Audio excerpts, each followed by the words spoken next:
Let's start from the beginning, from the creation of the world to the start of the show.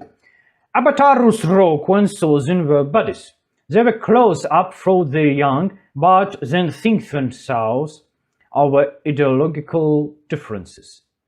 Sozin wanted to unite the world into one big country with good intentions, sure, even if it meant war. Roku straight up rejected that kind of short-minded, honestly, because Sozin took it personally. Roku couldn't be more diplomatic.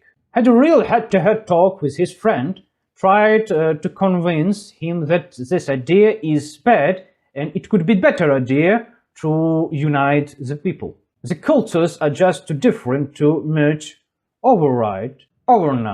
There are other ways to build a new world without borders. But no, Roku went full brick wall.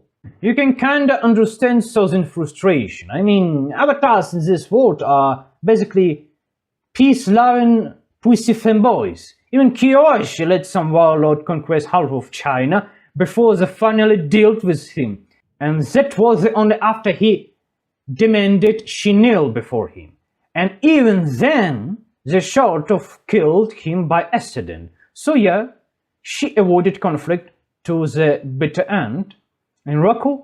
He just flat out refused the idea. So no wonder Sozin didn't help Roku when it matters. Roku didn't trust his friend like human being. And still Sozin came to help him when he was in the danger. But in the end, that old grudge flared up. So many years passed and neither of them made a move to reconcile. The result?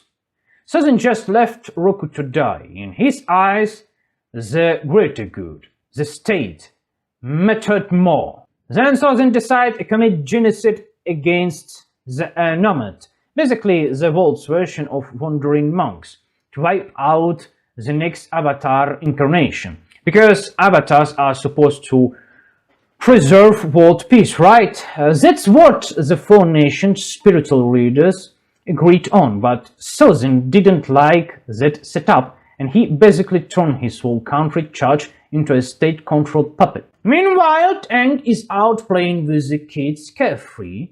That he suddenly gets caught up, told he needs to fast-track his way into manhood, because big trouble brewing. Debt collectors from the central bank are coming to squeeze the temple folks dry, and it reeks of serious trouble. They would send the 19th mafia boys to handle things, which basically means mass extermination.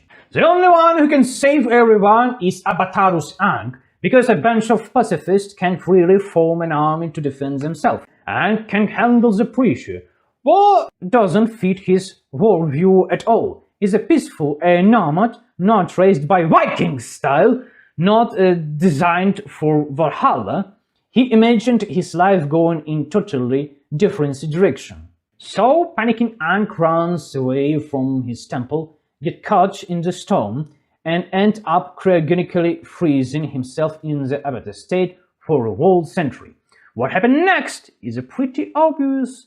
A 100 years war, the entries to China analog continent gets invaded by the Japanese analog in Fire Nation people.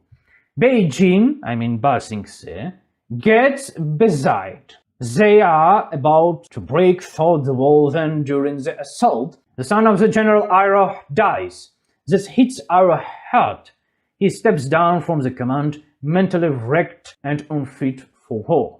Then Azai tells Fire Lord Azulon to disown Iroh and name him Azai as heir. Iroh apparently is just a sweetheart, like say Fire Lord Azai, future Fire Lord Azai. Azulon's furious that he raised such a brat instead of volunteering to take his brother's place in grief. Azai wanted to kill him off and snatch the throne. Shitty stuff. Azai is basically a full-on psychotic warlord, and that's made pretty clear over the series. Whatever he killed, he's dead or not, he still got the throne. Iroh stepped away voluntarily because his mental state was fried. He basically retreated. Azai raised his daughter like a killing machine and raised his son like a daughter. constantly putting him down by hyping up the girl. Classic behavior in a militaristic Japanese codec society. Basically, the guy's first wave radical feminism in warlord form. He keeps pushing the war at breakneck speed, throwing mint into the grinder without caring about the long-term consequences. Sadly, we don't get to see any domestic backlash in this country. Like, hey, maybe we shouldn't let this lunatic keep using people as a cannon fodder? Like a fresh meat for battle? Huh? But the writers couldn't show up everything, unfortunately. Then, at the War Council, Zuko criticizes a general's plan, so what does as I do? Calls his own son out to Agnikai, a duel, and end up scaring and banish him. Genius parenting. Again, we don't get to see the aftermath, but in a better version of the show, soldiers might be whispering like, a fire lot isn't even like good. Azulon was the real deal. Rest his soul. This guy's just a patricidal psycho who dishowed his own kid and make his daughter the heir with behaving man. Not honorable at all. Arach sets out on a journey with his nephew, supports him in the mission to find the Avatar, mentors him, and basically backrolls the whole operation. Zuko's broke. He just left with what he had, but Arach, being a retired general, has plenty of resources. He's Zuko, sponsor and coach, and Arach has a plan. He seems as on a height, weighs and knows we wouldn't be able to hold the throne for long. Zuko, trained by Arach, might be immature and hot-headed, but he's not crazy.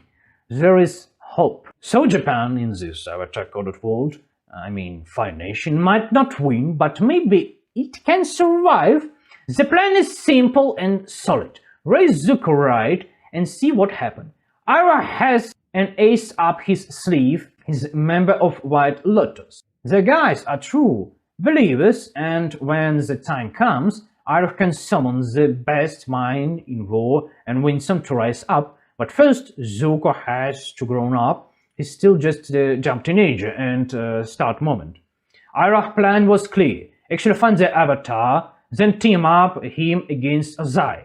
Let the Avatar do the dirty work, take the dime, while Zuko stays out of it. That's why Zuko steps in a legitimate hair, untouched by scandal, but first he's got to stop being a teenage idiot. Zuko travels a long time, years searching for the Avatar, no luck. But then, bam, he finds him start lying. But turns out the Avatar isn't Kamwai's battle-hardened elder, he's just a kid, so he even matched. Zuko captures the Avatar, but Aang escapes soon after. And by the way, notice how Arach doesn't exactly hustle to help his new pick catch the Avatar.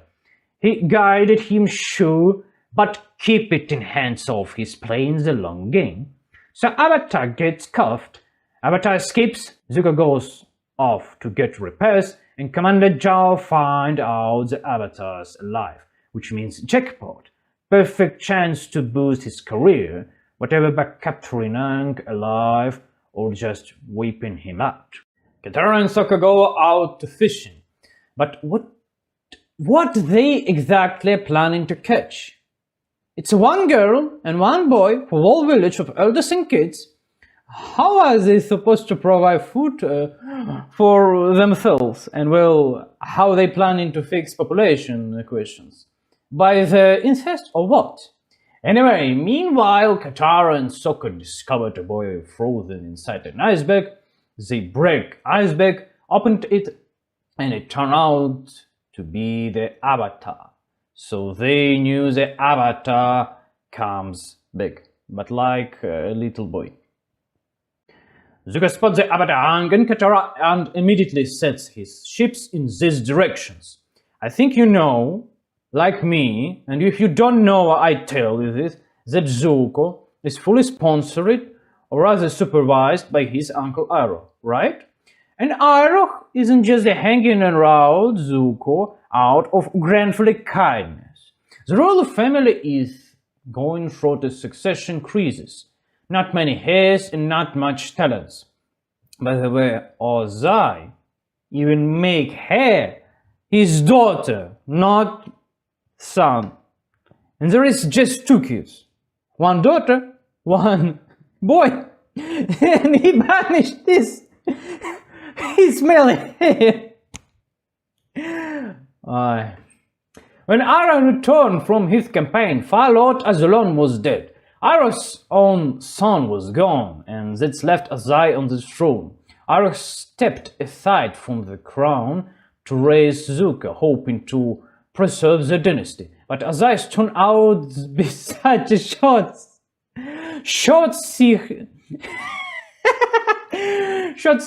ruler that he banished his only male heir and named his daughter as the successor. What a degenerate move. Zuko fights the Avatar, and in the end Aang strikes a deal. Zuko can take the Avatar as a prisoner and leave the village alone.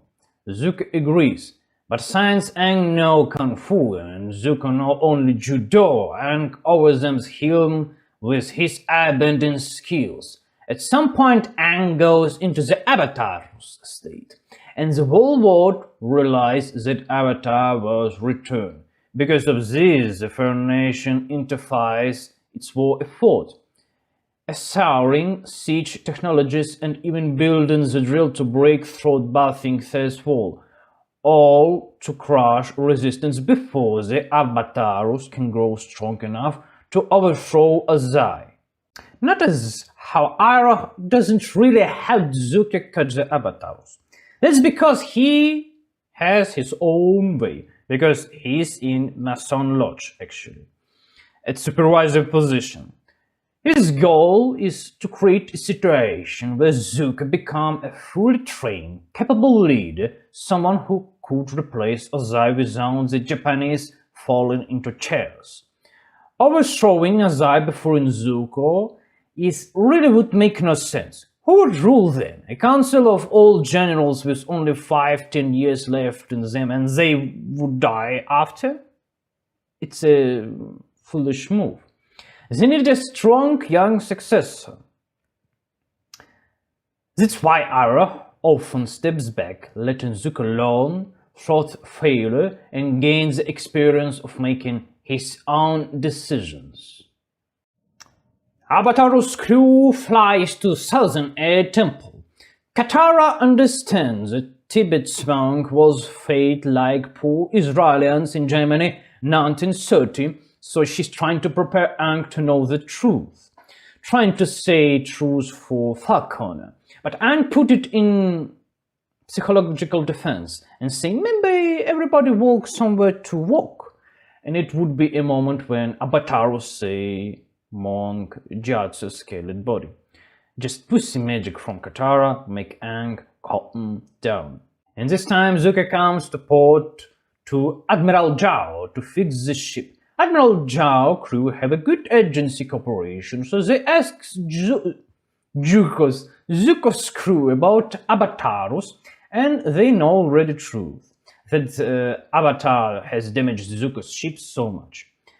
Avatars is back.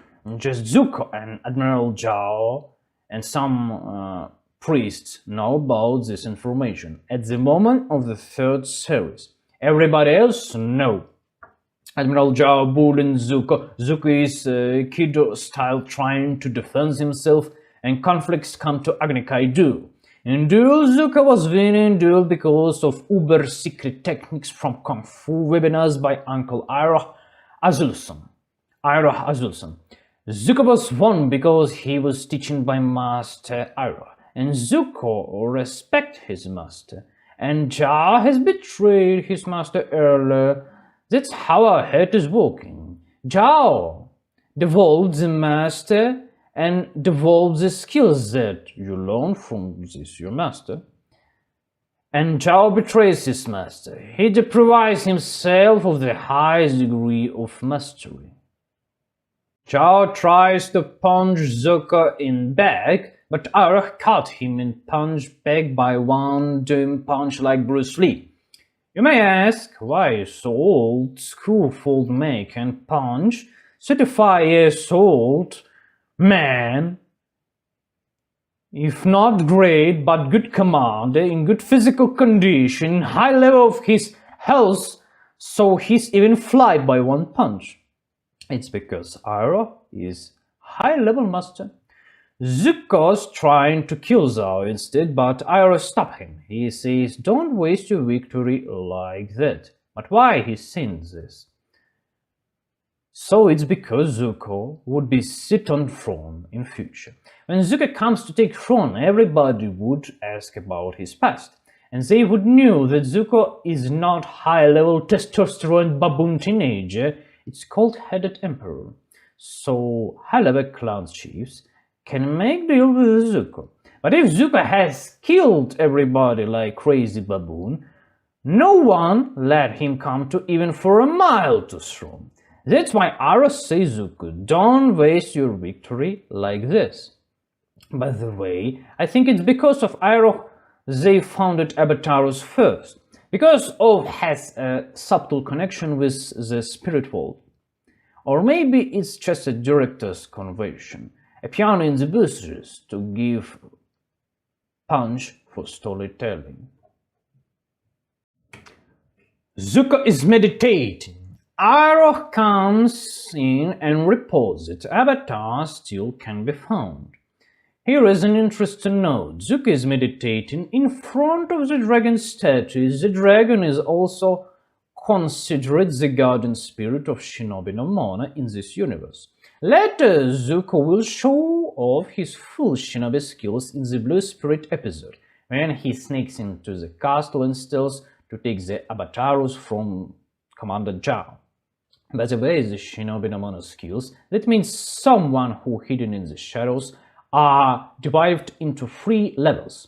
The first is all about sneaking into fortress in stealth, make diversion and escape.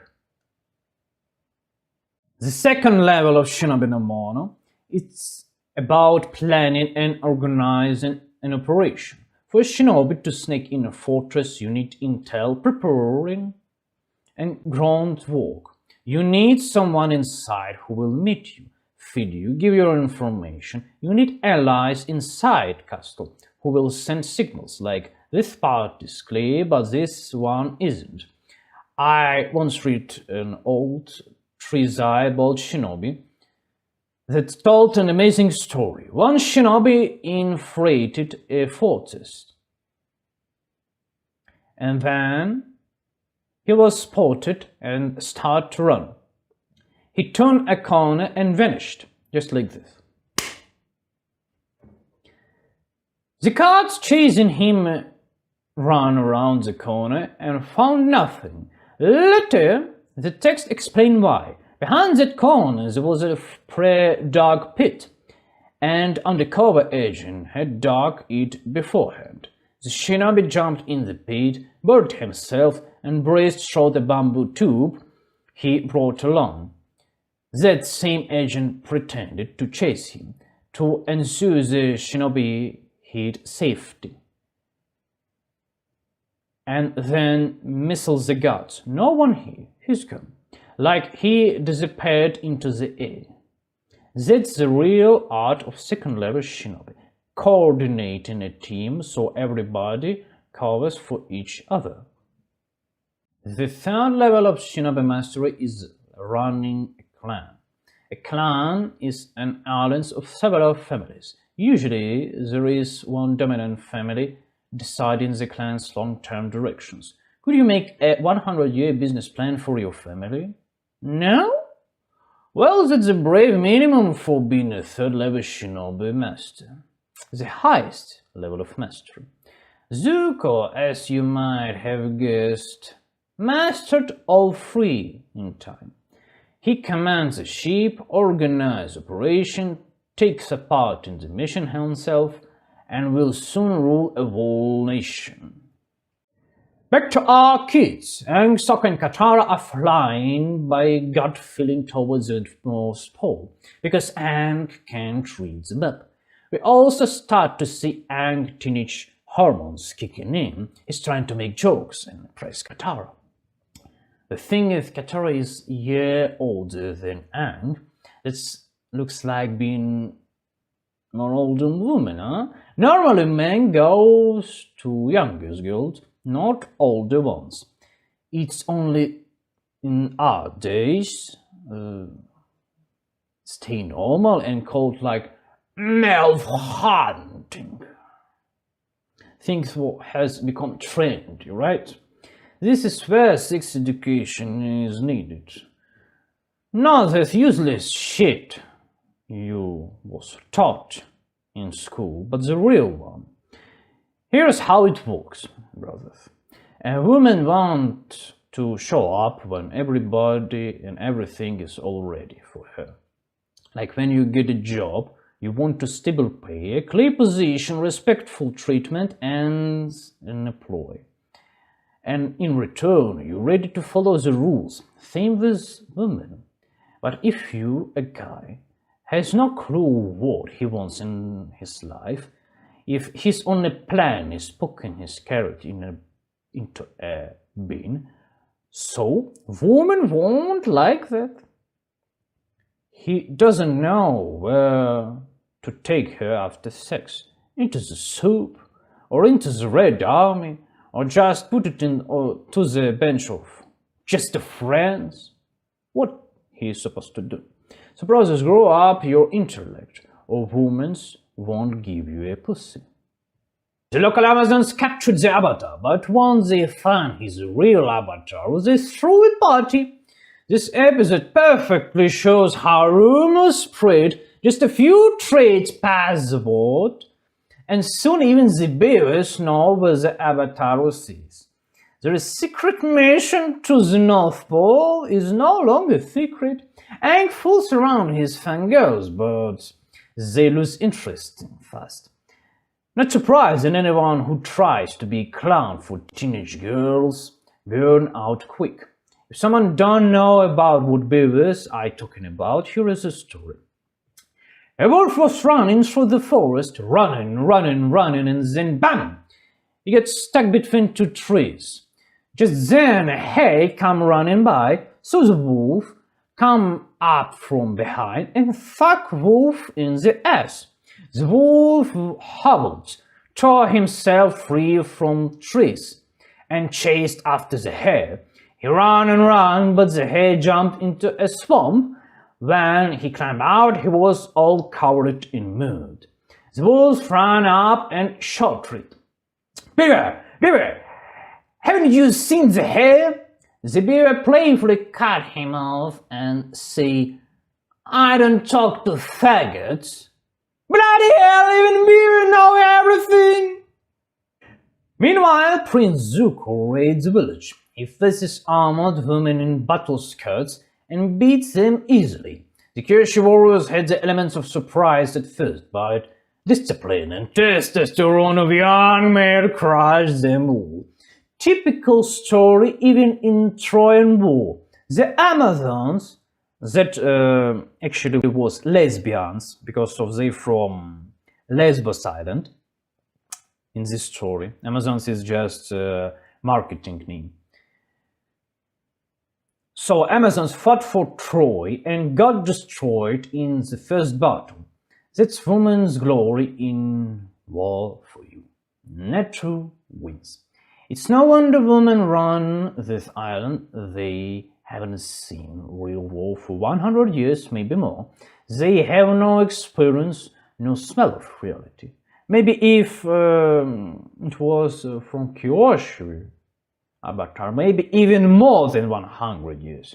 And quickly realized that village is in danger because of him, so he decided to leave and hide. At the end, they added a bit of clownery where Zuko gets soaked, but I hope everyone understands that Zuko crew is far more organized than Aang's gang for the Kyoshi cosplay girls. The village survived only because Aang ran away. Predators saw the prey, escaped, and chased after it. Shoe warriors can follow a strong young man, but women warriors? Come on, that's a joke. And don't start writing nonsense in the comments like, women can fly with there. No, they don't. They sit in the office doing paperwork so that men can go to kill each other. That's not the same things. War is ugly. It stinks of blood and death. We might romanticize this, but when you face reality, your spine collapses from fear. If men lose their nerves, there's nothing to say about women. That's all. The Avatar arrives in Amashu. What is special about the city of Amashu? Let's start with an education explanation. Look, the city of Amashu, it's a big city. A big city is usually built in a place with a good for trade, a place where a strong feudal lord happened to live. The feudal lord is strong because he has won many battles, earned a lot of money, he's an excellent military commander and has a big results in this. That's why he has money and wants to invest it into his city. But the very respected people, the truly rich ones, don't live in the cities. They only come to the city for business meetings, and most of their time they spend on their country estates. The Avatar was caught for damaging the postal system and was brought to trial before the feudal Lord Bumi. Lord Bumi said, "Let's throw a party." He immediately recognized Aang and understood right away how he would teach him, what he would do step by step, because he's not a fool and has wisdom. He's so much things in his life. But the first time you see him, you think he's kind of idiot. But no, not an idiot, but clever and picky man. You will see it later. King Bumi reveals everything literally in the next minute. He exposes Aang and shows him to everybody. He says, "We have an airbender here, and not just any, it's Avatar. Avatarus." And he calls Aang by the name that Aang was said before when he is entered in city. So King Bumi also has his intelligence network working properly.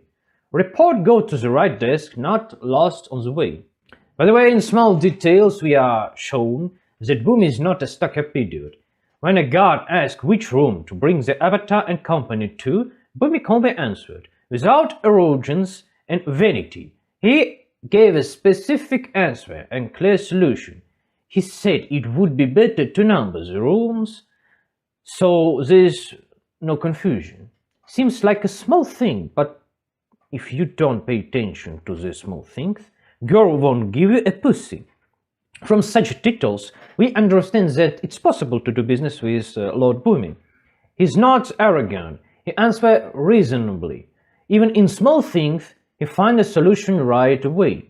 It seems like a small thing, but when you have to check someone and might give him your money, whether for a consultation or to invest in their work, that's every little detail matters. Every little thing shows the character of that person. The first trial from King Bumi is to praise his outfit. Also, actually, King Bumi tricked Avatar. He didn't count that as a real trail. Then he gives exactly 3 trails, not 2 as promised before. Never trust feudal laws. The first counted trail is to get the cave without touching the waterfall. Of course, King Bumi commented and says Avatar's so dumb. The second task is to bring Flopsy. Aang runs to get the bunny, but this bunny turns out to the baby of much bigger rabbit, a huge creature, the size of truck. You could use him as a pack move, which actually will happen during the capture of Ba Sing Se. What I say Ba Sing Se? Amashu. The third trail is a duel. Aang chooses the king himself, like a champion, to fight. But King Bumi is not a fool. He wouldn't be king. He wouldn't be a successful feudal lord if he wasn't be a great fighter. He looks like a weak old man, but he turns out to be the most powerful airbender in his kind of magic. Not just a great fighter, but also a good military commander. Not just a good commander, but a smart strategist. And all of this make him the ruler of very rich city. And people walk around him, not out of fear, but out of respect. So it's not surprising he's a rich feudal lord, almost like the Chinese emperor in Ba Sing Se. After the Avatar takes part in the duel, because King Bumi wins but doesn't finish it completely. Aang Bumi asks, "Who am I? Name my name." Reminder, the Avatar doesn't even know the king's name. He just knows it's some feudal lord and very powerful bender. Aang argues that it's not fair. King Bumi promised that he would free his friends. For this, Bumi replies, "What's the point of a promise if you can break it? It's boring." But finally, Aang realizes it's a Bumi. He says his real name. The childhood friends hug each other. The Avatar thanks King Bumi for the trials and winsome. That's important. He thanks him, doesn't complain. That's also part of good manners. And that's where the episode ends. Well, they also ride the postal rails and King Bumi give them some money. That's all. Don't trust feudal lord without contract. Aang, Sokka and Katara are starving. They decided they need to find a place to buy some food. And suddenly, there appears the Ashband. The kid's trying to talk to him, but he runs away. They catch up the Ashband in the village that was terrorized by local Nazi. They're squeezing the popular dry. Ashband is banned, also like LGBT+, and Fury. All soldiers have surrendered. All soldiers that should defeated this village, of course. By military standards, this is probably the worst thing that they can do. Just surrender. A soldier's job is not surrender. So the soldiers from this village turn out to the garbage. For military standards, Katara and Haru helped old man who is trapped in a rock slide, but Haru reveals his ability. He is in danger from the local Nazi. Turn out the old man snitched on Haru, and he was taken to prison. What does this scene teach us? Don't help people you don't know. Just don't. In today's world, if you try to help, this person can blame you that you're trying to harm him. Help only those you trust. The other thing you can do in this life is just try to serve people in general, not a specific community of decent people, just people. In this case, the prison was a real risk. The smart thing was not to help at all. Katara finds out Haru was arrested and immediately comes up with a plan to rescue him. Well, you can tell who's in the charge in this group, who is the daddy, who is the chief or Führer or whatever. Not Aang, not Sokka, but Katara. She's like the group mommy, but helping everyone, you see? That's a bad idea. It's one thing, one situation if Aang knows he needs to train and become stronger for the final battle. So Aang helping people to make up his level. It's another thing to help everyone just because Katara feels it's right. But there is nothing right in war. War is chaos. Both sides are humans. Humans have mothers, fathers, children. Every person killed is someone's son, someone's flesh and blood, someone's dead, another. And making equations based on girlish emotions about who deserves help, that smoke like fresh diarrhea. Katara got Haru into the trouble with her dumb advice, and now she's trying to fix it. That's why she has a motto in her rear. She wants to make up her mistake. Next come a cringe scene. Katara gets thrown in the prison. The prison is badly designed, to be honest. Obviously, they tried to make it look like Shawshank Redemption, but in Shawshank the prisoner get his for asking the dumb question like, "When we get the food?" Here a man just cough. Maybe he's just sick, and what the guardians do? Right, throw him in solitary. But it isn't just a prison, it's a labor complex. There should be a system. If even 2% of prisoners would die, it's already bad news. It reduced productivity. Further ships will be built. This is a part of war machine. The goal is efficiency. If these guys are such evil occupiers who exploit people, they would have shot the dumb guard first for destroying labor resources. Because this is about money. And where is money? There's no place for idiocy, you know? The prisoners don't get warm blankets. That's nonsensely. Again, in a real prison like that, it wouldn't happen. If it's a labor camp, the prisoners are workforce. The workforce must be fat and healthy. If someone gets sick, it's an epidemic risk. He must be isolated. That's financial security issue. Because in this case, the prisoners mean money. So I don't buy it. Katara starts a communist rebellion. She calls on the people to rise up against the firebenders, saying, "We have spirit, we are fighters, let's build communism. Race, people, race." Well, it came off as silly. Everyone laughed and went back to their beds, because if they had fighting spirit, they wouldn't be in prison. They either would we won the battle or died trying. Another thing was a dumb military officer. Soldiers report that they saw a flying bison. It's a strange information, not yet confirmed. At that point, no one knows that Avatar was back. How does the prison warden react? Of course, correctly. Throw his own soldier off the platform at the sea over some idiotic shit. And it was a Stearman's actually. Insane shit. You watch something like that and think, sure, the show has a good moments, but here is just a hit fucking garbage tin. Smells like fresh diarrhea. Aang, Sokka and Katara come up with a plan to get a call to help the Ashbender fight. Not right away, but eventually the benders rise up once they have weapons. Well, when the avatars themselves come to help, suppose people will try, why not? And only then, with the avatars' help, do they raise up. On their own, they wouldn't have managed, so they lost because of their own weakness. The avatar in this case is a miracle that might not have happened. And since they got lucky, good for them, but if that miracle didn't come, what next? They were already dead men, so don't glorify them as heroes. They were saved by a piano in the bushes. It's like Deus Ex Machina.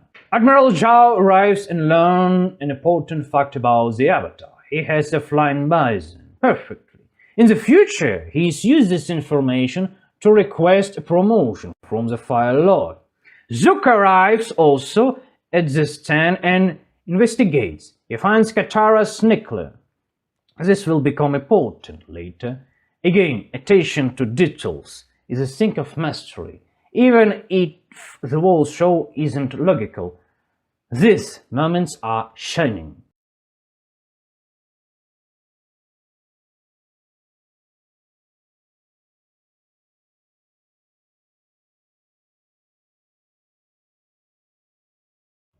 The series starts from kids who cry because of dead trees of fire.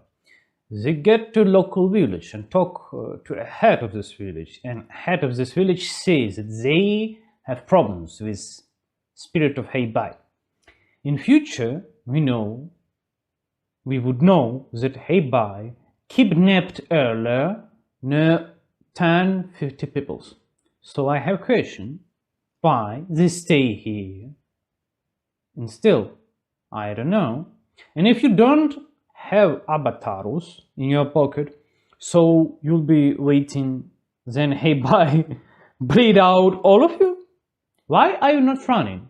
And why avatars should help those idiots that don't have instinct of self-preservation? Avatars wait until night to have a talk with Heibai. Sokka, which script writers making like old fiction patriarchal clown, trying to kill so big spirit by boomerang, and spirit kidnapping Sokka. So you may ask me, why is Sokka so dumb and everybody bullying him? It's not just because he was born a man, and in modern Shonen state, being white heterosexual man, it's high-level crime. It's just because of forced policy. If you don't make looked clownly, truth like man more strong as a woman, so you can public your cereal. General Ira Hazelson have a reluctant bath, and then Chinese warriors captive him. Leaked. Zuko Azai-san coming to Ira Hazelson to find him. Chinese trying to convince Ira Hazelson to buy Sing Se, its local Beijing in this serial, to summon to court him for crime before communism. Ira Hazelson make notice for Zuko Azai-san sticky slippers so Zuko can find right away. Thanks God that script makers don't make General Ira Hazelson so dumb like Sokka in this serial, and we have some place for normal people. Aang comes to Spirit World, and Spirit of Avatar's Roku pet helped Avatar's Aang come to Roku to talk. Natively, Roku says that they can talk more in Salty's Day, in a concrete place. We now know that Ira Hazelson seen spirits and he thinking it's a thing to escape, and he did it, but Zuko saw Avatar's bison, but Ira Hazelson more important than Avatar's, because without master, or you nobody. So Zuko find out his uncle and make free. Note that Ira addressed Zuko by his official title, Prince Zuko, not just Zuzu, Dusi, Pussy, Manny. He don't call Zuko like a dog, like most of two legs so-called people like to do in school. He called him with respect, like Prince, because he is just teenager now, but in future he grow up and stay emperor. Suzuka Zai-san and Ira Hazel-san killed Chinese warriors without harmless for his health. After joining Spirit World, Aang can talk to Heibai normally, and he have heard to her talking with him and convince him to free people. I'm asking again, why are you not running? Because of 10-50 people was kidnapped. Why are you waiting? What are you waiting for? Miracle in Avatar Aang person? And if he wouldn't make a journey stop in your position? These idiots before the death phase choose city's comfort like water closet and doing nothing and just waiting. Did they really need help of Avatars, or maybe they so dumb so they should, die?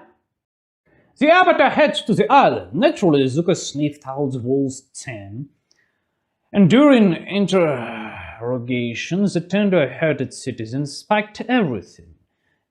Didn't even try to lie, just dump it all out as it was. So much for trusting snaggletooth-head peasants after that. Avatars break through the checkpoint. Commander Zhao allows Zuko to pose the Avatar. The commander might be hot-tempered and therefore an idiot, but not a complete fool. He's got cunning. Zuko will chase the Avatars and he will chase Zuko. Zuko catch on this move from Commander Zhao that he'll be hunted.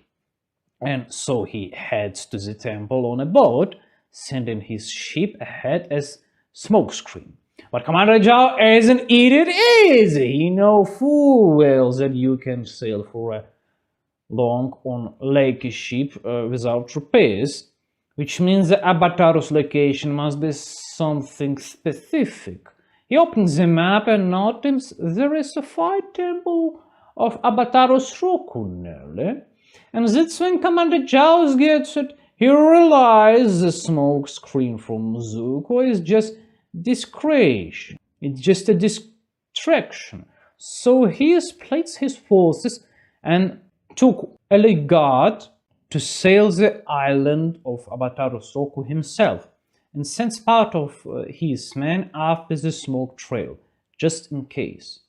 At the fire temple, the priests have become politicized over the past 100 years and want to grab the Avatars into the prison and hand him over to the local feudal lord in exchange for big thank you a bubbled rice, and a cat wife, and plus 100 social credits. The Avatarus resist those urges and gets lost in the corridors until he bumped into a kindly priest who wants to help the Avatarus and lead him to the main chamber with statue of Avatarus Roku. But the Avatarus crew faces difficulties. The doors can only be opened by 5 lined fire streams, and bombs don't help. But the bombs serve as a great fake-out checkpoint, considering that Avatarus has his own influence agent among the priests. The agent steers the pod, saving the Avatarus slipped inside, and they have to open the gates before he merges with Roku. So all 5 priests open the gates. But what a bad situation! Zuko turns out to be right here. The bastard grabs Aang. What the fuck?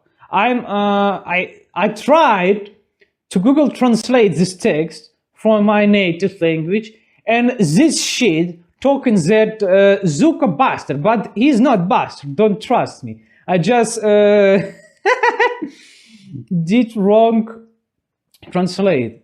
Zuko not bastard because there is another word. Like bad guy, but more bad than just bad guy. Because bad guy here's like Kiddo style. Zuko as son grabs Aang and can get through the closing door, but just like in a joke about a mental patient. He somehow breaks free from Zuko's grip and slips into the right location. The door is shut, it's soul side time, and Roku's spirit has entered the vault and doesn't want those doors opened. The Avatarus enter into a dialogue with Roku. Roku talk to Aang and tell him about the comet, which will grant honor power to the Fire Nation, and they will obviously use it for a war. What's curious is that Roku shows Aang the path that benefits him. Even though it's the same soul, the Avatarus, but the personalities from one life cycle to the next are different. Meanwhile, Admiral Zhao is right here. He arrives with his elite guard and arrests everyone just in case. You know, so no one gets ideas about doing nasty stuff. Puts his men in a place to open the gate. The gate opens, but it's the figure of Avatarus Roku who opened them, not elite guard. Avatarus Roku throws the building into the abyss of oblivion. He doesn't want the island to exist anymore, so he triggered a volcano eruption. Then Roku's form fades away. The avatar, is picked up by his friends, and they fly away from the island. The Echo escapes, and Admiral Zhao is left standing in front of the priest, now filled with indignation. These idiots ruined his avatar capture with their stupidly and disorganization. Admiral Zhao decides to hand the priest over the Emperor Azai for judge, and at the same time reports that the avatar has been found and that he, Commander Zhao, has full information of him, and he even has a plan to catch him. The results of his plan we will learn in the episode of the Blue Spirit. It's a long way to go from now, but in this episode number 8, they laid the groundwork all the way to the episode number 13. That what Admiral Zhao is plotting now in episode 8 won't be realized until 13th episode. The Avatarus and his command arrest him. Meanwhile, they exalt Prince Zuko's training, and one moment, someone changed the ship's courses. Zuko rushed to the deck and yells at the helmsman, "Who did it?" And here Uncle Ira Azelson replies, "I ordered the course change, and Ira Azelson have a very respectful reason for this. He doesn't have his White Lotus spy shore title. Zuko, of course, stunned by so much statement, but there is an known ones. We know that Iroh is a member of White Lotus Mason Lodge, and he needs the tile to find other members during a game of Paisho, talk with them, get key intel, and lay out his plans on how to rebalance the political powers of this world. Katara is teaching Aang waterbending, and Aang in turn picks up instantly, and Katara gets jealous. Soon the gang would decide, and it's really gang, because they come from nowhere, sometimes thieving, don't pay debts, don't have passports. It's okay, we can call it free people, but in today they would be bandits, you know. Avatar's crew decides to go to a village, but it's not just a village, it's a local crime hub. Pirates, smugglers, prostitutes, and other citizens with reduced social responsibility and living there. Aang buys a whistle, and that trinket will play a great role later. The pirates flew the Avatar's crew onto the ship to sell off some stolen goods. The Avatars notice the waterbending scroll, but they don't have enough money to buy it. The money that King Bumi gave them, the Avatar teams have gloriously blow it all. Aang tries to haggle, but Katara steals the scroll and asks everyone to leave. As the crew is leaving, and for now it's gang leaving because they have stolen this waterbending scroll. The criminals very quickly notice that theft and react instantly. Reminder, this is a thief's hub. Here feudal laws don't apply. Where a feudal lord shows up, stomps his foot, and decides who is right and who wrong. If you don't have brute, strange, or street reputation among criminals, or your own crew that's ready to back you with blades, your situation is bleak. You will have to suck it up. The pirates, by the way, use various weapons that were also used by ninjas and peasants in feudal Japan. Sickles, pared daggers, broadswords, chains. A war arsenal. Reminders, spears, bows, and shields are used in phalanx formation, but all these unusual weapons the pirates carry are for skirmishes. They give an edge because the enemy has never seen someone fighting with sickles or a chain before, and they poor, of course. They just don't know how to encounter it, and pirates actually don't have enough money for normal weapon and normal armor. And there was no internet back then. That's how pirates and sometimes ninjas seized the initiative. The security site. Note, no more. Iroh has also buys a pile of junk from the pirates for a reasonable price. Short he never find what he's looking for. I suppose lately they will resell this junk at other ports and live off the two-coin difference of buy and sell. Otherwise, how would they even support their crew? Closer to the end of the session, we will find out that crew is hard help, because when Admiral Jar offers them to join the assault on the water tribe, they agree and ditch Zuko. Federal retainers can just up and leave, but mercenaries can. The pirates complain they let the bold monk and the girl sleep short. and Zuko is right there, so they join forces. Meanwhile, Katara's training uses the stolen scroll. She's failing hard. People mock her, and she snaps at Aang for no reason. Zuko and the pirates captain are pushing the Avatar by water. The captain suggests maybe we should check the forest, but Zuko Ozai-san sharply points, it's no need to do. If they only stole the water-bending scroll and nothing else, then there will be no water.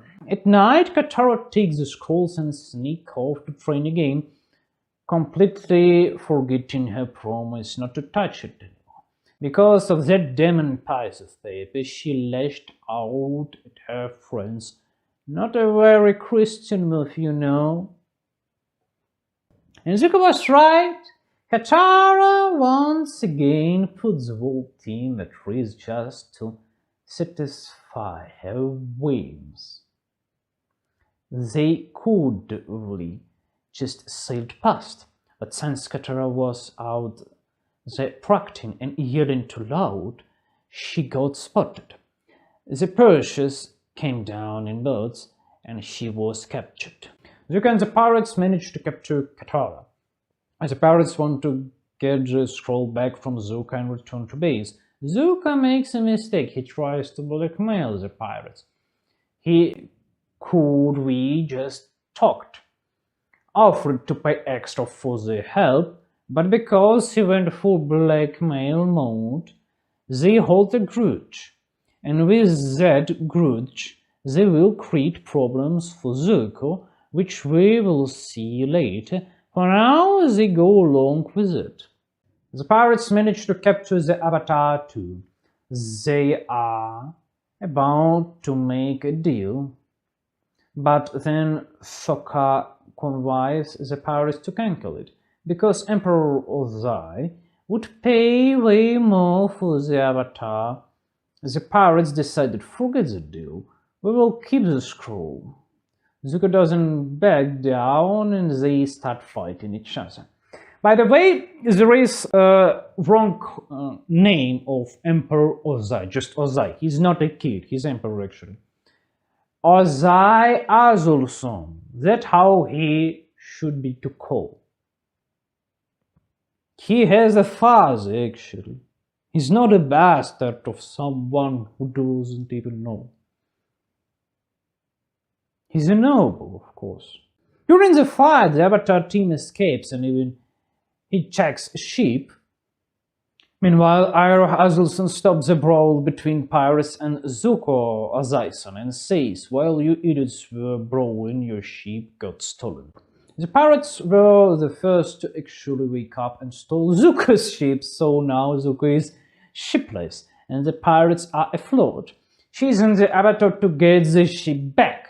The pirates board take his ship to Avatar. The Avatar uses the whistle he brought earlier in the pirate hub to summon Appa. While Appa is flying in, the team fight back against the pirates. Then jumps on Appa and escapes. Another unnecessary misadventure. All because Katara's got a motor in her ass. Let's start keeping count of all the dumb crap that Avatar's crew gets into because of Katara. That's 2 so far. The pirates' adventure and free the prisoners before. Avatar's command find out Japanese tribes, and Sokka decided they should go by walk, so no one can find Avatarus because of flying bison. Commander's Avatar finds Japanese camp, and from nowhere comes Jed, local psycho. Katara, of course, stay in love in him because of instincts. Sokka don't like Jed, and that's he's trying to use Avatar crew in his own operations. But Katara's pussy already wet and Aang just pussy wiped, so no one listens to Sokka because of 3 reasons. First of all, of course, it's because he's a man. Second of all, it's because men in this serial just training decoration like punching bag. In the third reason, Sokka was born like white heterosexual man, not even gay or black transgender, so he should be evil, criminal, or dumb body for punching, because it's Netflix quotes that everyone should use in his series. Jet takes Sokka for mission, and Sokka sees that Jet tries to murder the old man. Then Sokka stops Jet from murdering, at least. He understands in this sense that Jet is headsick because of war trauma. So he's wanna kill all Japanese, even 5-year-old kids, I suppose.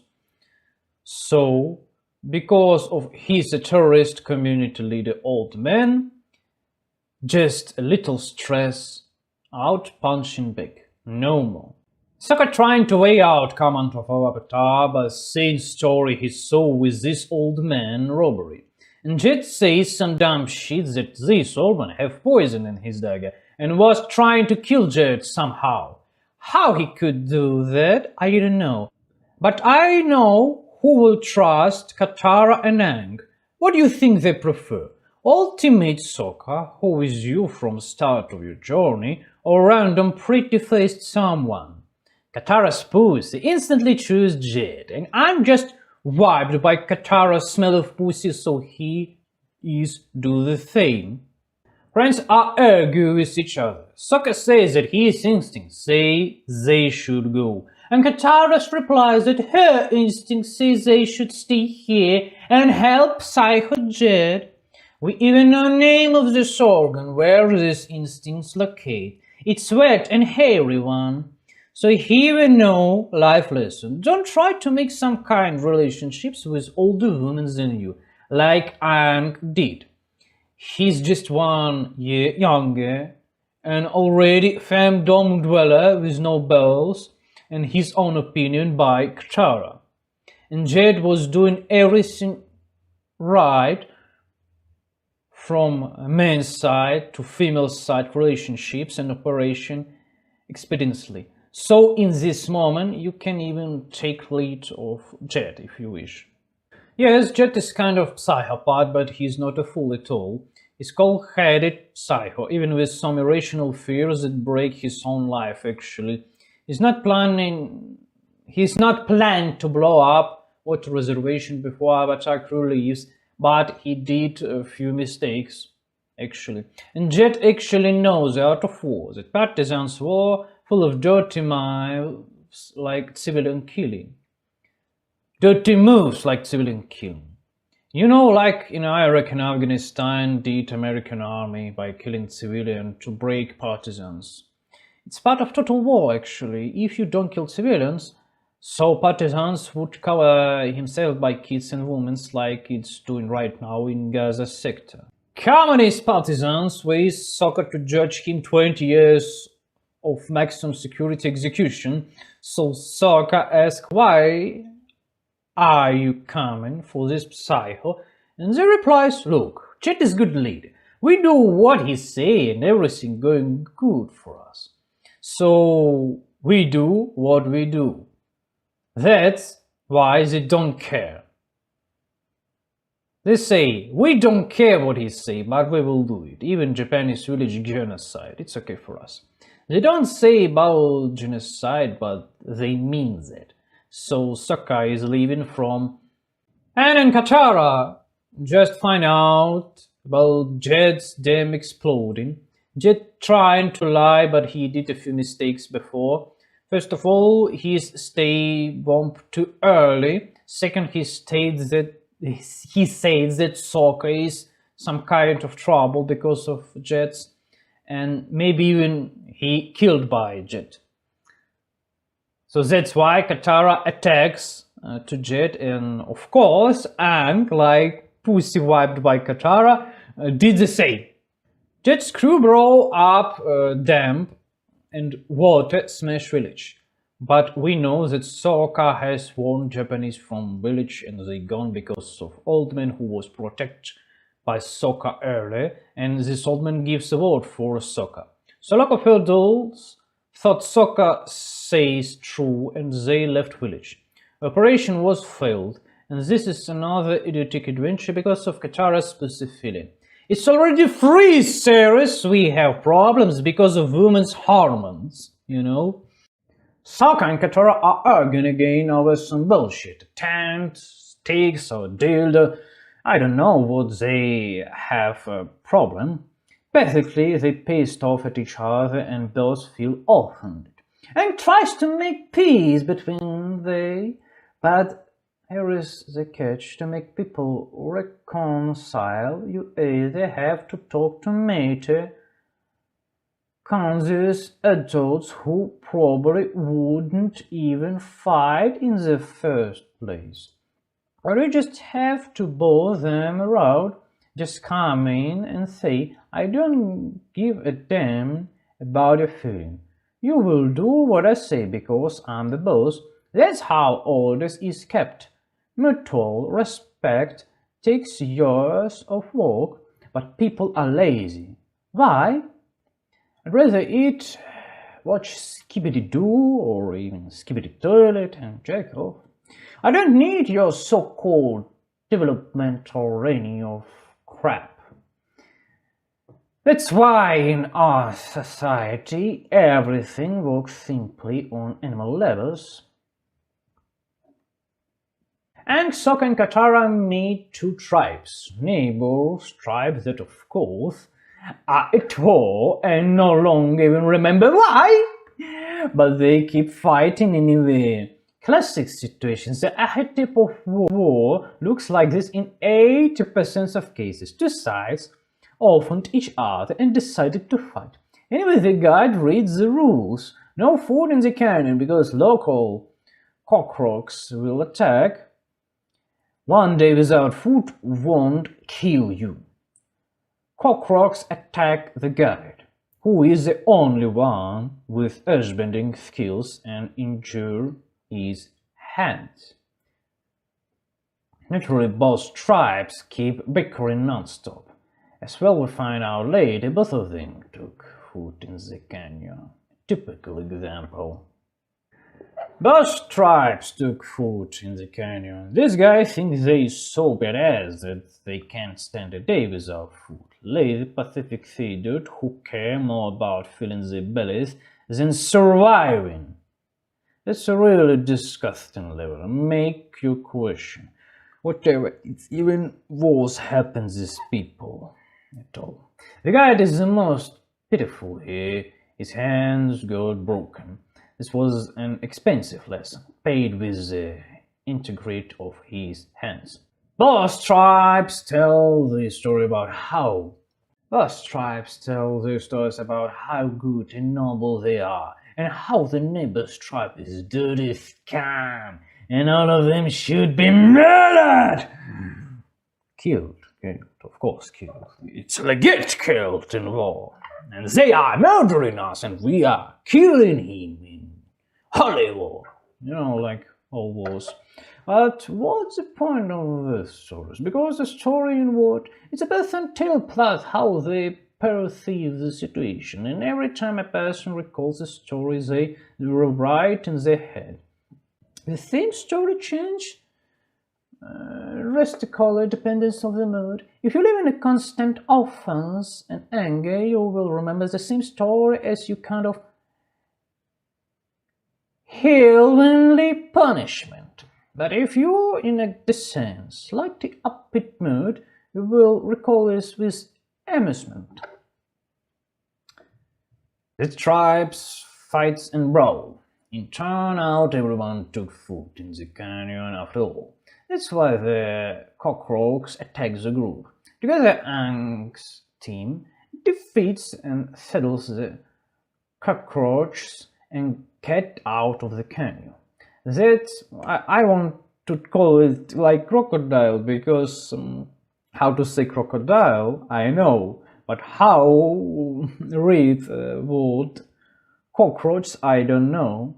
So maybe you tell me in commentaries how it better to call in right position, because English my not native language. On the line was the Avatar. It's the tribes to once they out of the canyon, right, they try to slaughter each other, cut throat each other, of course, because we just barely escape. But the neighbors are still assholes. Only blind avatars able to convince the tribes to make peace. The episodes show how human memory works. People live in ethereal orphans. They hate each other. If they get rid of orphans, everything would be fine. Or just lie to them about something and everything will be fine. Poor primitive stuff. That's all to be. Write your commentaries. Send me donation like cement or women for born children, or even more guns, maybe cutting paper like dollars and other. Maybe gold or silver, you know. Aang dreams psychedelic dreams about the storm he got into earlier. The weather promised to be good.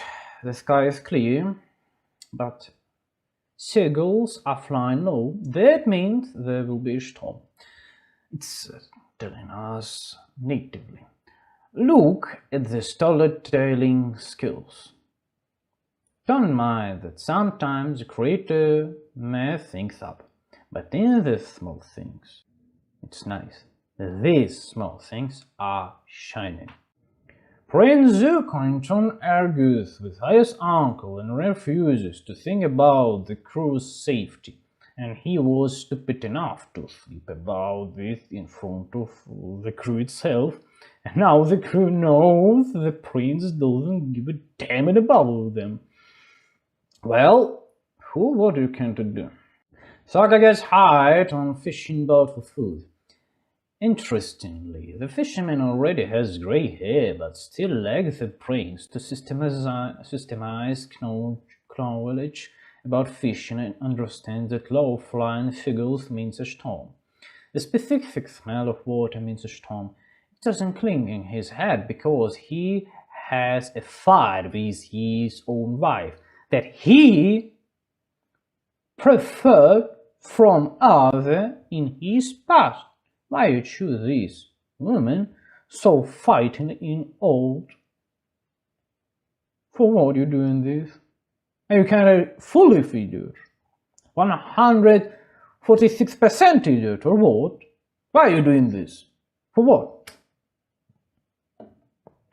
The lieutenant is rude to Zuko about his miscalculation and say the uncle was right about the storm. Zuko is rude back, the lieutenant is rude back, and now they almost fight. Only Uncle Ara stops the brawl. It's a tough thing to give someone a slap on the head. You got distracted and they smashed each other's heads. If Uncle Ira Hazelson had stepped away to the restroom, maybe they would have cut-throat each other. I declare a group minute of silence in honor of Ira Hazelson effort. Phones put aside, and we quietly waited in 1 minute. The shaman readily tells Aang that he didn't try to save everyone after all. He's the Avatar. Well, that's also a joke. Why on the earth should anyone save you, old man? Did he sign up for this role? No. Well, Aang has a childhood trauma. He constantly babbles that he's to blame for everything. He blames himself beforehand. Also, the question arises, can you be a cool diplomat if since childhood you're used to blaming yourself constantly? I think no. Cunning uncles and aunts will just twist you like a sucker. In case it's not even a cunning uncle, but some kind of lumberjack offended by life and everyone around because of his own weakness, and your knees give you out already. Write in comments how you deal with such criticism, like Aang's case. Aang tells details about how he got into the iceberg. At first, he carelessly played in his temple, but at 11 years old he was declared Avatar ahead of time, justified by the fact that it was time to seriously train because war was approaching. This arrangement didn't suit Aang much, since he was 11 and at the time an interest in playing with peers, not boring drills. They in turn didn't want to play with him because he was Avatar, plus they announced that Mangatsu was no longer Aang's mentor, and Aang lost a friend. He supposed about it, that he lost a friend. But for what, Aang snipped and ran away from the temple, leaving a note that why he's feeling guilty. That's why he suffers. It wasn't his grandfather that hurt him, but that's because of his guilty of his mentor dies. Sadness. By the way, the mentor was old, so he would have died anyway. Death is part of our life, and we must prepare for this from childhood. And it comes unexpectedly. This is given and should be accepted so that after death it won't be painfully hard, and to prepare in advance not to suffer in the afterlife. Iroh Hazelson tells the crew about Zuko's other-son fate to calm tension. He says that Zuko, other sons, once already tried to defend his soldiers at General's meeting, for which he paid the price. Emperor Ozai Azulson said that only Agnokai can resolve the dispute between the generals, and Zuko Azulson. But Ozai Azulson himself stepped up for it too, reminded that this was the dumbest move by Ozai Azulson. Of course, he thought it would be make Zuko Ozai-san a harder fighter, but he was wrong.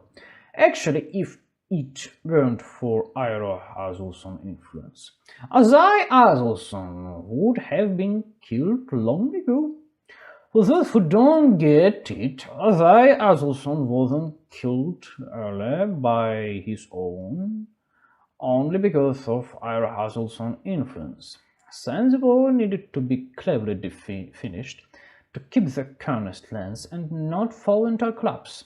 Iroh Azulson understands that war has dragged on and something must be done.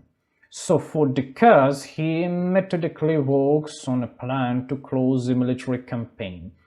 And the fact that Ozai Azulson wasn't killed is thanks for Iroh Azulson.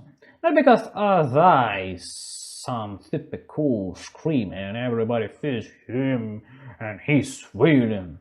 No, not a villain life, only because he plays a scapegoat role. In the future, we will see the results of Iroh Azulson's actions. Emperor Ozai banished Zuko, and from childhood resistment, Zuko Azai-san changed his character.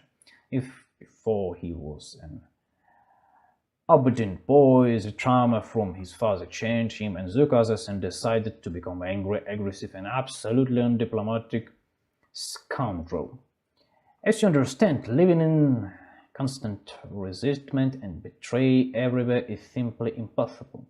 To heal from this, you must at least recognize the problem. But many don't realize and live in this. They live in the resentment like Zuko Azai-san, in fear like ordinary citizen, in self-blame like Aang, in the shame that they are somehow unlike Azula. We will see that in the future, if anything. And that's only the way out of the situation. Realize you are in shit and need to do something about it.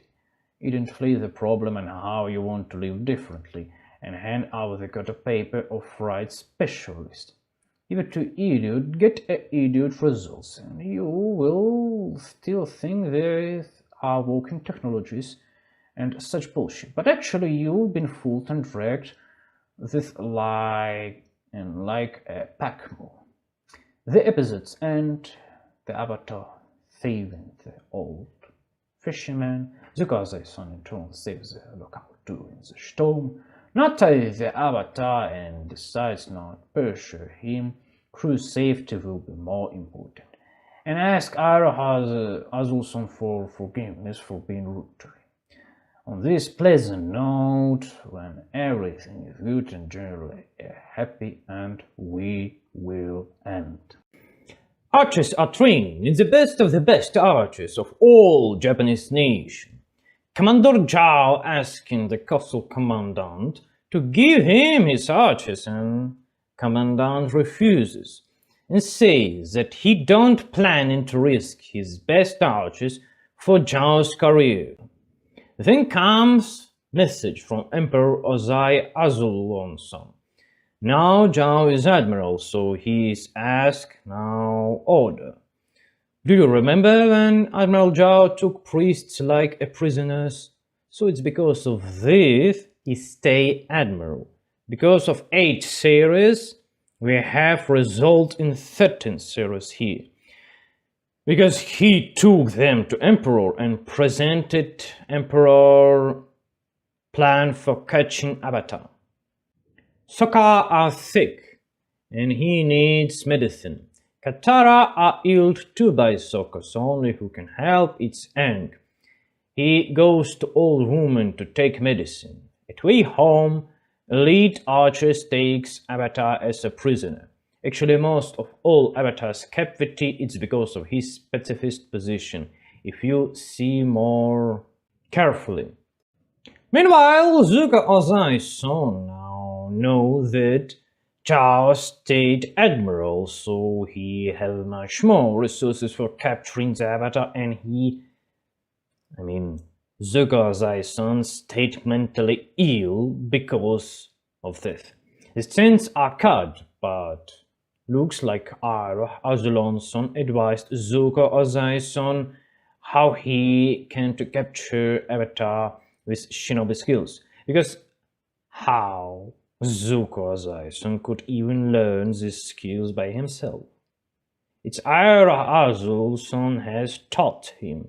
It's not because of beauty eyes. Somebody takes so high organized shinobi skills as you see in next scene. Someone in blue mask, and we now know that it's Zuko Azulon-san comes to castle to catch up the Avatar. The blue mask sneaks into the castle successfully and breaks Zhao's guard.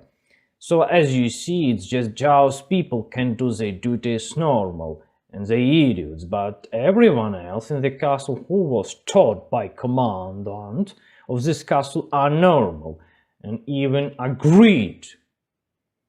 And we see it in the next 10 because of not all gardens in the castle it's Zhao's retard. So guards of commandant find out Avatar and Blue Mask and start chasing them. They're doing everything right and high organized, even without screaming command. They know what they should do. The beacons are around in Avatar and strike. The others cut way out and close the gates. When Avatar and Blue Mask with high difficulty out from trap, the Guardians prepared already 3 new ways to wreck life of Avatar and his companion. And gods even could catch the Avatar and even could kill the Avatar. But Admiral Zhao wanted him alive. So he ordered not to kill Avatar and take a life. So just because of Admiral Zhao's idiot's plan, Avatar and Zuko are alive. Even if you have all high organized people in your service, even if you have all money of this earth, you will lose it if you're so dumb as Admiral Zhao and have childhood complex as Admiral Zhao has. Blue Mask was stunned by arrow in head. Avatar Aang, knowing that it was Zuko Zaison under mask. In this kind of hard situation, he decided to help Zuko Zaison to save his life. After Aang trying to talk heart-to-heart with Zuko Zaison, but Zuko trying to strike the Avatar. Actually, Zuko Zaison don't have the concrete plan what to do, because in this situation he could talk to Avatar. Tell him about his planning for future, tell him why the Avatar is so important and how they could end the war. At least he could ask the Avatar what you're fighting for and what you want to get in total by your fighting. And he doesn't. That's why Zuko Zaison can catch the Avatar. He don't thinking about future, he's stuck in past. He's thinking that by catching Avatar he can back everything like it was in past. And get so-named harmony, and in real life it's so-called harmony, actually safety in windy sense of this word. Aang, Sokka and Katara ran into a villager who was being attacked by a bee. The bee swings powerful chopping blows, but the villager dodges every time. After he chases the bear away, the villager says he is grateful for the help, but nothing would have happened to him anyway, because Aunt Wu said the journey would be safe. Aunt Wu is the villager fortune teller. Naturally, Sokka is anti-believer and communist, atheist, argues against the fortune teller throughout the whole episode. Actually, Sokka is right here, contrary here. Through the episode, villagers repeatedly show idiocy toward fortune teller. But they are idiots not because they believe Aunt Wu, but because they handed over responsibility of their lives to her. Aunt Wu is just a person. Person can make mistakes. Yet these villagers treat Aunt Wu not as a human with extraordinary abilities compared to ordinary people, but as idol who will decide their fate. It's so easy to shift responsibility for your life into someone else and then blame them if something goes wrong. You don't have to do anything yourself. You are always a good one. This attitude is just priceless. Aunt Wu welcomes Aang and makes all sorts of pro-series to him. Naturally, Aang doesn't really care about fate as long as he can reproduce. So he can make the safe choice suggested by a love-struck couple to gift a flower, and climbs the mountain and notice that Aunt's early predictions that everything would be fine was wrong because a volcano can erupt. He returns to warn the people. But the villagers couldn't care less. They didn't just confine Aunt's full rightness, they shift full responsibility for their lives onto her. She's now the source of all blessings and curses. This speaks to the fact that there are people in our society, so-named society, who aren't interested in the planning of their lives, own lives, not someone else's lives, but own their lives. They just want to throw responsibility onto someone else. A father lord, for example, who will be a father figure, grandpa, and deity, and let him solve all the problems. This is fundamentally slavish attitude. Whatever, it's not good or bad, it exists. That's why it's funny to hear people say that's going to work today in this modern slavery. Maybe people actually want to be slaves. Have you thought about that? You go to work, eat afterwards, watch TV, and don't worry about tomorrow or what will happen in 20 years. You don't have to spend 5 hours a day just on your kids' education, then 7 more at work without days off. It's bliss, really. Thought here 60-80% tax on everything, but that's just the details, you know. The Avatar team makes a firm decision to create a fake cloud to warn about the volcano's eruption. To this, the team Avatar steals onto Book of Fortunes and creates a cloud that signals danger. And Sokka organizes people to dig a trench so lava will bypass the village. Done and dusted.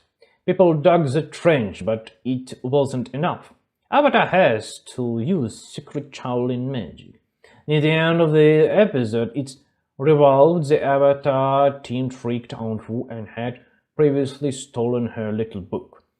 Here's the deal. Anfu, the fortune teller, is simply an experienced psychologist. Not some quack you would find by googling the first thing, but a person with experience who studied more than 1,000 lives and consulted them same number of people. She just have a lot of experience and insight in her world. Of course, she learned from another specialist before, so most of the predictions are accurate. Mostly her prophecies concern human fates, which isn't surprising. These are easily to understand that the complex nature of the world. But the villagers gave Anfu authority of a prophet who knows everything, so she's state idol. Which is not true. She's just one woman. Physically impossible to be an expert in everything because she is only one person and have limited time to live. Physically impossible to be an expert in everything because she's only one person. But I repeat, it's easy for people to push responsibility for their lives onto someone else.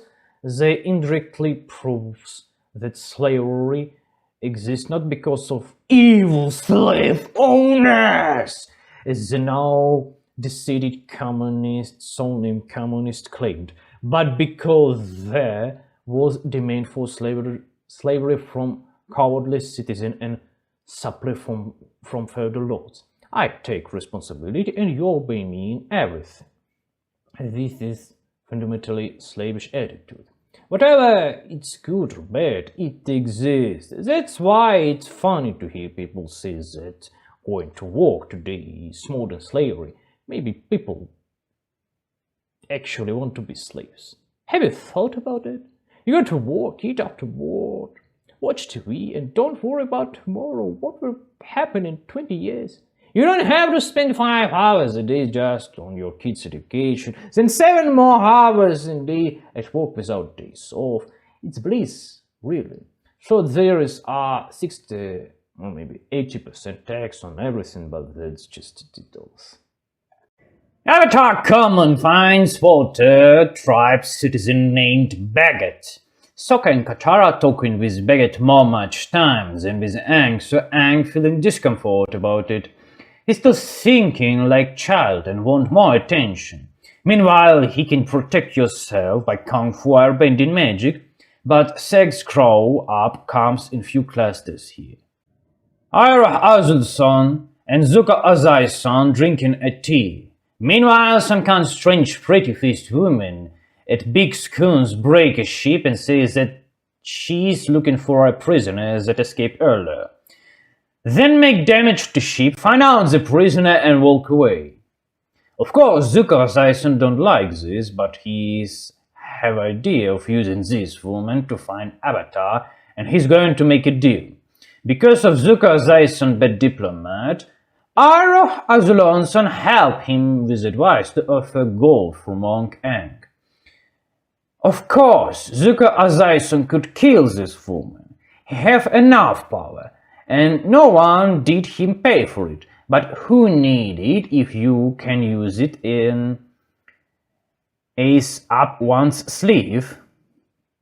Sokka attained a man in initiation by sailing a ship, so in law he stay more privileged than Katara and any woman free or slaved by official, because Sokka is free person.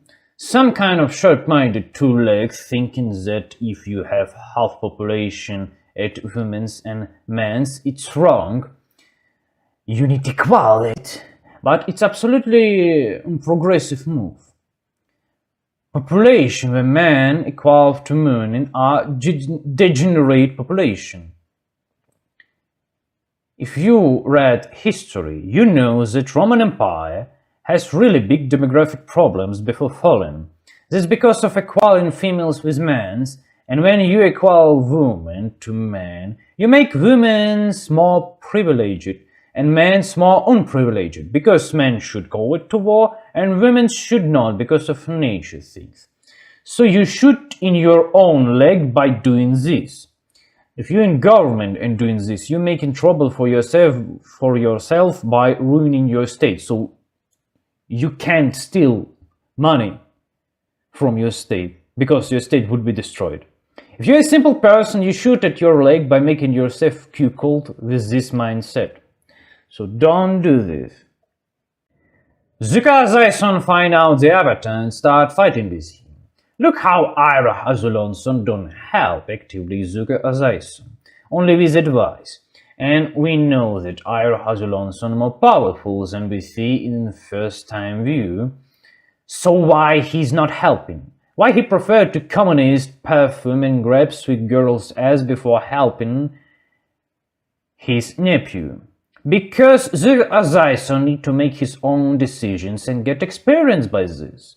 Suddenly he become emperor. At emperor position you will then have extra stress and you should be prepared.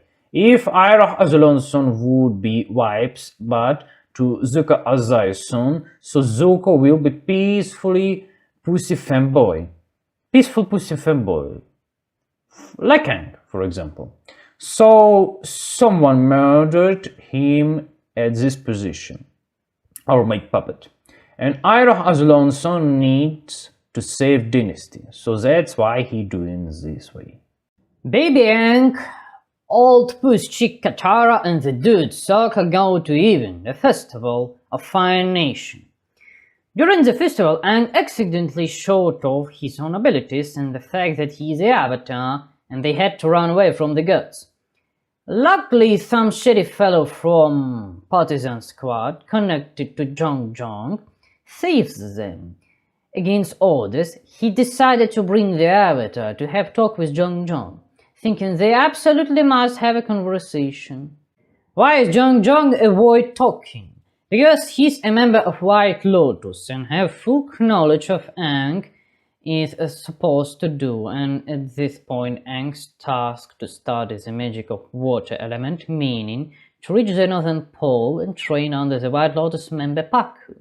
Then, following King's Booby instruction, he must find a young Ashbender teacher.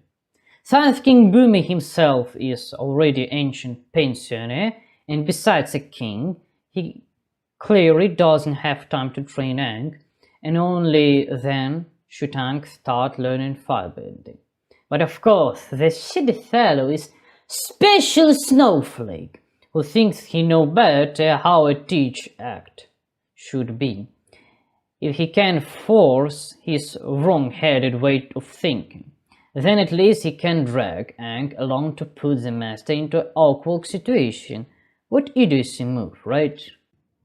Jong refuses to train Aang despite his insistence. He tells him it's too early to learn any firebending at all. Naturally, Aang starts arguing, but it's my destiny to study magic. Jong, however, make a sharp observation. What do you know about destiny, boy? If a fish swims down the river, does it mean that fish knows the destiny of the river? No, it only means that fish flows in the river. The fish may swim along the correct way for his full life and never even reach the ocean. What you can talk about destiny? But then Avatar Roku appears and tells Jong that he must train Aang. Notice what shows here. Aang is one person, Roku another. Different personalities, one soul. Each personality has its own motives, and just because Roku was a powerful man doesn't mean his motives align with those of the White Lotus, or that he even knows about the White Lotus at all. hence the conflict. And of course, Jong is not about to explain the whole truth to Aang at this stage, when he's completely unready. This would be ridiculous. Meanwhile, Admiral Zhao is chasing the Avatar. The local guards reported that the Avatar is hiding in the swamps, and during the chase, Zhao stumbles upon Zhong's partisan squad. Earlier, Admiral Zhao trained under Zhong, but because of his stubborn nature, they went their separate ways. The problem wasn't just Zhao's ambition, but his warped worldview. For example, he was hot-tempered and believed you could kill spirits and nothing would be happen for you in punchback. Well, maybe you can kill a spirit, but they will be punched back. Zhao, however, doesn't care about what would be after. He's not about what would be after at all, and that's exactly how his career famously ended. Zhao's problem with his fuel is resentment. He built an ambition picture in his head and wants to achieve it, and when people around him don't serve his desires, Admiral Zhao desires, then in his eyes they all idiots. You will see soon enough how Zhao ends up. Aang's training with Zhong leads only to Katara getting injured. Aang's burned Katara with his firebending in very village-style accident. Right on cue, Admiral Zhao's squad attacks Zhong partisans hideout. Aang clashes with Admiral Zhao, while Zhong withdraws from the battlefield and retreating with his men. Manually, Aang defeats Admiral Zhao. Who else? After all, the show is called Avatar Aang, not Admiral Zhao, so who else is supposed to win? And then we learn that everyone scattered in different directions, while that shady fellow from the beginning of the episode got ditched by his own comrades. Serves him right. From a child perspective, it may look like he wanted the best for everyone, but in reality he just screwed his own people. If you hadn't tried to see the Avatar and had not dragged him to your partisan hideout, there would not have been a chase, and once the chase did happen, you reaped the consequences. You betrayed your comrades, allies, brother-in-arms, drinking buddies, for crying out loud. They paid you back in kind, and quite humanly at that. They only ditched you, didn't slip out your throat. Who knows how it would have ended in real life?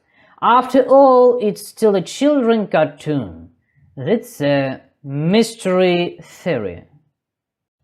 Aang and Katara hear the rumors that the Northern Eight Temple is actually her population. This shocked the gang since they thought the Tibetan-style air nomads had all been wiped out by friggin' Japanese nation. When the group arrived at the Northern Eight Temple, they found out it's not air nomads living there, but rather some tech nerds from Earth Kingdom. Inspired by air nomads' murals, they've built flying machines. In the process, they're tearing down parts of the ancient temple to put up their factories and water closets. Some of the tech nerds argue that progress is everything, but progress has always been driven by different cultures in turn. For example, first the Persian, then the Egyptian, then the Greeks, then Romans, then Germanic tribes that replaced the Western Roman Empire, then the Scandinavians who become the British, then the Americans from the British, a constant chain of the cultural hands-offs. Science doesn't exist in vacuum, it's always rooted in culture. And here's the fine line, where the balance between respecting culture and pushing technical progress. it's all about progress or all about tradition. Personally, I think there is middle part between the two. What's now called technological progress is really just the old Soviet school idea. The culture is disposable and everything must have science. But that ideology is long dead. The notion of science above all itself a cultural value, specifically the culture of the tech nerds. Aang meets the leader of the tech nerds, some guy with big mustache. Later, at the request of the mustache guy's son, Aang uses his Aben abilities to unlock a sealed chamber of the temple. But inside, they discover the tech nerd leader has been secretly manufacturing weapons for the Japanese nation. It's a nasty twist. We thought he was a good guy, but he's being collaborating with the local Navy. Not a great look. So, is it okay to work with occupiers, right? Especially not really you're helping make weapons that kill people. But on the flip side, war has always been a driver of technological progress. Once again, the question, where exactly is the line between good and evil? In the end, Aang and Katara team up with the tech nerds to fight back against the Fire Nation and end the collaboration. And all those gifts, the Fire Nation supplies, tools, resources for the temple, well, we just forget about this. Now they are good guys. The Fire Nation's attack is repelled, but during the battle, their airship is destroyed and promptly salvaged by the enemy. Later in the season 3, that same airship will play a major role. That's the brilliance of the show. Something that looked like a showy details in season 1 turns out to the force down for the final battle. A classic Chekhov's gun moment, masterfully planned in advance. Aang and Katara finally arrives to North Pole to teach Booze Element magic. The team is greeted with full honors, as it should be. They even launch fireworks. Well, Katara and Sokka, being small town folks, are of course blown away by all this grandeur by the culture of the northern neighbors. Sokka tries to flirt with the princess, which is very strange by the way. Technically, there should be strict supervision around the princess. In principle, it's only possible if the society is in active degradation, meaning in war they are all trash, as we will see later. And in the cult of technological progress, you as a people are also trash. And as a result, your princess can just walk around and kiss with randoms. So basically, virginity doesn't make any sense and mean nothing. Am I getting right? Then what's even the point of a marriage of a conversation? Then what point of arranged marriage if your princess can fuck and kiss with randoms? I don't know. Aang and his domina Katara comes to study Boo's element to most powerful trainer Pakku. In northern Polish traditions, they don't teach women battle magic, and it's right. Then Katara tries to fool Pakku by studying Boo's element not by Pakku but by Aang. Then Pakku finds out and break contract with Aang, then stop teaching him. In this series, good to see Katara's real character. It's foolish village true that thinking her pussy most valuable in this world, and everyone should do like she won't. And this dialogue just a perfect. I'm not doing this for you. Someone has to get this old man and teach him manners. And this is about the most powerful waterbender alive. That's some upbringing right here. My pussy is the most important thing in this world. I won't apologize for tricking you, even that I did something vile. I won't take responsibility. Obviously, nothing serious will happen to Katara, since she's the Avatar's friend, but a rotten character gets passed on the children, and that's where I wouldn't want to be in their places. Katara and Pakku start dueling, and Katara's lose, of course. She don't have experience, she can't control herself by the way she's a woman. And Pakku don't kill Katara and start teaching her just because of Deus Ex Machina like Granny's necklace. Of course, Pakku don't remember it. Necklace could fall 2 meters right or 3 meters left, then he will not find it. But who cares logic, right?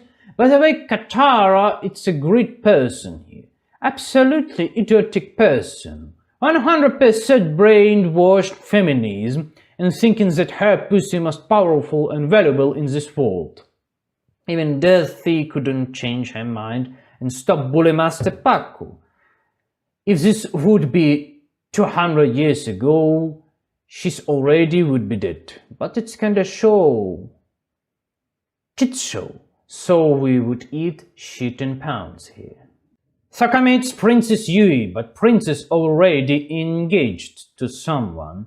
It's Grid 10 where Sokka see how women fuck his brain and decide it out, and then Princess kiss him. When understands that this meat could be lost, Sokka don't understand why Princess doing like this, and I will teach you. Women can do their own decisions.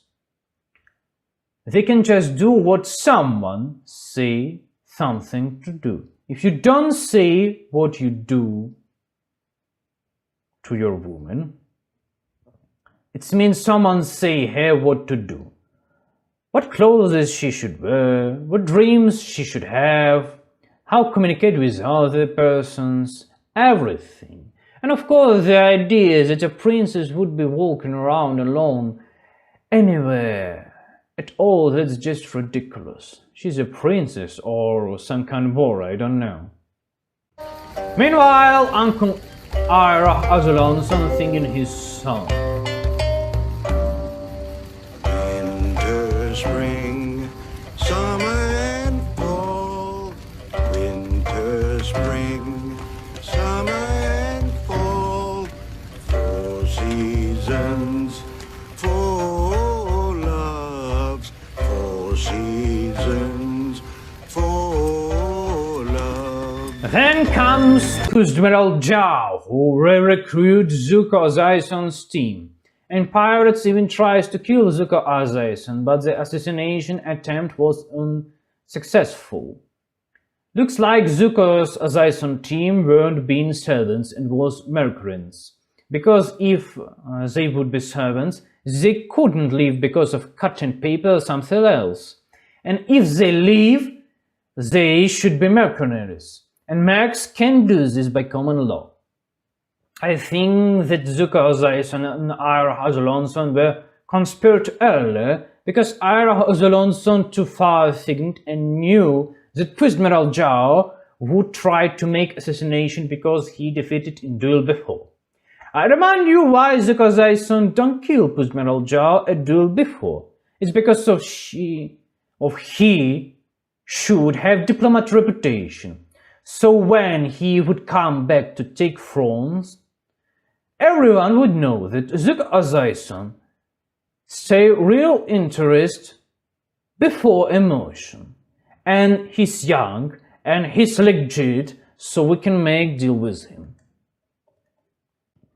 In this series we see Katara don't have any manners. She spitted young in kid gypsy camp, and here's results. Disrespectful attitude toward to people, most powerful persons who could snap your spine in half. Honestly, that's a great dialogue was earlier. I'm not doing this for you. Someone has to take down this old man. And it's about the most powerful waterbender alive. on bringing on full display. My pussy is the most important things ever. I won't apologize for lying to you. Even thought I did something nasty, I refuse to take responsibility. Obviously, nothing serious will happen to her. She's Avatar's friend, but that character will pass down to kids, and they will have bad way to live. Paco didn't harm Katara only because of nostalgia for the past, and thus laughable claims about marriage of convenience, not love, be nonsense. That's exactly why girls used to get married right after 12 to avoid this kind of feminine stupidly "I'm so important pussy, but I don't love and I won't."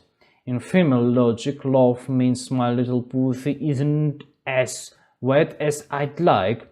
She's not feeling it, you see. And society is supposed to reorganize itself around the mood swinging of Katara's pussy, just so she's comfortable, right? Just so things go exactly how she wants. Is that I'm correct? Of course I'm correct. Katara deals with Paku's students and beat them all without much resistance. Well, I can't believe Katara could smack around all the Paku students. The logic is simple. The society was powerful early, but now all the men have turned into handpicked tribe.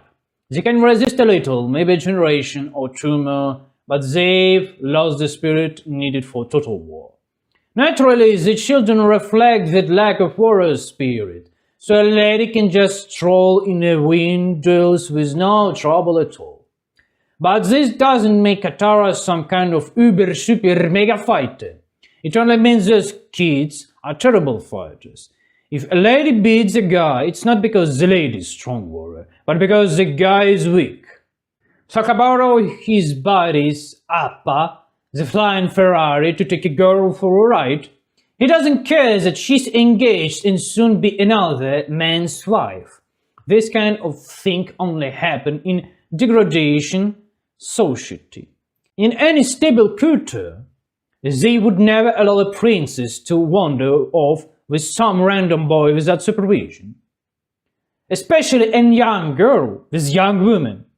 Doesn't matter if they are honored guests. Honored guests are one thing, guarding the princess' virginity is another. I really don't know what level of idiocy it takes not to realize they will end up kissing and more. Ira Azulonson and Puzmeral Jaw hold the World Council before launching the Achtung Bombardierung on the Northern Tribe. Puzmeral Jaw throws sarcastic comments to Ira Azulonson, but Ira Azulonson couldn't care less. He just swallows it calmly. The scene between Ira Azulonson and Puzmeral Jaw is instructive. Why is he so easy to fool Jaw? Because he's proud. The proud are always easy to manipulate, and prideful men always lose to their pride. They will feed him disinformation, like when he was told the assassination attempt on Zuko Azaison was successful, or when he was told that nobody suspected Zhao, despite his raging temper making it obvious he'd planned something reckless. The people of Wotker tribe at the Northern Pole hold a civil council. The leader gives a rousing patriotic speech urging unity against the foreign invaders.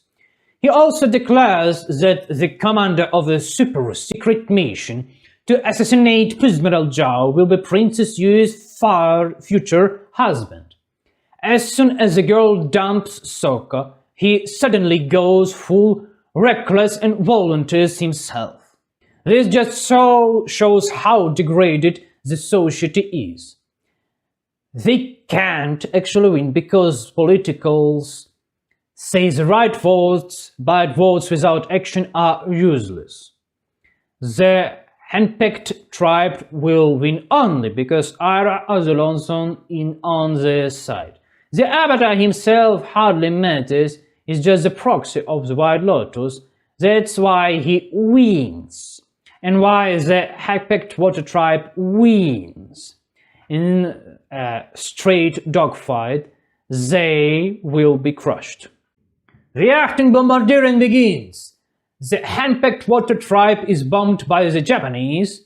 The Avatar neutralized one of the ships, and the show demonstrates that mass organized does have results in a large-scale war. Local heroic matters, but they are just small drops. Nice detail, in earlier episodes, they froze a ship with waterbending, and as a result, they repeat the same move. That's mastery in the small things. They have not fought in 85 years. They live in another university.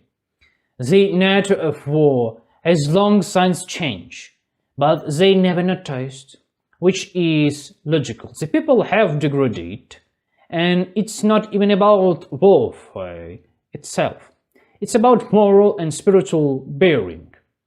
And those begin with the choices of each individual. From their calm cities, the nations, then aliens, it always starts with one person. The elite squad of the hand-packed water tribe prepares for the assassination mission on Pusmiral Jar. The commander of the super-secret A-class squad talks with Sokka. He says, "I haven't this much woman. I have many women, but you is the best. I'm playboy, philanthrope, who only goes for the top tier. Top G." Right. And what else should one recall before battle? Normal people prefer gear. Stay silent, gather inner strength. They remember the great warriors of past generation. They read epics. They pray. They made detailed plans, hundreds of backup plans, just in case. Remember DuckTales with Scrooge McDuck? Even the small dogs had over 300 plans if something went wrong. But these guys don't care. They are busy talking about girls' pussies. And the result is obvious. This person with no name is going to be buried right there. I mean, not right there in this moment, but in future. You will see it. Avatar and Roku meet in hallucination dreams and talking with each other. Avatar asks advice, and asks advice at Roku. How better to strike back Japanese army? The existential question arises once again. Roku is Aang in the past life. The soul has migrated, but the personalities are different.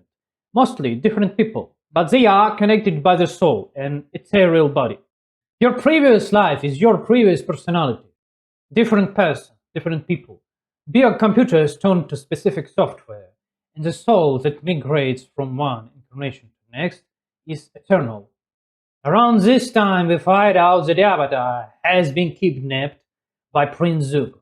He was hiding from the blizzard, but that wasn't enough to escape the pursuit of Appa, Sokka, and Katara.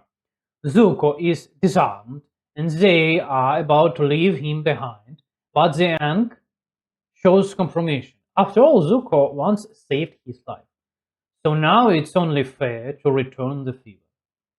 Of course, Zuko didn't save Aang out of kindness. It was purely political, since he wanted to capture him himself. But Aang saved Zuko out of genuine compensation. Later in Season 2, Zuko will face a deep spiritual and psychological crisis rooted in this moment. Because really, Aang could have left him to die, but he didn't. And that's mercy plants the first seeds to Zuko's change. Pusmiral Jar kills the moon spirit anyway. Here the story takes a heavy them. What chaos fall when idiots gain access to dangerous knowledge. Some knowledge must be protected. In the wrong hands, it's like giving a chimpanzee the launch codes to nuclear missiles. Kuzmeral Zhao just pressed the button because he could. Why? Because nobody stopped him in time. Sometimes violence is not the answer, but sometimes it's the only answer. If Ira Azulonson had let Kuzmeral Zhao die early in the duel, things might have turned out differently. A full load in an army causes far more damage than a full run in a firm. It's society's responsibility not to let fools gain power. Otherwise, you end up with a nuclear disaster. This is not about preferences, it's about survival. Ira Hazlonson tells Princess Yui she can give up her life to restore the moon, since she only lived thanks to the moon's spirit's blessing. Yui accepts her fate, sacrifices herself, and balance in restore. The Avatar unites with the spirits of the ocean and the moon, goes full ultimate mode, and wipes all the invasion fleet. Balance returned, but as the Northern Chief points out, it's a Pyrrhic victory. They won, but at a terrible cost. They had avoided war for nearly a century and failed to prepare for it. They were saved only because wise outsiders, Paku, Iro Hazlonson, and the Avatar Aang, stood by them. Nothing more, nothing less. Without them, the northern tribe would have been wiped out. Zuko and Zhao are dueling. Zhao saying that Zuko Azaison should have accepted defeat rather than side with the enemy, claiming the honor of their glorious nation outweighed Zuko's Azaison personal motives. He blames Zuko for his own failures. Zuko Azaison bothered to argue back, but really, what's the point? Zuko Kuzmeral Zhao, isn't speaking as a rational man.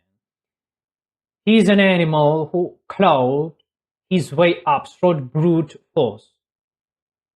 Give such an animal power and you end up with a monkey holding a machine gun. If not for Aero Azolonson political maneuvers, Kuzmeral Zhao, would we been dead long ago. At the end, when Kuzmeral Zhao is drawing, he refused Zuko Azaison offered hand. He chooses death instead.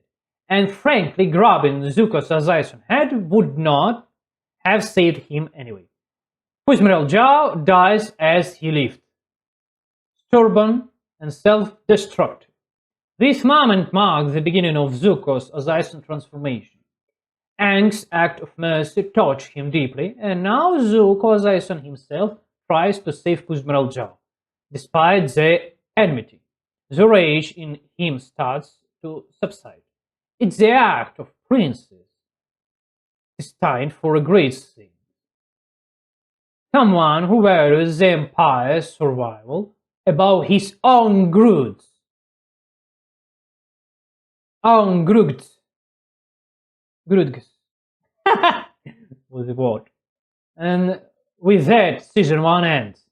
Ah, yeah, we get one Azuri pussy at the end. Foreshadowing the storm that's coming in season 2. Arach Azaronson and Zuko Azaison are talking. Zuko Azaison says, 3 years ago I was banished. I lost everything. I need the Avatar, my honor, my throne. I want my father to think I am unworthy. Zuko is sulking over his grievance. They kicked him out and now he resets everyone. The grudge eat him up. It prevents him from living normally and happy life. Fortunately, in our time with emotion therapy, you can remove that grudge and live happy life without it. That's how we live today. Well, back then we didn't have technologies like we do now. We live in amazing times. Little Pussy Azula sails to her brother to take him a captive. The plan is to make sure Zuko doesn't interfere with catching the Avatar doesn't complete with his little sister. Little Pussy Azula communicates with her own crew like Gestapo officer with Jews and says, "If you don't do good job, if you do bad job, I'll destroy you all!" Terror is the worst weapon, of course. Of course, it's a forced measure in war, but when you apply terror to your own soldiers, it ends like Azula's case at the end of the series. Everyone turns away and flees from you. Some fast, some slow, but people scatter because they don't want to deal with angry, screaming pussy. The ship's captain reports to Azula that they won't make port on time because of the tide. Azula asks, "Does the tide command the ship? You put the strain yourself on a heavy assault." Pussy Azula has a thermonuclear burst of pride. If you like a lady with a temperament, I don't envy you. The main characters in this series are, to a degree or another, sick, emancipated women not ready for starting a family. Pussy Azula is very stupid and proud lady. The reason she wasn't killed in the war, it's thanks to the White Lotus. All masters answer to 5 elders and don't go freelance. And that's why the Imperial Japanese family have not been overthrown yet. It's a long story we will return to, but for now, Pussy Azula, it's a little pussy, nothing more. She doesn't even have the faintest idea that nature can foil a plan. That's how stupid she is. Well, what can you do? Father's upbringing, all in father's image. Azula Pussy talks with Aira Azulonson and Zuko as a son. Little Pussy Azula shows a wildful character. She says they are plot against father. That's why he summons his son from exile urgently. Naturally, she endlessly insults Zuko and Aira. Even if she became queen, the empire would fall within 1 generation, or in 5-10 years. I remind you that 1 generation means it's 50 years. A thin man would never marry such a screaming bitch. Who needs a woman who moves like a dog, who lives like a dog, who says even like a dog, who even is thinking like a dog? Maybe for a cuckold, it's crazy. And then that screamer would manage the empire's finances. Nobody would agree to that. Either they'd prevent Azula from taking power, or they'd throw her out. Note that in Season 3, when Azula expels all her servants, no one from Feudal Lords come to help her with Zuko. By the way, Azula is useless to everyone on her own. The heads of the clans tolerate her, and Azai Azulonson's stupid, short-sighted decisions only because Aira Azulonson plans to finish the military campaign and dump the mess on Azai Azulonson. The nobles are good. The people, Japanese nation, are good. The king is bad. We overthrew the king, and now the king is good too, and we don't have to take responsibility for war crimes. What a great move. Aira Azulonson says his brother never regretted anything. I don't know his brother too well. That's not his style. Even he regretted something. He'd never said, never. That's his character. Zuko Zaison, I know things in our family are what they seems. Zuko snapped at Aira, calling him a lazy old man who invited his brother. Ridiculous. Aira Azulonson is only legitimate heir who refuses the throne for personal and political reasons. Ira Azulonson is a celebrated general with experience. Ira Azulonson has authority with the world elite beyond Japan. What's in there to envy? Azula meets Ira and Zuko on her ship. She says, "We are heading to home." The captain says, "You heard the order. We are taking prisoners to the Fire Nation," Japanese nation. Could someone be so dumb to blur that out, I think yes, if idiots like that run a country and an army, everything falls apart because of stupidity. In a normal army, a normal state selects the best. Here's a selection for the worst happens, and it's a matter of time before the country collapses, unless someone steps in and prevents it, which is what Ira Azulonson is doing. Maybe the captain would not blurt it out in front at everyone, but people would start spreading rumors and Zuko Sazayson would hear it.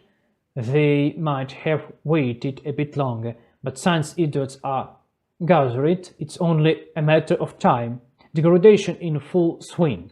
So yes, such a sleep is kinda realistic. Not full, but kinda. Also, in this series you can see how Azula stupid. She even admitted, "I lied to you, Zuko, about the original plan." Complete moron. Who runs an operation like this? It's dumb shit. She just split everything to Zuko. Well, Azula is a truly man like Ozai, so sent a woman on a secret mission. The woman failed. She leaked all the information, and she gets away with it. Ozai seems like an evil dictator, but when his daughter broke an operation, did everything that she could wrong, she did it. There are no punishment. Oh. Looks like in Ozai's head woman matter more the boys, since Zuko was banished earlier, but Azula is not banished. Note how Ira kicked Azula overboard with a second thought, and in Solo he scattered the gods. Who will still have questions about Ira might? I have 0 questions. Azula declares Ira and Zuko wanted by Interpol. Ira and Zuko cut their hair and go into hiding. By the way, Zuko cuts off his braid with a little knife with gravure. Never give up.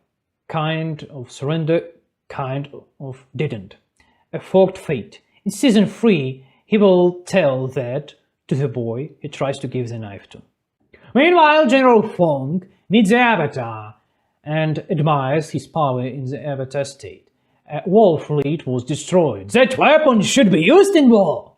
Fong says we can immediately rush the capital and a couple of strikes will be enough for the enemy to capitulate. Katara, as the most head of all, decided that Aang what to do. She rejects the plan without asking. Fong took Aang on the pity road, showed wounded soldiers, and say, "We will all die. This way you must help us." Aang agreed to the general's experiment when his master, Katara, fell asleep. Here's the difference between the female approach and the male in the shown well. The idea of rushing the capital is not without sense, could be real one plan, but we don't have a fortnight summary for the right decisions, and women think in terms of safety. Safe is the top priority, but that's not always the correct choice. General Fong's servants give the Aang stimulants in tea. It doesn't work. They try to scare him and it doesn't work. They try rituals and it doesn't work. They can't do the Avatar state Aang. Now I will finish my soup and watch. I have a hissy fit. It doesn't work. In this case, they could have politely refused General Fong's ask and say, "We are going to visit King Bumi. If you want, go yourself or send someone from your servants with us.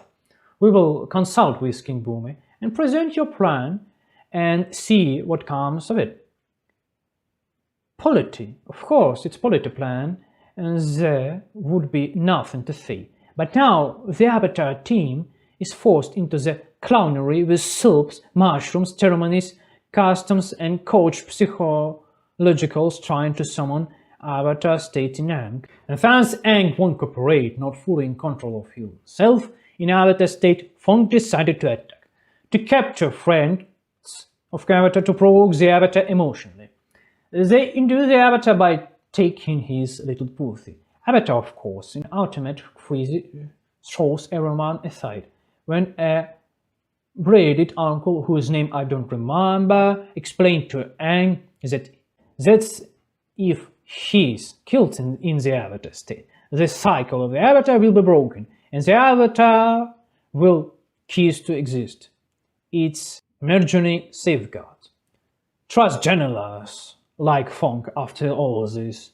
I remind you that they could have handled this smartly. Said they are going to King Bumi, and King Bumi has his own more advanced plan for how to win war. Relying on Bumi's authority would have nullified the pity trick, because when real stakes are at hand, pity doesn't work. Because Ison and Alsomt hiding in the forest trying to find food. Finally, they find out the village where heroes can help Alsomt with his traumas. Being engaged, Zuko Ison shows his character from the bedside. He don't want to talk and avoid normal talking. In his head, he may be even looking like a cool guy with baseball cap on the back like a nigger. But in real life, he looks like a scary dog who thinks how to bite you from spine. So look at yourself. Do you look like Zuko in this series or not? If you look, it's problem that you should fix. If you don't fix it, you will have problems more and more in your future. Zuko feelings hard of he's not the emperor, so he's stealing horse analog in this series from the good ladies because of this emotion heart. Stealing horse from someone who invited you like a guest, feed you, give you water and shelter. It's a bad thing. You could take this horse from some bandits, but you decided do like this. It's a wild act from Zuko. Shame on him. 1 minute of shaming Zuko. Right now. Meanwhile, Team Avatar meets Gypsy. Gypsy singing and telling some French dumb shit about love, the propaganda in boring style of life, using drugs and even not paying taxes. We can eat first and second points, but third one, no, of course not. We must pay taxes for slave-owning state. It's only people, free people don't pay taxes. Because all 2 legs cattle must pay taxes, so we should. By the way, Japanese heard Team Avatar to cover by bombardiering, so Team Avatar should split to find way out. Domina Katara and her wife by Pussy and Hank find some place where they can read history of this cave. Of course, they are telling us some French shit story about love, like man and woman fall in love with each other and other shit. Man was wiped at war, strong and independent woman become more strong and more independent, and with help of strong and independent wiped all 2 armies from 2 tribes and make these 2 villages live in peace. This episode is completely confusing of me. Or maybe it's a frivolous translation of Gypsy style song, and there was actually a different story, but basically they are telling us the principle. Now I'll eat my soup and you'll see my tantrum works. Like a woman just needs to throw a little fit, and that's it. Life will magically sort itself out. What a great story, I think. The story of the city Mash unfolds in cave as told by Katara. In the end, Katara gives the thesis that love is a light in the darkness, and this thesis, of course, helps the crew find a way out. Of course, that's a completely bullshit. What they are presenting here is a love, just plain lust. Sexual desire, nothing more.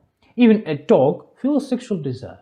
So now, do they have dog love? Let's actually define love, then. Not just kisses, sex, or dog-like lust, but what they call living together under one roof until the end, no matter the hardships and problems in life. The Avatar crew and the gypsies get out from the cave, they say goodbyes to each other, and meanwhile, Amashu has been captured by the Japanese. All of Avatar's effort and rush to reach Amashu were completely pointless. That's it for the episode. Send me cutted papers donations, and remember, every dollar you send me speeds up my reproduction. Goodbye. Goodbye! Team Avatar sneaks into Amashu under cover of darkness to see Azula screaming and vicious, deciding to assemble a squad of her own young pussy followers to use as a elite squad in the war. For a while, that 5A class squad can actually be terrifying and effective and put everyone in their places, because if you remember the Avatar universe lore, all the top benders, the best of the best fighters, the guys oozing testosterone who can cut short at anyone, they are all in the order of White Lotus. The White Lotus has given orders to not intervene for now and let Japanese nation win the war, because they have multi-step plan that will end the conflict. The idea is behind the multi-step plan is simple. The Japanese nation has conquered everyone. They can spend another 20 to 40 years waging partisans war inside the occupied country, and so on and so forth. Or they can run a political rebrand. Remove Ozai as Alonson, install Zuko Ozai-son. Zuko Ozai-son will claim Ozai as Alonson did everything wrong, return the occupied lands and restore peace, because even if the conquerors win, they won't have the resources or organization level to hold and integrate the occupied territories. Your price exactly as much you can take exactly as much territory and resources as your level of organization allow it. The organization is not enough to take over a continent. So yes, young pussy women's elite squad in this university can be effective for time. It turned out a child is accidentally kidnapped while leaving the city. Important to realize the cartoon can be good, but the values it presents are something monstrous. Sokka doesn't like the child screaming and how the kid makes a stand. Katara hits Sokka at the head for complaining and lets the child play with boomerang. Also, the kid could have cut with boomerang, ripped their gums or tongue and bleed to death, or caught an infection because the boomerang filthy. In short, Sokka was doing the sensible thing. Katara seems to be doing the right thing, but in practice, nothing good comes of it, including a child's every whim just because they cry. That's what people who can stand up for themselves do. Women giving like that only for some material advantage. Otherwise, they don't. There is a communist-style rebrand. Amashu becomes Stalinbad. The Avatar crew goes to make deal with Azula Pussy. Azula Pussy decides that exchanging the child for the king is not equal swap and refuses the deal. A fight breaks out. We can pause for a smart aside. Here's the important point. There was a deal, an offer was made, and you agreed to it. Then you broke your word and attacked the diplomats. You devolved your own word because of Azula's Pussy decision to renege. The honor of the Imperial clan has sunk to gutter level. Everyone understands this. This is Ozai's system. Deception, broken promises, terror. That's why the White Lotus ordered it not to resist Ozai for now, because Ozai's stubbornness would lead to heavy casualties. Aang successfully captured King Bumi, but during their conversation, Bumi explained that his surrender was premeditated. In fact, as we later learn, in this year, Bumi will retake his city back. Bumi explains to Aang that he can't bend metal because metal is made of earth parts. He also teaches Aang about the art of war using chi in battle. Aang knows only two moves, attack and retreat. They are 85, actually. He urges Aang to learn. But why did Bumi not resist with all his power? He could kill every from invasion army, but resistance would have caused enormous losses. And even if heavy losses were accepted, the Japanese nation still would not be able to hold the occupied lands. Their organization is terrible. Their internal politics make matters worse. Clan members throw each other out over small things, publicly brand one another as traitors, put each other on wanted lists. They behave like animals. The Fire Nation won only because they were allowed to. So a bloodless cup could be staged under the pretext that the king was bad, but the nobles are good. The war could be ended. Because Ira Hasulonson is sympathetic to Japanese nation soldiers, he wants the conflict ended quickly so people stop dying in this idiotic war. To avoid situation like fight to last man, like Hitler's war to the last German man, it's better to stop the train in the time. And as I said, that's what the plan is for. Zuko Azaisen and Ira Hasulonson are begging on the streets. Zuko hates it. He's royal, actually, so for his side, everyone owns him.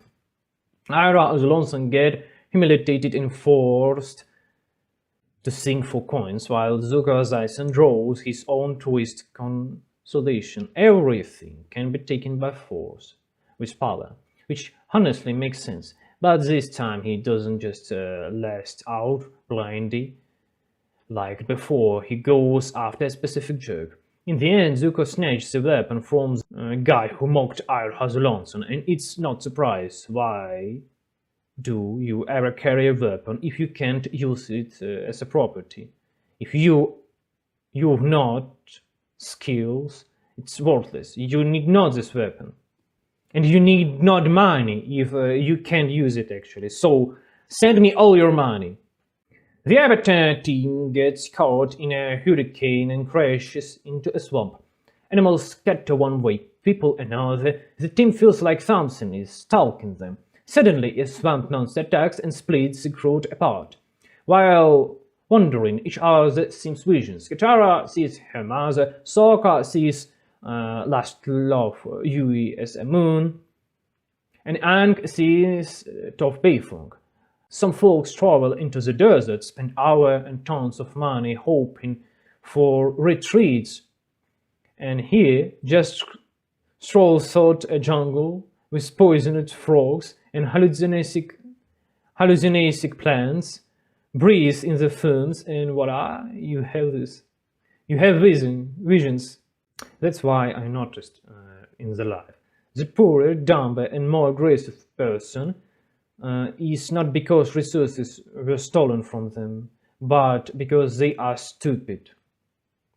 The more they crying, they looking for hallucination dreams, the more they need them. Vision of a perfect future, chasing a phantom of happiness, because deep down they are miserable. But if you won't be happy, here you are. You can drink, you can eat, you have place for where you live, and 100 years ago you would have more harder life than today. So be happy if you're looking for happy. But every person who looking for happy, They unhappy, actually. They look not happy. Because happiness, it's about living without so much stress. Be ready for every stress situation, you know? But they looking not for this, no stress situation. They looking for skibidi toilet, TikTok, Coca-Cola, cocaine maybe prawn. That's what they need it for. Persons who look in happiness, look in retreats. Meanwhile, Appa and Momo get attacked by local swamp people. Aang, Sokka and Katara reach the swamp's heart, chase the visions, and then the swamp's monster attacks them again. Turns out the monster is just a guy hidden under a mass of swamp vines. The swamp bender introduces himself and says he's simply defending the tree and the swamp from idiots trying to harm it. Looks like you are idiots who trying to harm! His show lightly touches on the big question of technology. Even if not fully here, them later show up in a Legend of Korra, where this same swamp gets chopped down. The debate is this, do you side with the progress in machine or with traditional nature? In reality, there is no right side. The only one side here is me or not me, it's not right. People who fight against progress, like oil drilling, don't actually care about oil. What pisses them off is that fresh water disappears underground and rivers dry up. If those core issues were addressed, they would not give a damn about technology. Everyone has their own resources. I mean reasons, not resources. Some worry about ecology, some about culture, some about kids' future, some about deep-seated traumas and thinking. If they don't follow the book, and yes, Bible literally means book, then they will burn in the hell. Each has personal rules. Opposition is science, it's not just about a surface symptom. The swamp guy explains the entire swamp in the one giant tree. The team Avatar finds the animals, meet more swamp wolves, and hangs out. Sokka naturally keeps debunking the magic swamp, insisting it's just not logical. So it's still funny. Who the hell sent them those visions? Back to the science with anti-science them. Science zealots care about pushing their vision of progress, and they think anyone against TV, subways, or electricity is just dumb and doesn't get it. But if they were really that smart, they'd dig into the real reasons behind people resistance, show these people that their true interests don't actually clash with progress and that fighting against it's pointless. But no, instead we get it so shitty, there are two piles of crap, call it. One pile of crap, science zealots, dumps on the pile, anti-science folks, and vice versa. People defend their fears and interests, real or imagined, but never actually spell them out. They just ram into each other like goats on the bridge, refusing to give way. The Avatar and the gang walks into an ambush laid by Mercury Japanese soldiers. During the chase, Sokka loses his boomerang. Sokka says, "So, you have time to save your scrolls, Katara, your staff, Aang, but not time for save my boomerang." Katara answers, "Exactly. Right. Men should be put down. Ladies, I call you. Humiliate them all. Make sure every man is humiliated, even the policemen. Let them be made up of humiliated men. Total humiliation of men. And if for once someone had got a guard dog to warn them, or had kicked the lemur's ass so I'd notice the chase, then maybe things would be different. So Team Avatar should actually eat the lemurs because he's useless." The Avatar party arrives at the Avatar's village festival. It turns out the Avatar is not respected there because he once killed the tribe leader, and anyway, the Avatar is bloodthirsty scoundrel. The group decides to defend the Avatar's honor in court. The episode itself is about how history is very specific, so-called science, and how it will always be disputed. For example, about Christ. Certain Josephus Flavius mentioned Christ in his records. Many historians pointed to Josephus as proof that Christ existed, but here's the catch. Josephus has a parousia. That is, his religion stance didn't make him someone who would acknowledge Christ as a Lord. In these entries, he didn't write Jesus Christ. He wrote Jesus of Nazareth, who is later called Christ. That's a big difference in terms of what was actually written. Josephus' audience were to Romans. He mentioned Jesus' execution among other mistake decisions made by Pontius Pilate. Later the text was altered. Josephus originally wrote about Jesus neutrally, and the text was changed from neutrally to laudatory. In other words, Josephus, being a Pharisee, would not suddenly start calling Jesus of Nazareth Jesus Christ. In other words, the Lord. These kinds of small details are constantly changing over time. The farther you go from our present, the more the materials gets reshaped. It becomes hard as hell to figure out what the original author actually wrote and meant. Zuko erupts Qarans. Then, talking with his uncle, and Uncle Ira Alsomt say, even if you catch the Avatar, this won't solve all our problems. Still, Ira Alsomt says you must not give into despair, because in the hardest time, hope is the only thing you can believe in. And he naturally says that Zuko Azaison should thinking about future as life project, not just emotional hard side. Fucking Katara study testimonies and physical evidence from Kyoshi Island, in the end gathering proof that the Avatar is innocent proved pointless, because the Ash Kingdom tribe has a different legal system. Like that. First I'll tell you how it was, then you'll tell how it was, and I'll decide who's right. Stupid but realistic, I'll give 12 females judge out of 10 for physiological authenticity. The Avatar speaks, his speech goes badly. Then they want to call a certain witness persistent, and the judge shows we have no practice of summoning witness to court. How lovely. So then, where is the so-called justice? From the tribe point of view, that's justice. I said, you said, I decided I'm right. I don't need your witnesses, exhibits, facts, or arguments. I'm right, and fuck off. This person, you should respect his own opinion. He's an individual. But how can you reasonably trust such a court if the judge brings charge while playing the prosecutor at the same time as the judge? Is it normal to think that same judge prosecutor lied in the previous statement? And by poison tree doctrine, if someone levels a series of accusation and even one turns out to be baseless or slanderous, then all the accusations are annulled, because the accuser was sloppy or malicious.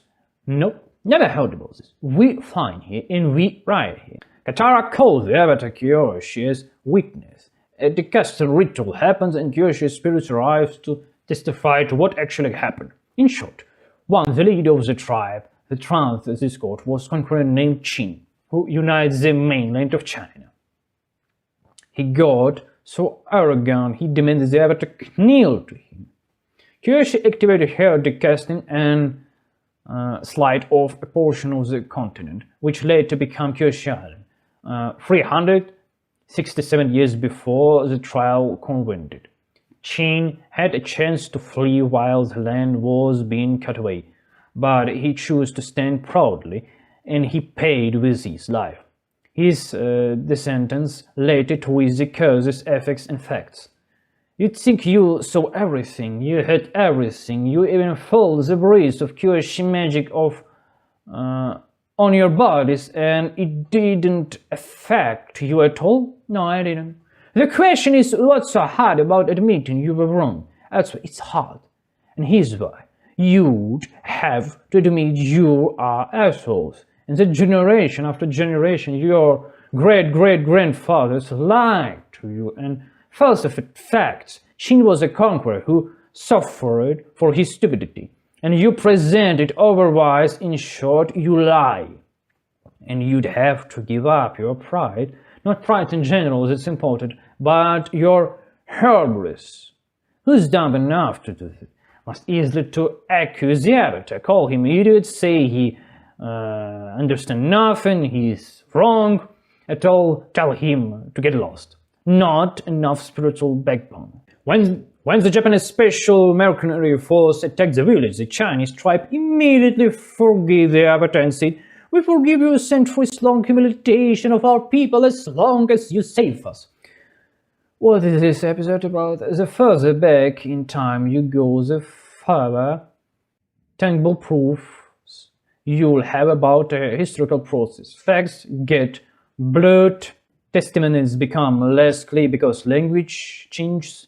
At some point people will say, none of this happened, I didn't see it, so it's not true. Even if someone saw it, it's gypsy tricks. Even if there was a live broadcast to the whole planet in even a divine appearance, it's all a global circus. Even if it wasn't circus and there is evidence, it's a neutral network recording. Even if you could come and talk to God in person, it's tourist rip-off like Disneyland. In short, a hardened cynic will always find an argument to deny. He'll cling to it until death rather than admit his own wrongness. His ego. Admitting you were wrong is like smearing yourself in shit and living in it forever. An unthinkable crime against yourself. Better to think and not admit your shit yourself, rather than wash up afterwards. I'll shit myself, but I won't submit. Hardened cynics are like that, so there are no point in trying to prove anything to them. This works both ways. A hardened atheist will seek arguments for atheism everywhere. A hardened believer will seek arguments for faith everywhere. It's human nature. Homo sapiens software. Aang comes to Kung Fu Academy to teach us magic. But in this academy, simple commerce location for rich parents, not place of masters. Team Avatar heard about arena fighting and Katara of course bully Mans to find out information with Gestapo-style torture. Very interesting. Can you find it even one woman warrior? No, I just remember you about real situation. Women can fight. Women can join war. If women goes to war, it would be collapse. So in this series, creators talking are about equality. What the hell equality? What the hell is equality? Men's not equal between men's. Women's not equal with women's. And two group of persons who not equal inside of these groups. Magic stay equal between each other. Great thing. Aang dueling with Toph at first time, and duel with Shaolin Urban in the punch Toph from the ring, and technically won the battle and get reward. I don't understand why in this serial creators making Toph genius child. In 30 years old, she's second of all Earthbenders. First is King Boomy. Nonsense, shit in my soup. And okay, she has 7 perk, but why she loses in middle of serial? and arena fighters take her as a prisoner with Aang if she sought to bend her, because in the end of this series she would win all arena fighters at one battle. I don't like this side of Cyril because of too much so idiot spots. Aang visits the Beifong family for talking. Toph and Aang get kidnapped during a head-to-head talk. As I understood, the kidnappers demanded the same amount of money as the damage Aang and Toph caused when they defeated the blind bandit, Toph, and get reward from arena fighters, contract from Sifu Kung Fu, local Sifu Kung Fu. The same sum, otherwise the bag would be been a lot bigger. I don't know whether that was intentional or not, but they could be paid more. I conclude that the fighters from the arena, especially Sifu, the trainer, are actually decent people. They look way better compared to the kind of lowlifes Aang and Toph turn out be in this episode. In this one, Aang and Toph behave like hooligans, idiots, white trash, LGBT followers, while the arena fighters come of all respectable people. Toph defeats Sifu Kung Fu in a duel. In my opinion, Sifu was treated with no respect at all. The fight could be lasted at least 2 minutes, and Toph could be barely pushed him out of the ring. But no, he ended up looking like yet another creep, only a mega creep this time. Then Toph talks with her parents, who decided to put her under even stricter control, but she soon runs away and joins the Team Avatar. Toph's father hires her teacher Sifu, and Sifu of Arena, along with the arena fighters, to rescue his daughter, believing she's been kidnapped by the Avatar, when in fact she ran away on her own. Later on, we will see what happened when a team is made up from professionals only, and how does that end? Very simple. Everyone starts pulling the blanket on their own side. Everyone's master. Everyone's genius, and nobody wants to yield.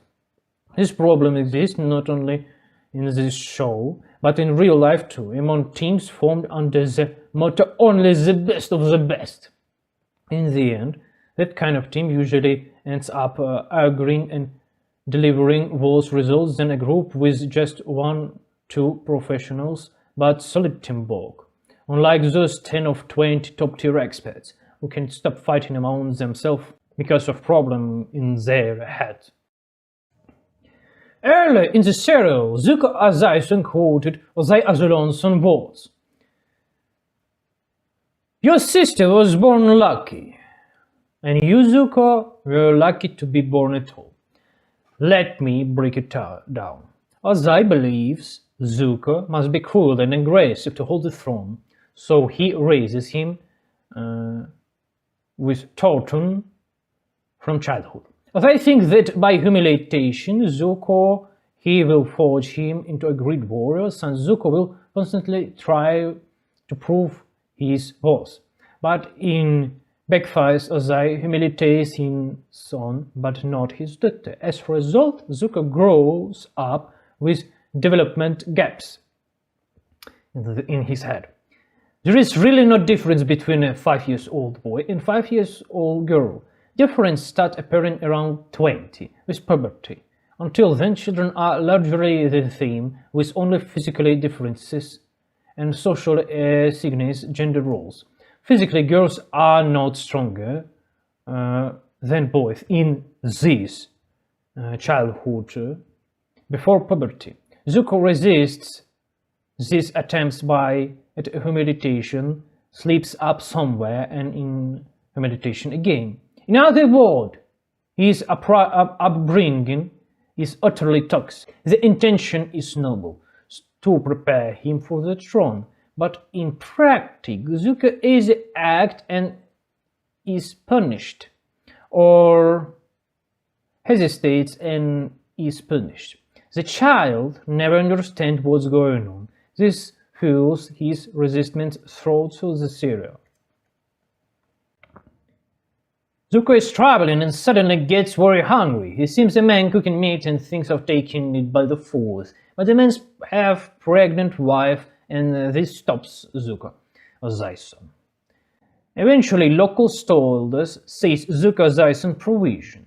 A boy, the reason Zuko was robbed, offers help bringing him home, feeds him and finds him work. But Zuko doesn't know how to work. He knows only one thing: thief, banditry, kill others and can't even walk. But he's noble, but can't walk. Zuko experiences flashbacks. Sometimes he interacts with his mother, sometimes plays with Azuli and her friends. Here we see details of Azuli, a brigand that Ozai Azalonson praises. She can mimic and sense the right moment to say the correct words. From childhood she is cynical, very much like her father, which is why he praises her. Zuko Ozai-son, meanwhile, spent more time with his uncle and develops empathy. Even Azula's pussy opinion of her uncle, he would have made a terrible emperor, unlike their father. This cynicism harms her. Cynicism for its own sake, directed against family, not strangers, your closet allies, your nearest family, yet she treats them with hardened, bitter cynicism. No wonder Ozai Azalonson lost the battle. Lost the war, battle. Flashbacks continues. Zuko interacts with Azula Pussy after learning their cousin Lieutenant Iroh Azalonson's son died in battle, and Iroh returns from war. Azuli Pussy cruelly comments that Uncle Iroh Azalonson is weak and a coward. She's Ozai Azalonson's favorite because she mirrors his character. He also tries to do right by the family, uses cynicism as a political tool, but creates enormous problems. In the end, Ozai will pay for his cynicism. But now, with blood in his case, Azuli Pussy will also pay them, will become poor captives. People today also pay that cynicism. I'm not even talking about slaves fighting, slaves for no reason. I mean aborting. People invented condoms to enjoy sex without having children. Yet abortion is still widespread. Millions have died as a result. Condition exists to prevent abortion, but people act cynically. Open disagreement for sharing moral norms has become normalized. What a strange world we live in. Headlines are full of disasters. Everyone in an enemy police, government, men, women, helping even strangers, children is risky. People pay with suffering for cynicism. Maybe 1 in 100, God willing, is truly happy. The same applies to relationships. Only 1 of 2 of 100 couples are genuinely happy. The rest hate each other, plot, insult, humiliate each other ritually. People are not just going to pay later for updating moral standards, they are already paying. And you are paying. Take 10 minutes away from your phone, stop watching Skibidi Toilet, and just feel the tension from doing nothing. Can you do that? I think no. Azula Pussy continues her father's cynicism, baiting even her grandfather, claiming he was no longer a might-be Fire Lord. In reality, she is echoing Ozai Azalonson's words. Ozai Azalonson needed argument for killing his own father. He could be just say, I'm cruel and aggressive and want power, obey me or die. He had to justify that Iroh Azalonson was no longer strong, so it was acceptable to kill family. This is cynicism. Generation before you built an emperor, and now you think you be the smartest. The previous generation were idiots, so they built the foundations that theoretically allows you to be emperor. You think you was genius. You are genius, of course. Without Iroh Azalonson's strategies with the White Lotus, Avatar and Zuko Zaison rise to the throne. Ozai Azalonson would have ruined all his and Keto's legacy, not in a climatic battle, but simply by slaughtering their lives for no reason. Azai Azalonson, Zuko Azaison, and Pussy Azuli presents before Azalon Sozinson. Azai Azalonson asks a specific question in the battle at Wounded Knee. How did you outmaneuver your great-grandfather? Azula immediately gives the correct answer. He advanced with the time to get the advantage. Advance. Then she demonstrates kung fu moves. Zuko Azaison gets frustrated and wants to present himself, but fails. Azalon Sozinson loses patience. Azai, enough with this circus. Just say what you want. Azalon Sozinson doesn't think Zuko Azaison presentation is circus. He knows a 5-year-old girl can't understand war. She's never been on a battlefield, carried wounded soldier, or stood behind a shield wall. She's recurring memorized words and moves taught by Azai. Zuko meanwhile thinks he's being blamed. The oration starts not from Zuko's presentation, but from Azai's insistence on showcasing his perfect children. Zuko steps in to defend the boy. He defeated all soldiers quite effectively, but once people learn he's Prince Zuko Azaison, everyone turns against him. The citizens are short-sighted. They don't question how Prince Zuko Azaison ended up in the throne. He helped them, saved the children from several deaths, saved a woman, and they thinking it's fine to hate him just because that's the habit. Recognizing they hatred and reconsidering it would be too difficult.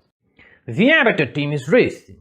The girls are arguing over work assessments. Katara wants Toph to help, but Toph refuses because in her view, work is for losers and slaves. I'm not scrubbing salties, said Toph, or something like this. I told you conflicts would happen when you assemble a team of super professional experts.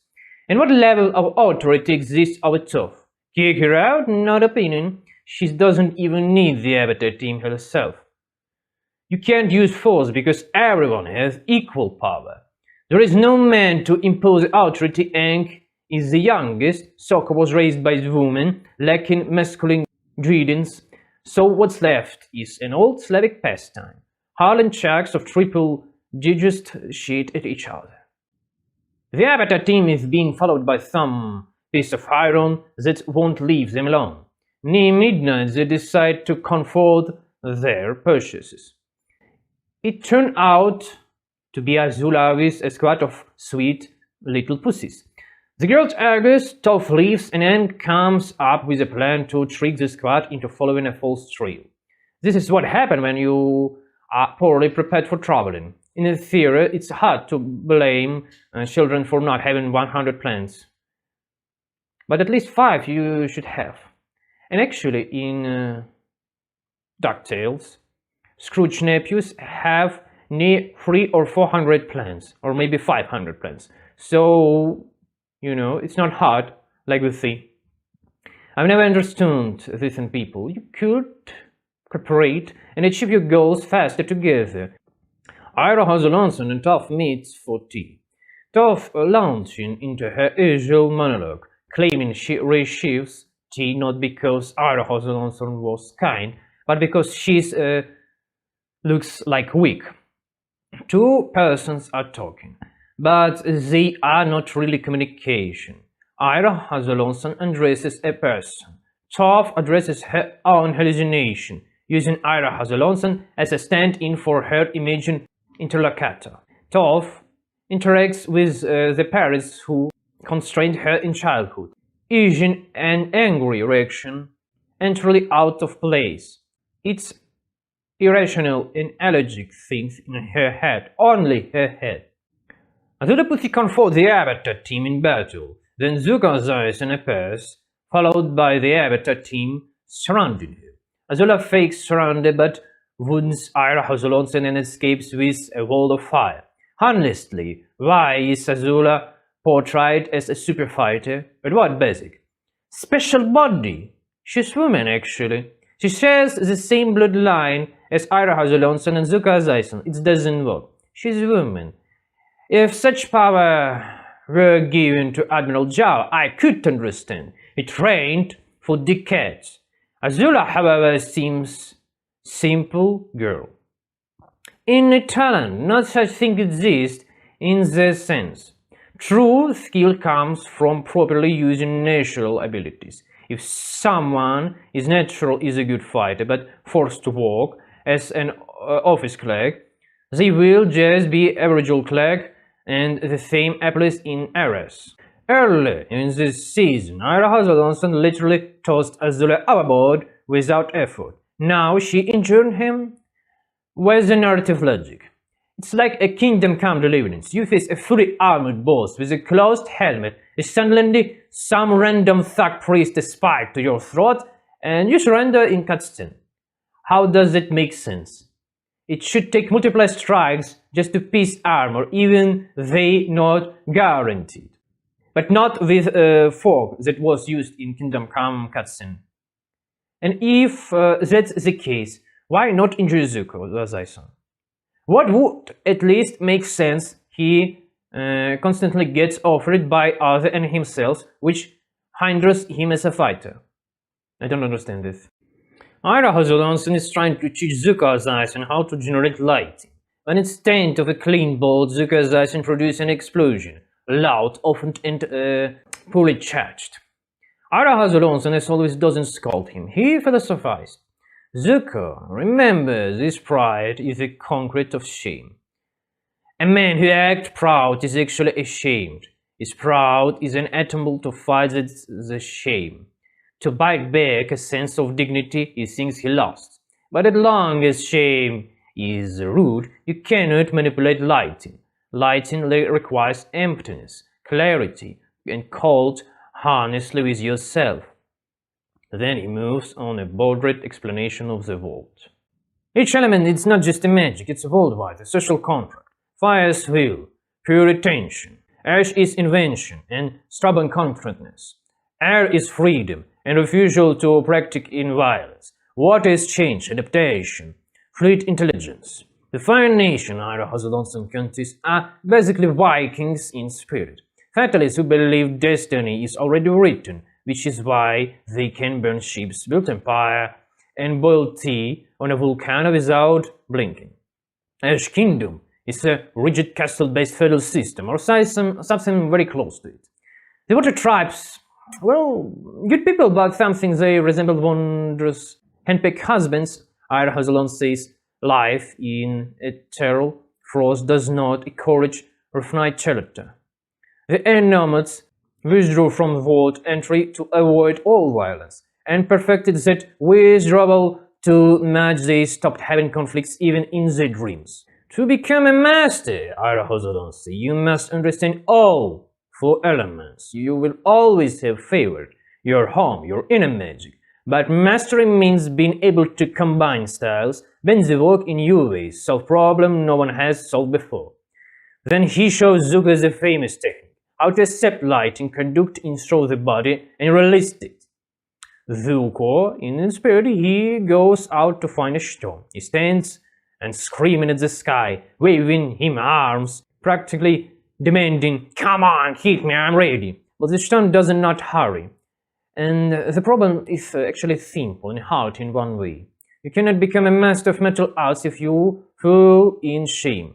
Instead of performing the technique calmly, smoothly, cold-bloodedly, you will end up fighting hallucination in your own hand, not with your enemies. You need clarity, but instead you get flashbacks like Vietnam '69, yes, as if you remember it, even thought you weren't there. Ira Hazelonson watched Zuko Zayson shooting at the cloud and quietly says, "To guide lighting, you don't conquer the sky, you conquer just yourself." Team Avatar encounters the local version of Drobeshevsky, an anthropology professor from Chinese Moscow City, meaning bathing same local name. The professor reveals his intention. He is searching for the lost library of the spirit one Shitong. He claims this library holds knowledge, and knowledge is most valuable thing. I would put in differently. Knowledge plus the ability to apply it plus experience that give you wisdom. And wisdom is valuable, not the most valuable, because valuable relative to what? I would not make such bombastic statements unless, of course, the goal is to deceive a bunch of goyim and shame some money out of them. Just look at the internet. A ridiculous TikTok with dancing sugar girls gets 500,000 likes, while a complex cinematic video with choreography kung fu battles gets 5,000 likes. Knowledge by itself means nothing without mind to use it. Team Avatar enters negotiation with Wan Shitong and starts talking to him. Wan Shitong replies but denies them access to the library. He reminds them that last time he trusted a human to smell Zhao. Zhao used the library knowledge to harm spirits, completely misses it. Sokka, however, starts running his mouth, not even bothered to lie about the pure intentions. And here they make a mistake. Wan Shitong entered the dialogue. That means he can be purchased. He can change mind, actually. If he truly didn't want to talk, he would attack them immediately. You can talk with him, learn his motives, explain to him that humans will always wage war. Even Octavian Arps get a monument in Rome, because under his rule, there were no military conflicts in Rome for 3 days. Can you imagine it? A monument to a man who underwent the war 3 days out of peace. That would give you an idea of how many conflicts happen in the world at any given time. So Wan Shitong real attacks, but not because of humans are violent. His grievance is the lie. The argument things are complicated only works if you start with it, not even you bringing it up after lying through your teeth for 10 minutes later. There we go. I don't know how to talk it better. The spirit Wan Shitong actually accepts Aang's argument that they would not abuse the power of knowledge. But then, of course, the opposite happens. In the planetarium, Sokka discovers the solar eclipse and instantly decides to weaponize the information to win the war. Naturally, Wan Shitong has this because Sokka is incapable of shutting up, and here's the cruel details. Aang arguments no longer works. They would be worked only before the light. Once you've already decided someone, once you've already devolved your world, no arguments works, none. If Aang has states the intention honestly from the beginning, then the arguments I am the Avatar, I will use knowledge not for ego but for humanity, for peace, would carry weight. There could have been negotiation, a deal, mutual obligation, additional safeguards, but instead of making deal, they chose blatant deceit. And immediately after the lie, they lose Appa, because the local criminals would never have kidnapped Appa if they had made a manually beneficial agreement with Wan Shitong from the start. The collapse of trust cascaded into a very subsequent disaster. Team Avatar quarreled with each other. Toph says she couldn't save the Bison Appa because the library restrictor started sinking, and she held the building while the Avatar crew was trying to get out. And immediately blames Toph that she didn't care about Appa and that she's a bad person. Basically sulking. So what you a minute ago lied to the spirit Wan Shitong, told him you wouldn't use the knowledge for war, spat this bullshit in his face. He believed you and you fucking betrayed him. But you forgot about this, right? The fact that you created a dangerous situation and then had to choose between saving the Bison or your friend, and you will immediately rescue that forgotten too. Toph is to blame. And the fact that you concrete dumbass, we will ignore it, right? And anyway, if someone stole the Bison, that's not mean they going to roast it for meat. they will try to sell it somewhere. And that means you can find a guy who sold it, talk on him, get information, then get bison lately. But instead of making rational choices, Aang goes into wild denial and sulks. Result, team breaks up for time, like in politics today. Zuko, Bison and Alsomt go to a desert tavern and they contact the local branch of White Lotus. Nothing special to comment on here, except that it shows well that you can't build any secret organization if you live in a village with 3 miners. You're visible, everyone knows about you. In a big city you can hide, in small, no. Team Avatar meets desert nomads. In desert, of course.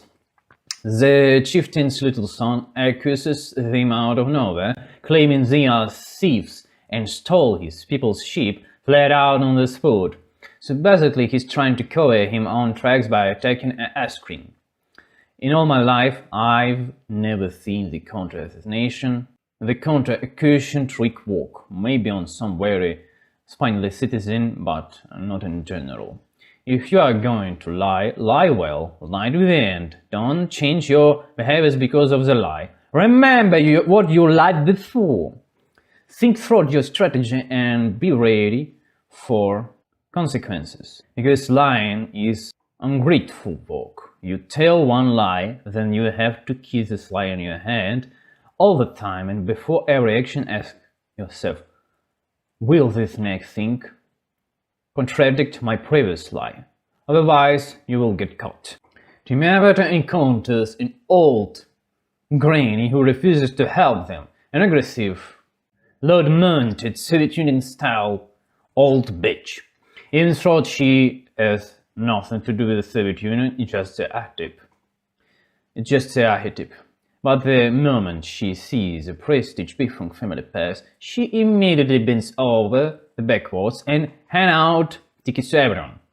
When you talk to people like her, you can momently think, life is so unfair, I have to tolerate this old bitch. But let me tell you something. With this personality, the vicious neck routine, she will sooner or later drive her husband into the grave. Her children will run away from her. At the best, they will send her food and avoid talking to her. She would not find new lover because she would be old. And then she will wander around begging, please help the old poor lady. And we are all supposed to ignore the fact that she lived her entire life like livestock and is not trying to weaponize pity.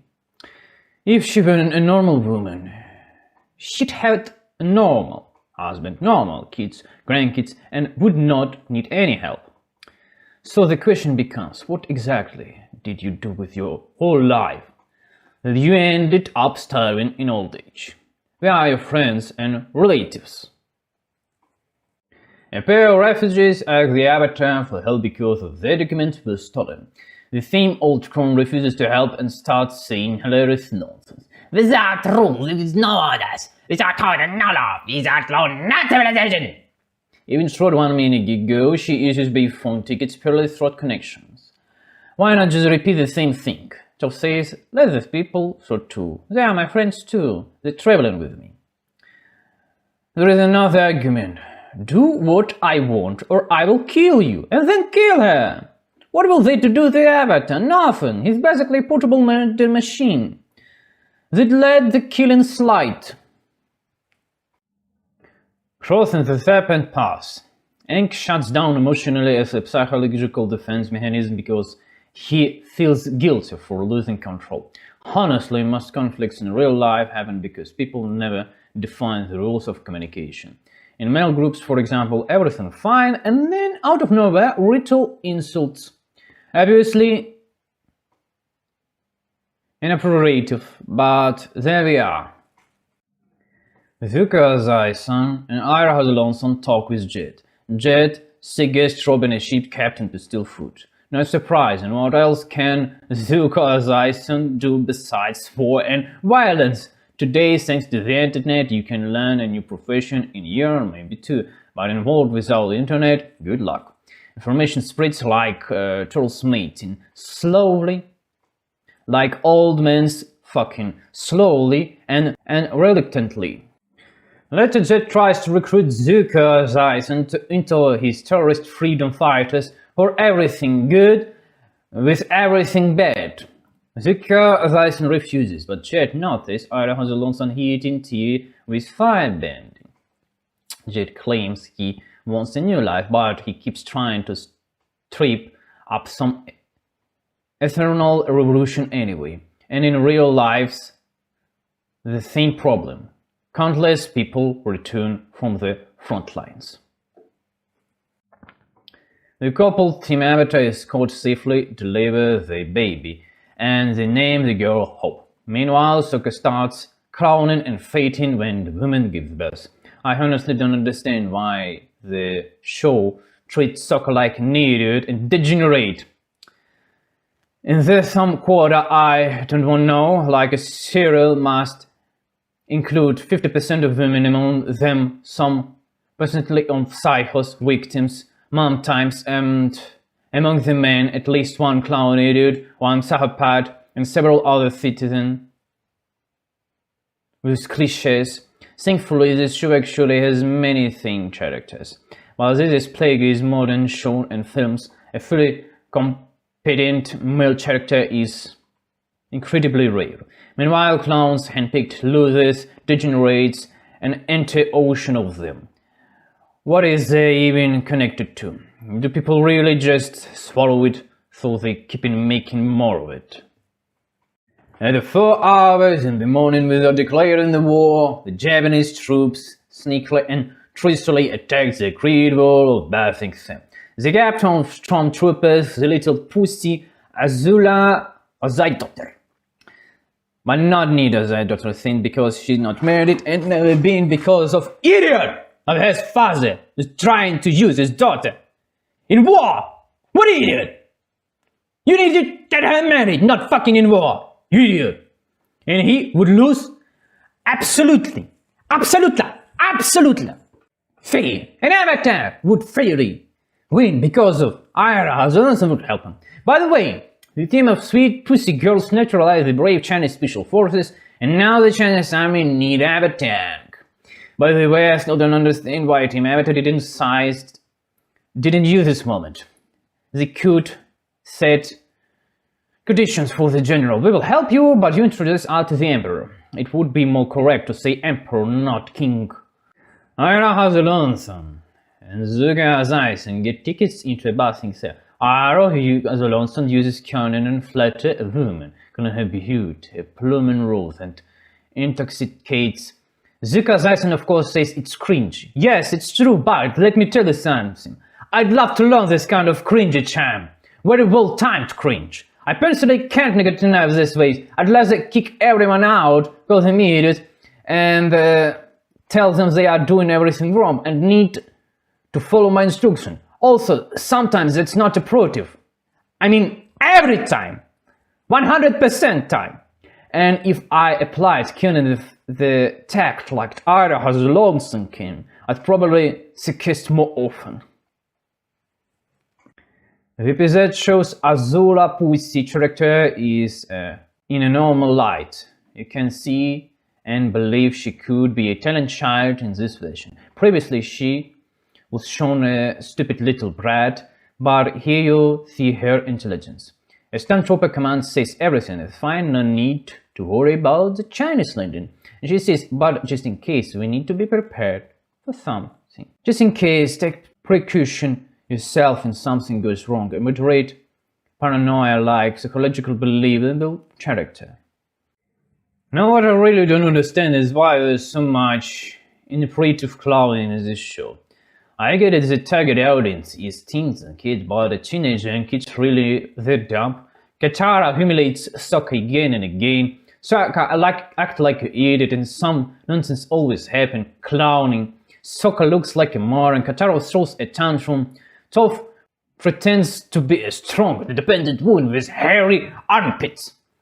The show constantly features ritualistic insults and humiliation of each other. I don't understand that toothless peasants might like this, but on the other hand, I don't get it. The only thing I understand is that I don't understand. Do you understand? Team Avatar arrives in Chinese Moscow bound for searching apple.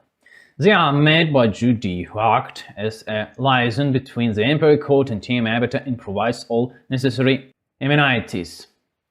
Natively throughout the anxious music, they want to show that something is obvious. Sokka immediately says we need to see the Emperor urgently, and a refusal of an audience is presented as something strange. What's strange here? Everyone wants something from the Emperor. Once you have big money, you will realize how many people suddenly want something from you.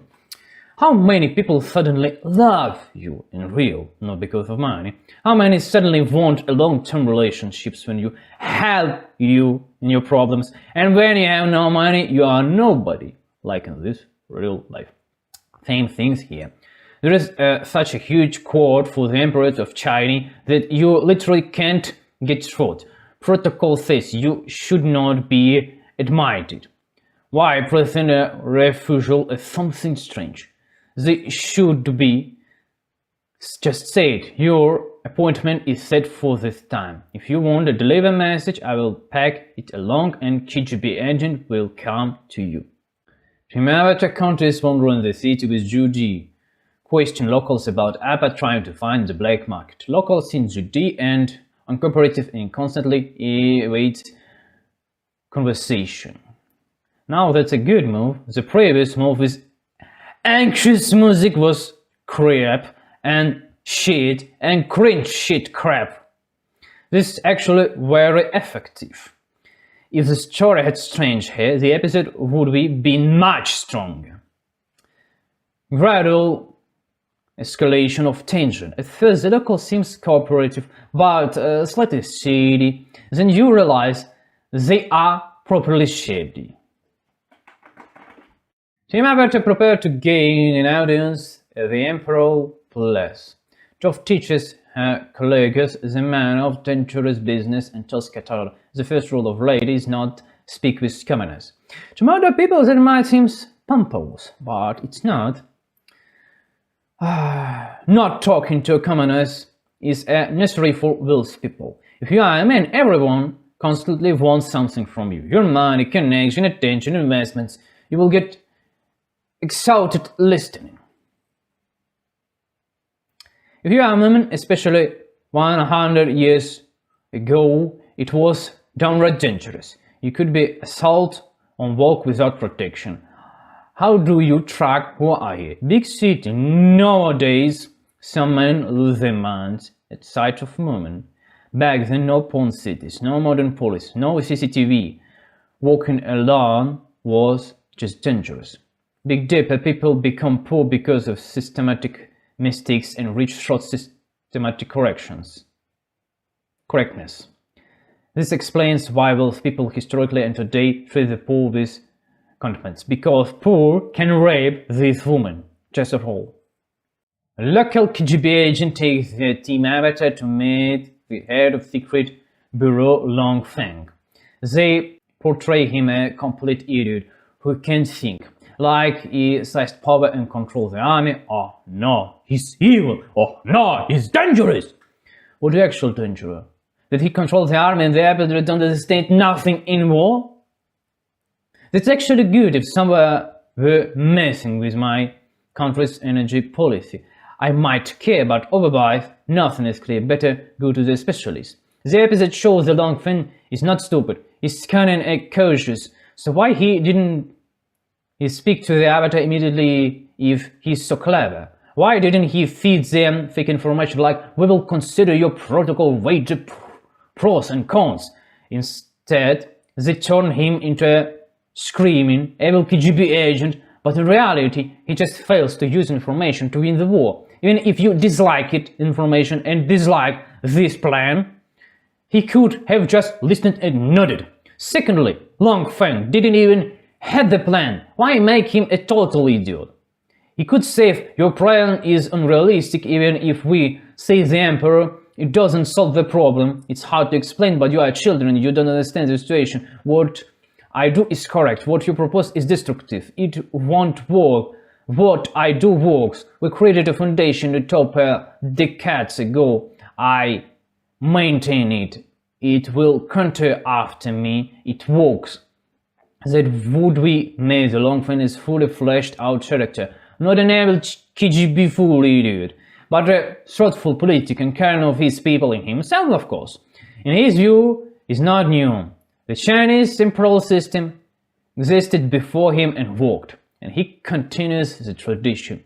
He could speak aggressively, cuttingly, leaving the audience unsure why he's angry. Later, the story reveals, yes, even if you side the capital, it doesn't solve the problem. The Japanese system continues by people. A different solution is needed. Longfeng knew this, said it sharply, and the narrative could reveal his correctness. That's masterful storytelling. And this shit Jet monitors watching Zuko, Zayson and Alsomt, saying he will report them to the local police once they collect evidence of war. I thought, trust me, evidence like this isn't accepted in court, because you are not part of the society, and your word need to be taught for you so someone would believe you. Because slaves in common law need to be taught so to believe his words, because in common law slaves don't have honor, and he would lie for himself or his master. If the courts and police are corrupt, no matter what you say or do, it won't work. If police and courts are functioning, well, the report becomes authoritative. Not because they are special, but because they are trained to follow protocol. Protocol, you must act in a group. If a group witness something, you bring it to court.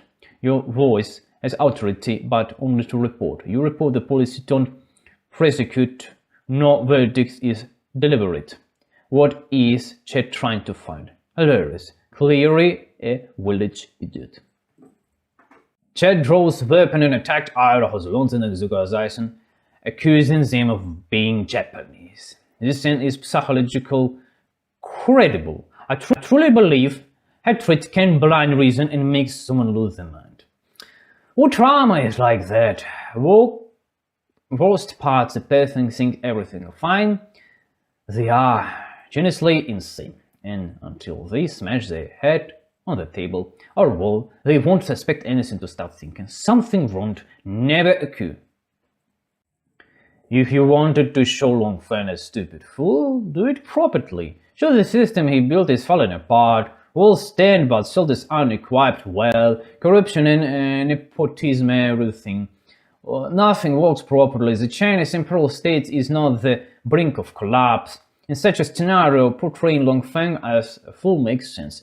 But in the show, they made him clever, intelligent, strategic, yet didn't fully reveal his motivation, half-baked character.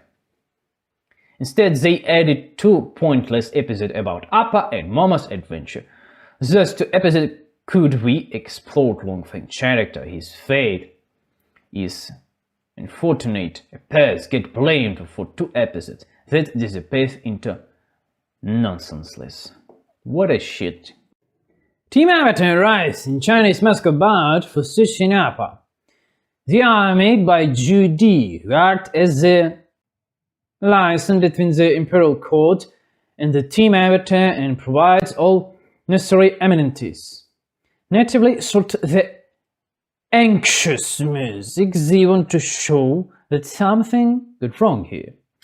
Sokka immediately says, we need to see the Emperor now, and a refusal of audience is presented here as something strange. What's strange here? Everyone wants something from the Emperor. Once you have big money, you will release. How many people suddenly want something from you? How many people suddenly love you? How many suddenly want long-term relationships with you? And when you have no money, you are nobody. Same thing here. There is such huge squeeze for the Emperor of China that you literally can't get through. Protocol says you should not be admit it, why present as a refusal as something strange? They should say just, your appointment it's set for this time. If you want to deliver a message, I will pass it along and a KGB agent will come to you. Team Avatar continues wandering the city with Judy, questioning locals about airport, trying to find the black market. Locals think Judy are uncooperative and constantly avoid conversation. Now that's a good move. The previous move with anxious music was crap. This is actually very good. If the story had started here, the episode would be more stronger. Gradual escalation of tension. At first the local seems cooperative but slightly shady, then you realized they are properly shady. Team Avatar preparing to get audience at the Imperial Palace by force. Toph teaches her colleagues in dangerous business the manners and tells Katara the first rule of lady is not speak with commoners. To modern people it might seem pompous, but it's not talking to commoners, it's a necessity for those peoples. If you are a man, everyone constantly wants something from you. Your money, connections, and attentions, investments. You will get exhausted listening. If you are a woman, especially 100 years ago and more, older age, older age in a line of history, not older age in women, it was downright dangerous to talk with commoners. You could be assaulted on the walk without protection. Someone can steal you and sell you into slaves. Or rape. How do you track who and where in big city? Nowadays some men lose their minds at the sight of a woman. Back then no porn sites, no modern police, no CCTV. Walking alone was just dangerous. Big deeper people become poor because of systematic mistakes and rich short systematic corrections. This explains why those people historically and today treat the poor with contempt.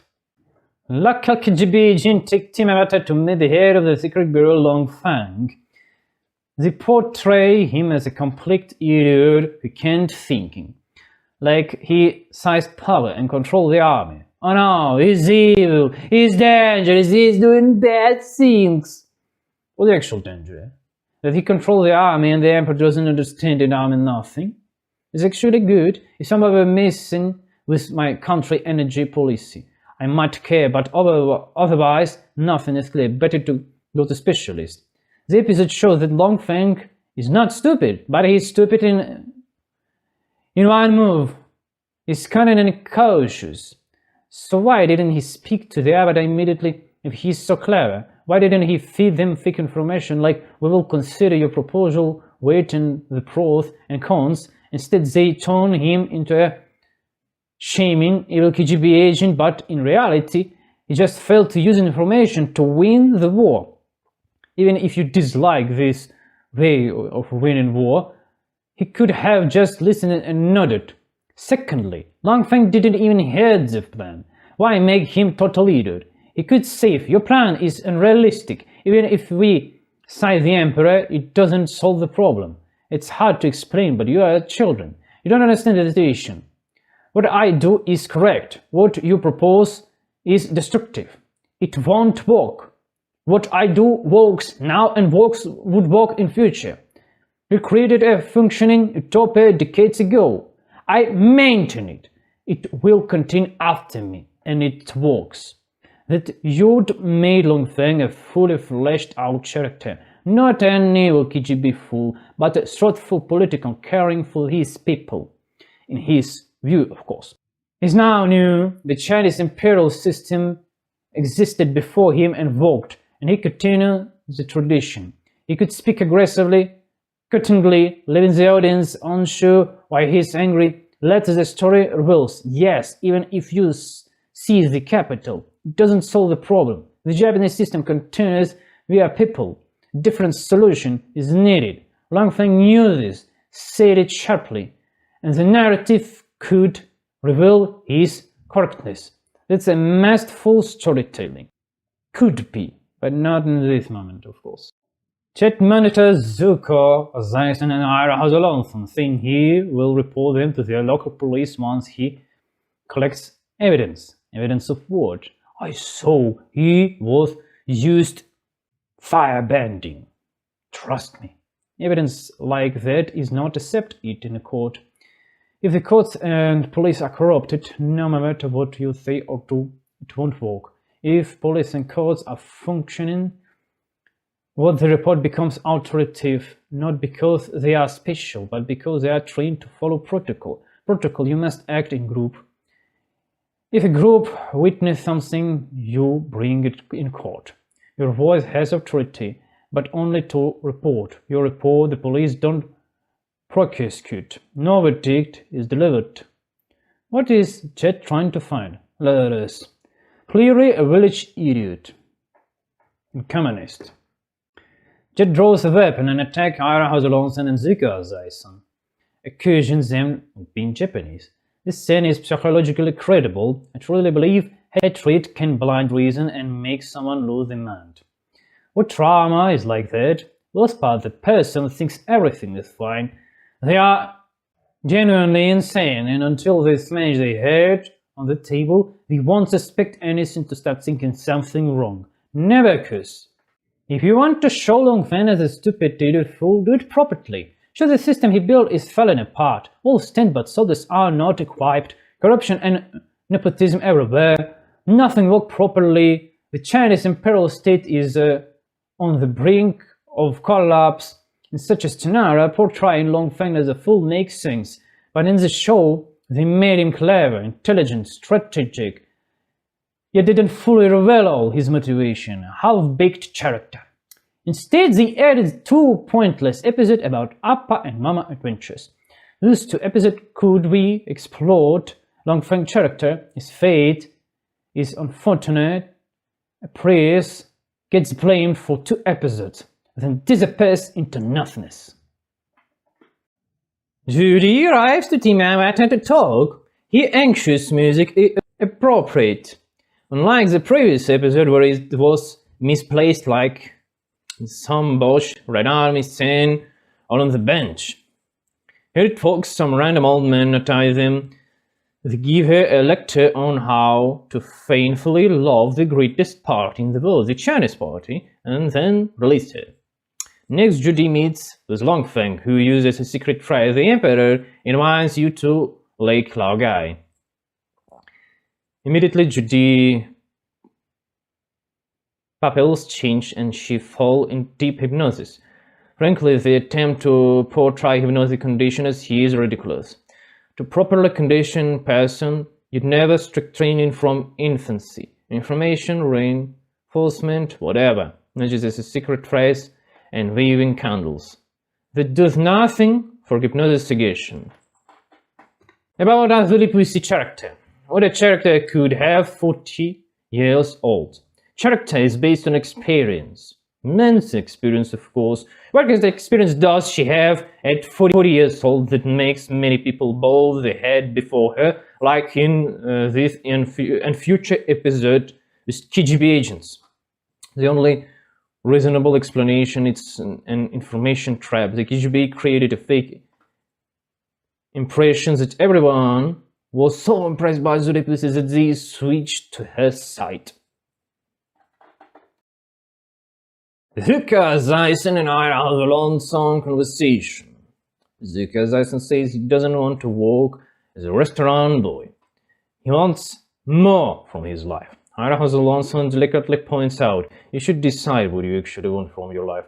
Otherwise, why are you chasing this? You catch the Avatar, then what? Gain a further approval, then what? What's the point? What are you fighting for? What's your life plan? Zuko Zyson is stuck at catching the Avatar and doesn't think further. This is like a man trying to win back a woman he lost, paying good to become experts, casting spells, but never asking, what do I really gain? What can she give me that another woman cannot? Likewise, what will capturing the Avatar give you that another job or path of life cannot give you? How will it change your life and what will you gain?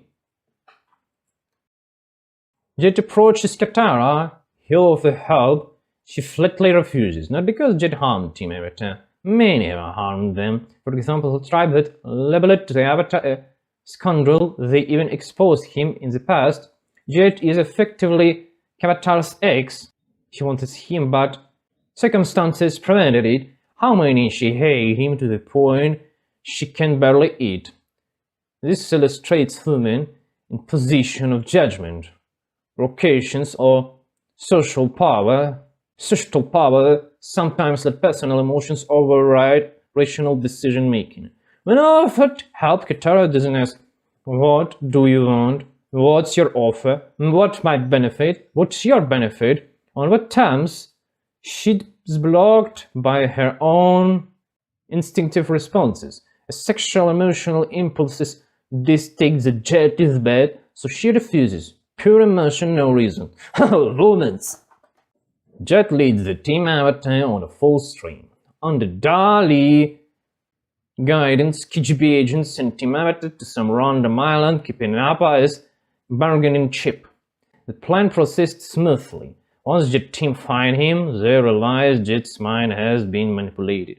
Team Avatar stumbles upon Dali in the underground night out. Longfen declares the enemies for the intrusion, then shortly offers a deal. "I will leave Chats and return Appa if you leave Basingstown." A reasonable deal. You came for the bison, then offer a fair exchange. What does the Avatar do? Behaves like an idiot and stupid little boy. We are conditioned to think the Avatar always acts rightly. He is a completely fool. From Long Fang's perspective, he had bought Appa, a rare bison. He had planning carefully. The Avatar instead causes chaos, spreading panic with childish cries of war, destroying infrastructure. Even in the worst situation, Long Fang offers a deal. The Avatar refuses. No one was hunting him, even after he so-called stole Appa. Long Fang had no intention of unnecessary bloodshed. The Avatar shot sixth choices result in danger. Jet dies because of the Avatar. Long Fang had offered a deal. Leave the city, get up a bag. Regarding the war, he already stated your plan is crap. It won't solve the problem. You are 14 years old children. Stop interfering in what you don't understand. Long Fang has motivation, diplomacy, and reasoning, even with the ability to harm. The Avatar pretends to be a monk, but the face about shot-sick decision, internationally or not, people die in a lot of numbers. Acting for all that's good against all that's bad doesn't execute results. Intentions are not enough. The Avatar wanted to return Appa. Offered return, he refuses out of immediate emotional upset. The Fai Long Feng fatally wouldn't Jet, not in a key point. Fool, you choose your own fate. You could be negotiated. Accepted the deal. You can opportunity to consent until the end. Your refusal is driven by emotion. You came here for the bison. You idiot. This episode emphasizes your decision shape your destiny. The Avatar had numerous chances to negotiate. Ask clarifying questions. Will simply return and live peacefully. He refused it every time, acting on impulse. Like woman. Ira Hazelonson catched Zuko's eyes in this apple. Ira Hazelonson doesn't tell him to release, scare, or kidnap Bison. He says, think about your tomorrow life, about your destiny. What do you want from your life? You are fleeing, chasing illusions. You've had the Avatar in captivity. And then what? Consider if this is your past. Decide. Ira Hazelonson imposes no opinion and expects that Zuko Bison must choose his own destiny independently. Crucially, Ira Hazelonson addressed him formally. Prince Zuko Bison, make your own decision. No nickname, no diminutives, respect, clarity, responsibility. Not like other pussies say before and would say in the future, Ziki. Disgusting shit. The message leadership is earned through experience, decision-making, and spirit, not for paper, gold, or promises of admiration. That's what the Ira Hazelonson is teaching. Team Avatar decided to storm the palace to get an audience with Earth King. Naturally, a bunch of minutes toss around train adult light soldiers who fight once it responds and then give up entirely. I don't know where all resources went, but at least in the Avatar episodes they improved. In Zuka's Ison season, at least you could see people resist Zuka's Ison, but he proved smarter, stronger and more capable. Here, pure claw and nothing more. Team Avatar reaches the king of Chinese Muscovite. Soldiers are sent to the dungeon as soon as the key moment occurs. Both could barely the Avatar. Therefore his youth and we should forget all his past misdeeds by King's view.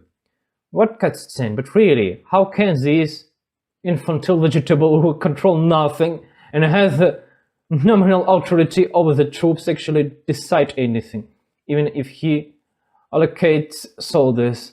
The quality is equivalent. Level 1 maps and trait unorganized riffraff was won by high-ranking specialists who know how to structure forces. Remember the first season, the top-level soldiers are in Fortress Garrison. The garrison could have beaten and captured the Avatar and Zika Ison if Fullmetal Zhao, had not assigned his own natives to guard the Avatar. Give experienced soldier ranked in command, they will organize. What can this Soikin organize? Team Avatar report the war to the Emperor of China. The Emperor doesn't believe them. Instead of showing the complexity and nuance, they decided to make Harrison as stupid as possible. Long Feng is revealed to be hiding the war. A more nuanced depiction would have shown Long Feng waging war on the Emperor's behalf, giving false assurances that everything is under control, while his reality is more complicated. But the show chooses simpler than past, why hype Long Feng and Dai Li as clever and smart if they eventually flush it down the toilet. A truly nuanced scenario. The same Predator understands nothing about war. Long Feng runs things correctly but effectively. The Avatar proposes an unrealistic plan that ultimately fails. Instead, they turned it into a farce. Team Avatar brings the Emperor to see the Japanese siege machine as proof of Long Feng disinformation. Long Feng claims it was designed by Chinese engineer. It asks the sharp questions. Then why is the Fire Nation emblem on here? What does Long Feng do? Right. He stammers some nonsense about imported parts, and it then described it for losing trust. So the veteran KGB operator who built a web of flies, smart and methodical, is flushed down the toilet in 1 minute? Incredible. No further comments. Why hype him at all if this is the outcome? The Emperor and Team Avatar converse. Sokka presents a genius plan that eclipses a comet source and can be used to capture the capital and the Bean War. He will see why Long Feng rejected it. To storm the capital requires forces he simply doesn't have. He refuses the one-day offensive. The Emperor agreed. But this isn't clarified. 3 episodes of hype about the Dai Li and Long Feng's cleverness end up showing him as 10 years old schoolboy. Flush down the toilet for nothing. Total nonsense and shit. Zika Ison have psychedelic dreams of sitting on the throne. Zika Ison fears that once he ascended the throne, he will be overthrown at the first thing of weakness, the lesson Ozai taught him. The simplest solution would be don't sleep. The complex solution, build a system of checks and balances so that if you fall there, your own people protect you. But simple is what Ozai choose. Yell, kills, intimidate, that's how to maintain obedience. Athulipus arrives to the Emperor court, disguised as a Kyoshu warriors. The 4-year-old Emperor immediately leaks vital information, secret information actually, that his chief of the secret service has been imprisoned. Why? Why would you spill such critical information? This is top secret stuff, troop numbers, available resource, who's imprisoned and who's not. Even if they are elite soldiers, you've been just met them. You haven't tested them, sent them on a mission first. Why give them everything and make them your personal god? You don't know them. You see them first time in your life. And not only that, he spilled the invasion plan. What a fucking idiot. This was supposed to be a secret. He just broadcast it to anyone passing by. This is why Long Feng handled the war, because this so idiot, on the first day of Long Feng absence, leaks everything to the first random person he meet without exaggeration. The guru teaches Avatar about chakras. Earth chakra at the base of the spine governs survival and blocks fear. Aang fear Zuko Zaisen. Water chakra governs joy, blocked by guilt. That's done and done. Accept reality, forgive yourself, learn from mistakes, and move on. Fire chakra, located in stomach, governs willpower, blocked by shame. Aang shame his power. Afraid to make hard on other people. Heart chakra, love, blocked by grief.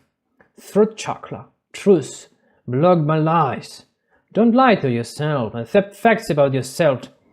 They exist regardless of whether you like them.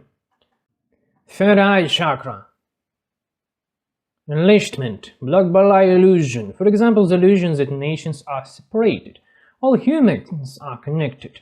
The others are only illusions that changed every 50, 20, maybe 5 years. Crown chakra, cosmic energy, blocked by earthly attachments. In this world, Aang holds the sweet pussy girl Katara close. The Guru says he must learn and let her go, even to Katara, as eventually everyone returns to dust in this world, and refuses to let go of the sweet pussy girl. Consequently, he lacks the power to stand against Zuko Zaisen and Azuli Pussy, and he is wounded almost fatally, all because sweet pussy was prioritized over responsibility. Azuli Pussy uses her sweet pussy's girls to implant false suggestion in daily agent, convincing them they are spies in order to meet with daily leader. She is brought to Long Feng and negotiates deal. Not Long Feng doesn't not act like an idiot. When Azula asks, "Why should I help you?" he calmly responds, "I will help you with the Avatar." But you know, it's an idiot move to take her as chief of secret missions. So yes, no. Mean no, no, mean yes, yes, mean no. He's idiot. He's totally fucking degenerate. He does not scream and freaks out, "You are my prisoner, do what I'm saying, I'm awesome." He's good here, right, but he's degenerate still.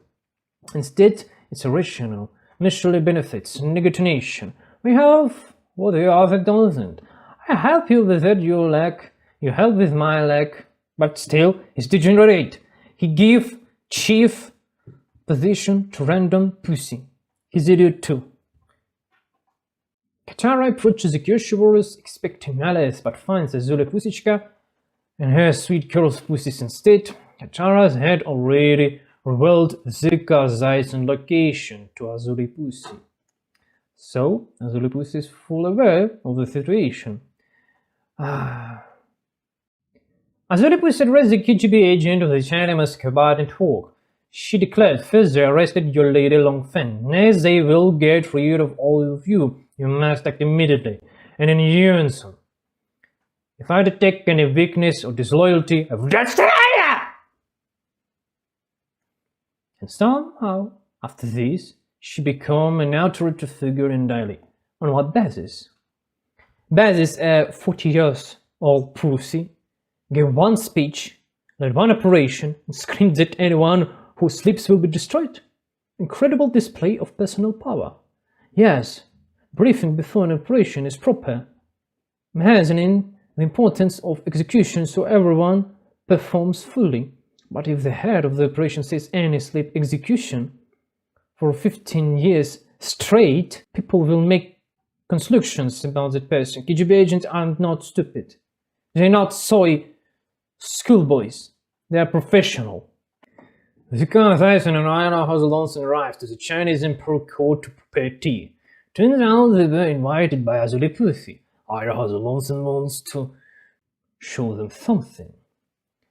Dragon's trick. Zika Tyson challenged Azuliputhi to a duel. She refuses and ordered KGB agents to capture him. Ira Hazelons does not scold or get angry at Zuka Tyson for fighting Azuliputhi, or later switching sides, or opposing the Avatar. He does not get upset. Zuka is just aimlessly running around. He hasn't decided who he is and what he wants from this life. Previously, he was fine being a minor player, now he wants power. If Zuka Tyson had gone to Ira Hazelons and said, I understand what I want to regain power, and here's my plan, what do you think about this, uncle? Ira Hazelons would have helped and guided him, but Zuka Tyson had no concept plan, no vision of tomorrow. First, he reaches, then calms down, becomes a minor player for one episode, then reaches again. In this episode, Zuka Tyson ends up captured because he did not decide in advance what he wants. If you are a minor, you flee. If you are a prince, you present your plan in advance of approval. Zuka Tyson did neither. KGB agents report to Longfeng the plan is on a track. Azuliputhi has taken the diary under her command. For what reason? Because he threw in a random person and 40 years fucking girl who can't fucking make something in war. Only in this stupidly idiotic degenerate serial. Not in real life. And the capital of Council of Five will suggest. Longfeng receives a report, noticing that Azuliputhi insults both fear and respect. He concludes that they must be dealt with before her influence grows. In this episode, Longfeng is again a genius of entering from one side. In the previous episode, he was apprehended foolish. Consistently problem? Yes. Ira Hazelons seek help from the Avatar. Ira Hazelons remained neutral in this situation. He's not, oh my god, I'm mad, let me help you and suck your dick. He acts for his family, for his own clan, his country, and Zuka Tyson, of course. Ira Hazelons does not judge Zuka Tyson for switching side. He advises Zuka Tyson to choose his own path. You will be emperor, you must make decision, you must take responsibility based, you must have your own experience, not other. Not someone else must make rule your life, you must rule. The corps success, part of the Avatar team is captured. Longfeng orders Azuliputhi to arrest, but the KGB agent refuses. Azuliputhi leads Longfeng fade from his face. He was born poor but never mastered divide and rules. The KGB agent doesn't know who will sit on the throne, but Azuliputhi knows. He thinks she should bow. Remarkable, a 40 years pussy girl commanding respect and fear. Not even Genghis Khan at 40 years old, such influence. Logical explanation. Longfeng knows the capital siege will fail due to the emperor incompetence in planning. He anticipated a counter-coup for the White Lotus or had a plan to reclaim power. So he bows now. Considering he was trained daily agent for decades, this is realistic. Azuliputhi commanded one, and agents perceive her as a formidable warrior, terrifying, degenerate shit. Azuliputhi captured Ira Hazelons and trying to combat him. Ira Hazelons refused, thinking guilt-based submission is nonsense for him. Zuka Tyson chooses sides, succumbing to Azuliputhi manipulation. Very big manipulation. Ira Hazelons is conquering it, not that Zuka did, but that they lost control and will be manipulated in the future. Azuliputhi fights with Aang and Kataraputhi. Along she lacks the power to defeat him. With Zuka on her side, the balance shifts in her favor. Despite some ridiculous elements, the narrative remains psychologically plausible and casually coherent. Azula and Zuki together had handled the diary but cannot defeat Aang alone. Aang, who previously refused to act decisively due to emotional attachment to Katara, loses power and nearly dies. He is saved at the last moment by Ira Hazelons, and what would be next we will see later tomorrow. The most longest and fully contented season. Third, the Avatar awakes, and Sokka reveals the situation. Azuli Pussy captured this squad of sweet pussies city Basing Se and destroyed the walls, and Zuka Zaison returned home. The whole world seeing the Avatar is dead, and that's great trump card for a small invasion since China has fallen. The Emperor went on a journey with his bear. In fact, it was the Emperor's best decision to go on unwanted journey, because then he will gain his own experience. Perhaps he should not be the Emperor, all-powerful ruler, since he's been born without a thought for intrigue and war. This is the best way to gain experience making his own decisions and generally gain wisdom, specifically in the case. So from the outside, it looks like that evil pussy Azuli overthrew the good emperor, but if it's purely business and without emotions, it's good that he has overthrown. And he accepted it so easily because he's not cut out to be an emperor anyway. Team Avatar goes in the city for food. The Avatar refuses to wrap his head in the bandage so the arrow won't be visible. The Avatar is so upset he's forced to hide. The Avatar unlimitedly wants to quote, act until he is killed and regain his honor. Ironic, I think we heard that somewhere. Early in season 1st and 2nd. Naturally, the Avatar fires into the storm, risking his health. The Avatar gets caught in the storm while trying to evidence escape. Roku has a vision of him and stops him from doing something stupid. Revealing the situation, it turns out the war started because of Roku's useful mistake. And it's not Aang's fault, his responsibility for Roku's actions. That's why Roku helped, and therefore Aang should not blame himself. He says, you will success. Champion. Champion. Vika comes to bow to Ozai. Ozai says he accepts his son and praises him for standing up to his uncle and killing the Avatar on Azuli's pussy boat. Even short it was Azula who did it. Zuka Zaison doesn't resist, and that's a shame. What if he said something stupid at that moment? Yes, I sided with Azula, but she struck with lightning, not me. It turns out she killed the Avatar, not me, because I can't cast lightning for now. So it turns out that even a situation where Azula is a good person in Ozai's eyes would have resulted in a situation where Azula is lying for some reason, and that's not good.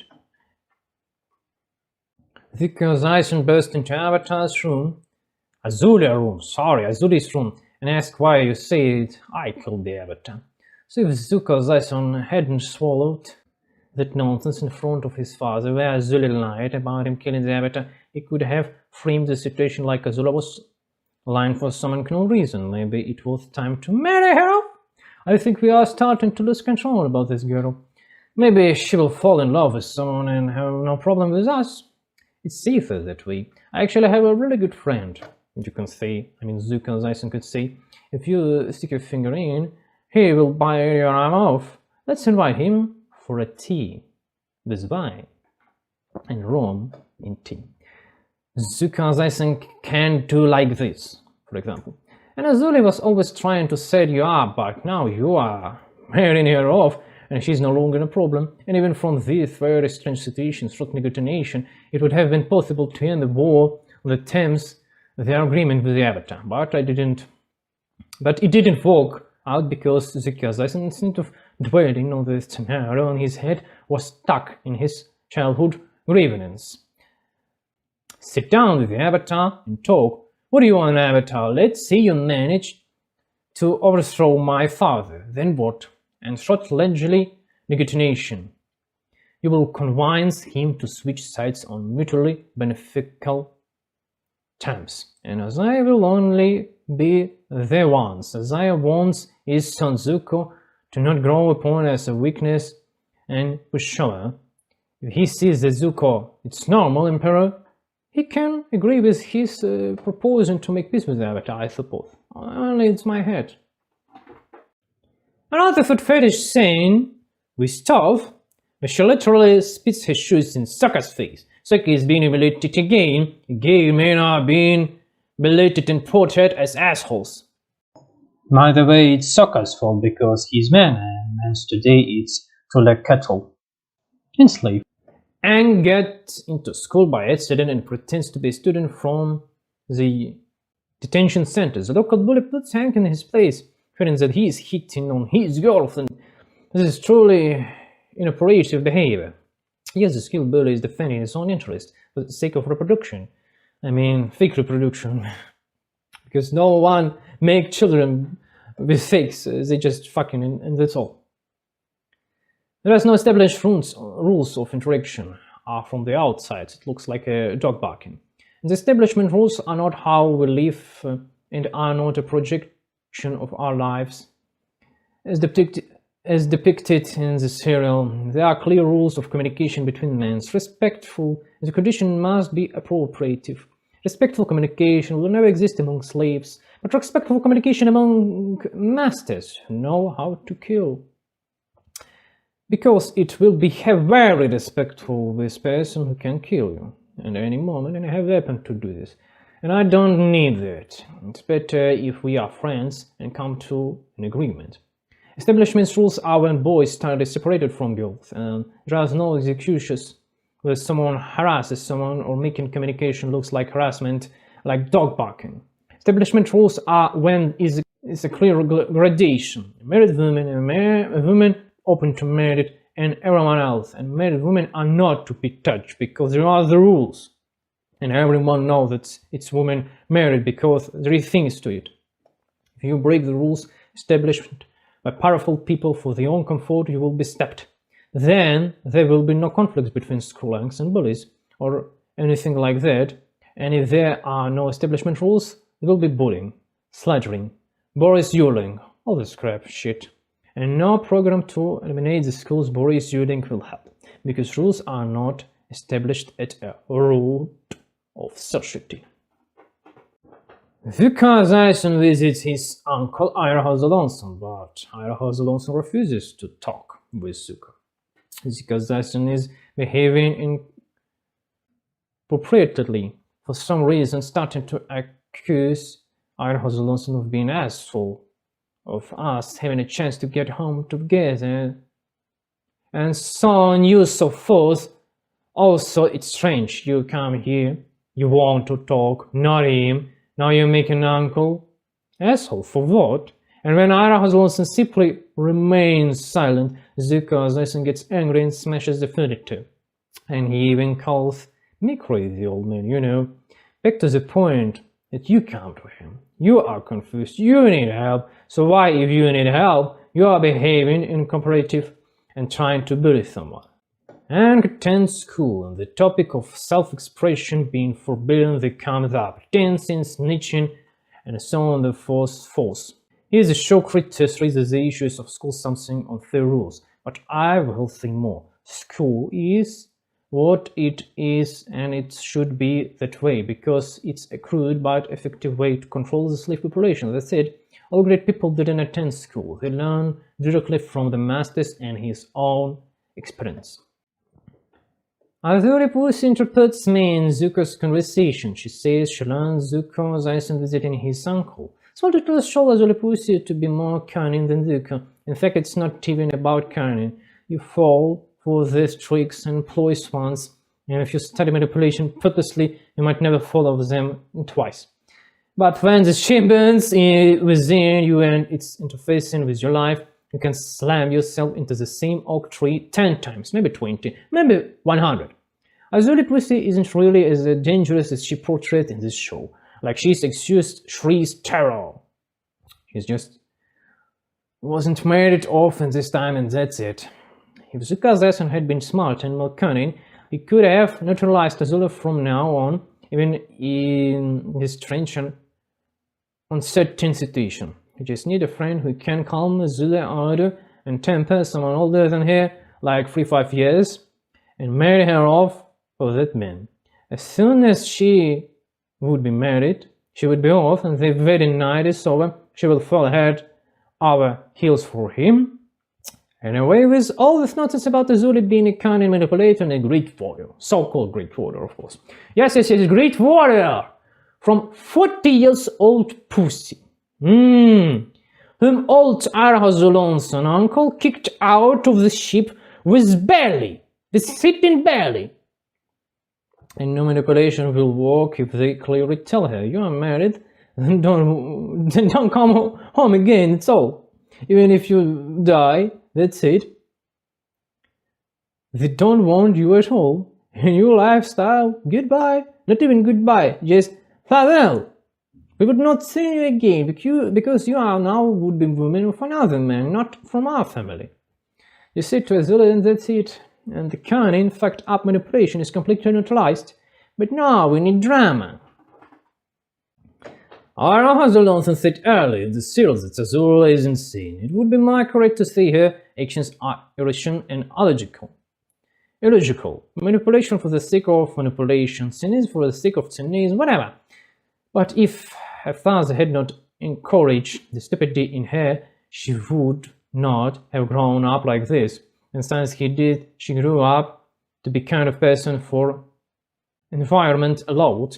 And she is 40 years old. She could entirely be easily rehabilitated. You think she's a psychopathic? Marry her off for a bigger psychopathic so he can literally knee her to the ground for her behavior. And as soon as she gets pregnant, she will be immediately transformed from an evil bad manipulator into good, get to life, a perfectly normal and agreeable woman, just the way she should be. And if you encourage cynicism and embittered psychopathy in her from childhood, well, that's what she grown up to be. This is not Cersei, who's 40 years old and can't be taught again because, you know, you can't learn old dog with new tricks. How do you do, fellow kids? Team Avatar is floating down a river, wandering there to get to food. Sokka naturally is humiliated again, maybe because he shouldn't have been born a man, because in this age, it's a crime. Finally, old man Dark tells Team Avatar the situation. The village in the water is barely surviving because a factory was recently built that pulled the rear. All normal people with a thirst for life have moved, and only disorganized idiot and hacked husbands remain who don't care about changing their places of residence because they are already gotten used to it. Great. Katara compassionately wants to help all the poor and suffering, and she doesn't care at all about her main goal of overthrowing the Fire Lord. The show-off through our poor people are, and we want to help them so much. They're so defenseless. They don't have boats, and they can't possibly pull the tools and move on to the new place. It's so hard to do what the Vikings did back then. It's better to lie here than suffer and die. Sokka lectures them about how they're behind the cure after spending the whole day in the village, and so they should get up more early to get to point quickly as possible, meaning they lost a day.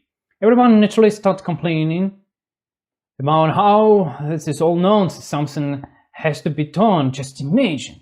Life is amazing, isn't it? It turns out the internet doesn't just appear, it's installed, and to have the internet you have to work in a variety of professions to have access to it. Who would have thought, right? I should thinking, by the way. Much thinking, much suffer, you know. Aang and Katara are discussing help of the villagers, specifically by sabotaging the factory. And in her Katara words, that will solve their problem. Remember this? Well, yeah. What else is the Avatar supposed to do besides help a bunch of homeless people by destroying industry? Doesn't it matter that many more Japanese people will be left without jobs and maybe would die? Doesn't it matter that the sabotage will be investigated and the villagers will be tortured to find out the truth and then everyone would be executed? Doesn't it matter that you created an emergency and people in the factory could die during the incident? With the point of all pretentious nonsense with the kind harmless. In the end, Avatar and Katara shot sadness led to the villagers going after the factory's security forces. which Katara proudly replies, "No! I will never refuse to help people who need it. I'm going to the village." They are saving the village from factory guards. Then the security chief makes a statement.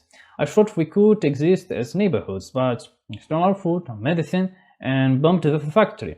Do you have anything to say by any chance?" And from their point of view, the village is made out of bandits who stole and even allied themselves with the rebels. And the crazy old man who pretended to be two people say it was a mysterious colored lady who did it. Well, yes, from the Japanese point of view, it's a village of collaborators. They're doing what they have to. The evidence is clear. You have properly with the crests of the Japanese people and the appropriate marking. And why are they bad? From the point of view, the villagers stole the food and medicine, and even assisted in the bombing. Well, after all, they stole the food and the medicine. Why are Japanese portrayed as bad if they are defending their interests? In the end, the Japanese are driven away and told not to return. A colored lady in Katara agrees to this. Then they uncover him, they clear the water waste. There is happy ending. Oh no, I forgot something, wait a minute. Then the factory security chief will report to the government that what happened about here. He will have witness in the form of his people and evidence, direct or indirect. They will bring in special forces and slaughter everyone, women, children, old men, young men, and burn the village down. Now that's it. And yeah, the Avatar helped the poor villagers. They had no way to get on fucking boats and sail somewhere where the river would not be polluted and they could live normally. And now they all would be slaughtered. 100%. You did a great job saving people and condemned them to death. Thank you, Avatar and Katara. You did a great job. Sokka has complex about not having magic and it's periodically bullied by his companions. He's offered to study with Pandao, whom they laid about in their weapons shop. Arahau's Lawson feeds stupidly and instantly. Insanity, but in reality, he's walking out and preparing for an escape. He pumped himself up to the level of Gigachad while being humiliated by gods. It would seem would be in late. Sokka kneels before Pandao and saying, "I'm not sure I'm worthy of training." Pandao once thought Sokka was just another tone in the side and best in the village and decided that Pandao himself should train him. And since Sokka knelt and honestly expressed his thought, he agreed to teach him. Sokka trained with Pandao. He also forgets his own sword. It's worth nothing that Pandao has his own castle, meaning he's respectful for the lord, swordman and blacksmith, master of the highest order. He trains Sokka so he gets results. He doesn't beat up a student once he started teaching and he doesn't yell, "Throats, you can, come on, you fucking fuck, Throats, you can, come on." In short, without the hysterical fits that usually happen to short-sighted citizen, that's why he's the master. Pandao dismisses Sokka with an imprisoned speech and remarks, "Martial arts doesn't belong to a nation, they belong to everyone. It's an illusion that there are some special martial arts of some special people, some special tribe. That is different from the narrative we are told on TV. Special nation means just people. But we have a special nation, and our nation have such martial arts. Yes, the great Slavic Bagatos arts. And we are not a simple nation, but God's chosen people. But we would not say that nation means slaves, two-legged cattle. By the way, the flesh is the most muscular, and our virgins are the most virgin and twice virgin, and our heroes are the greatest, richest, and thrice Bagatos high." It turns out the nation are just conventions, but in reality people exist without borders. Just as the internet is borderless, so people used to live without any strict, concrete boundaries. A little pussy and Sweet Pussy's with her, oh yeah, and Zuki was hanging around them looking like he will be in this episode.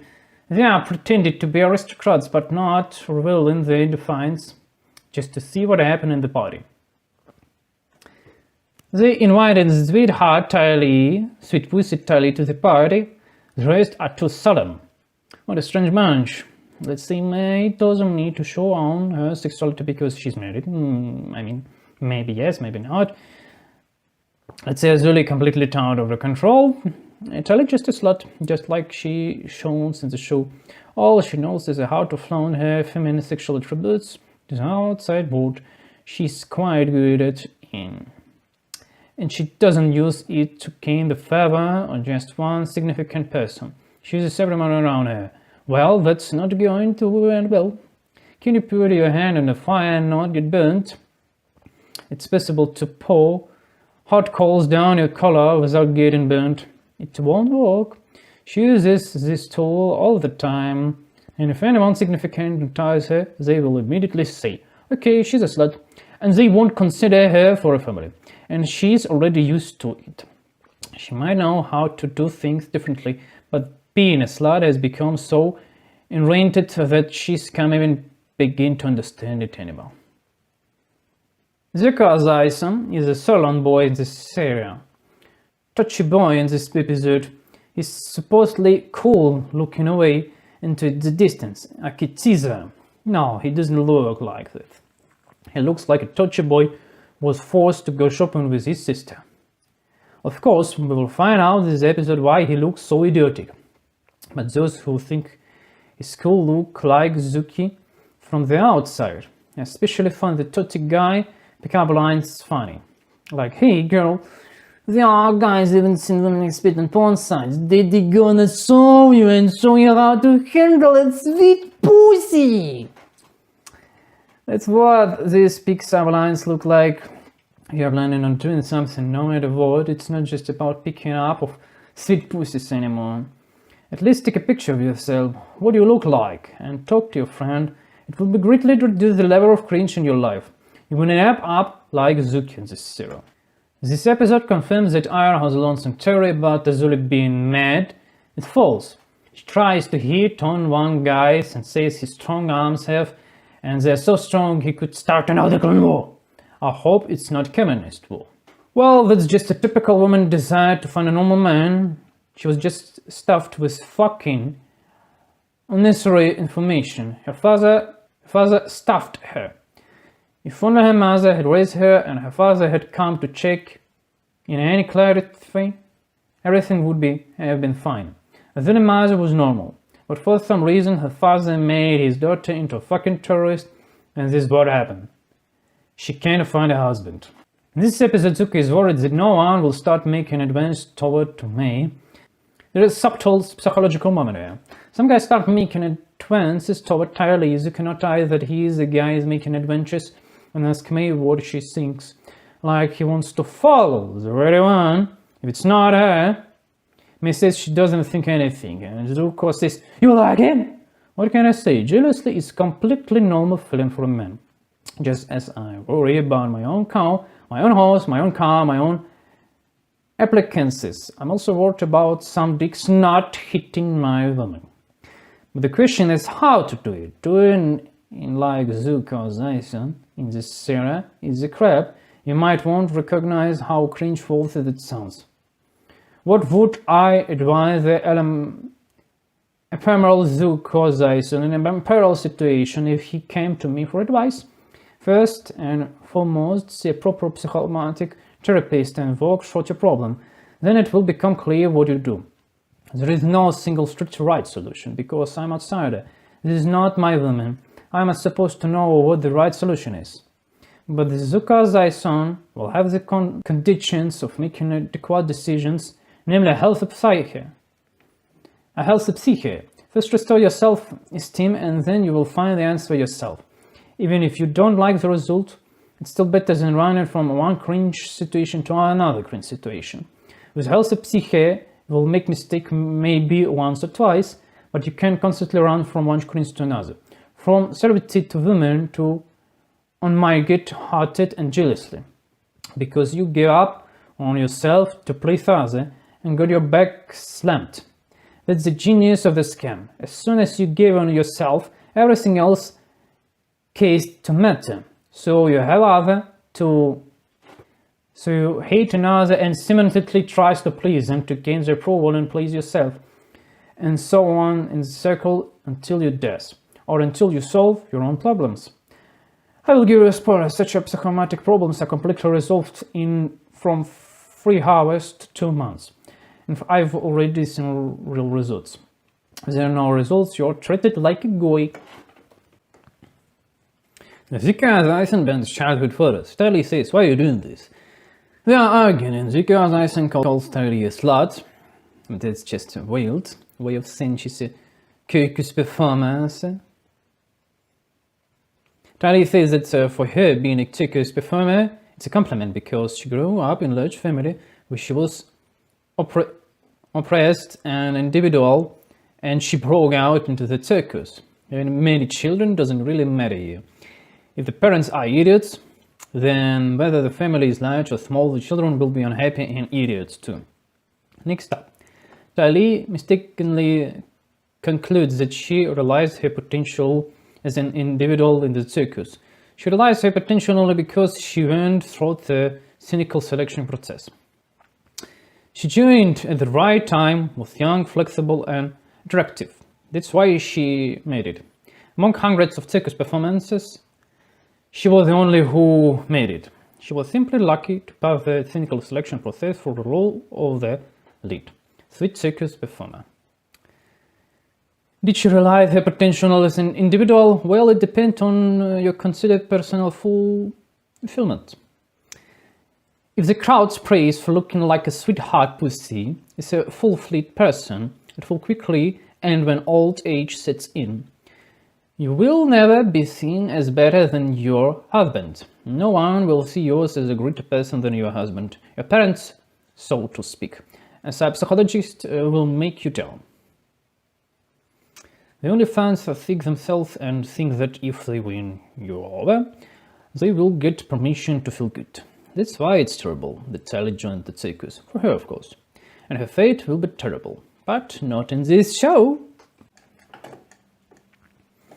May dumped Zuko early, and now Zuko is trying to hit on her, but she refuses. Later she explains that her destiny is to be a girl from rich family. Oh my god, how it's bad! Who does everything right. Oh my god, it's too hard! Is calm and receiving benefits.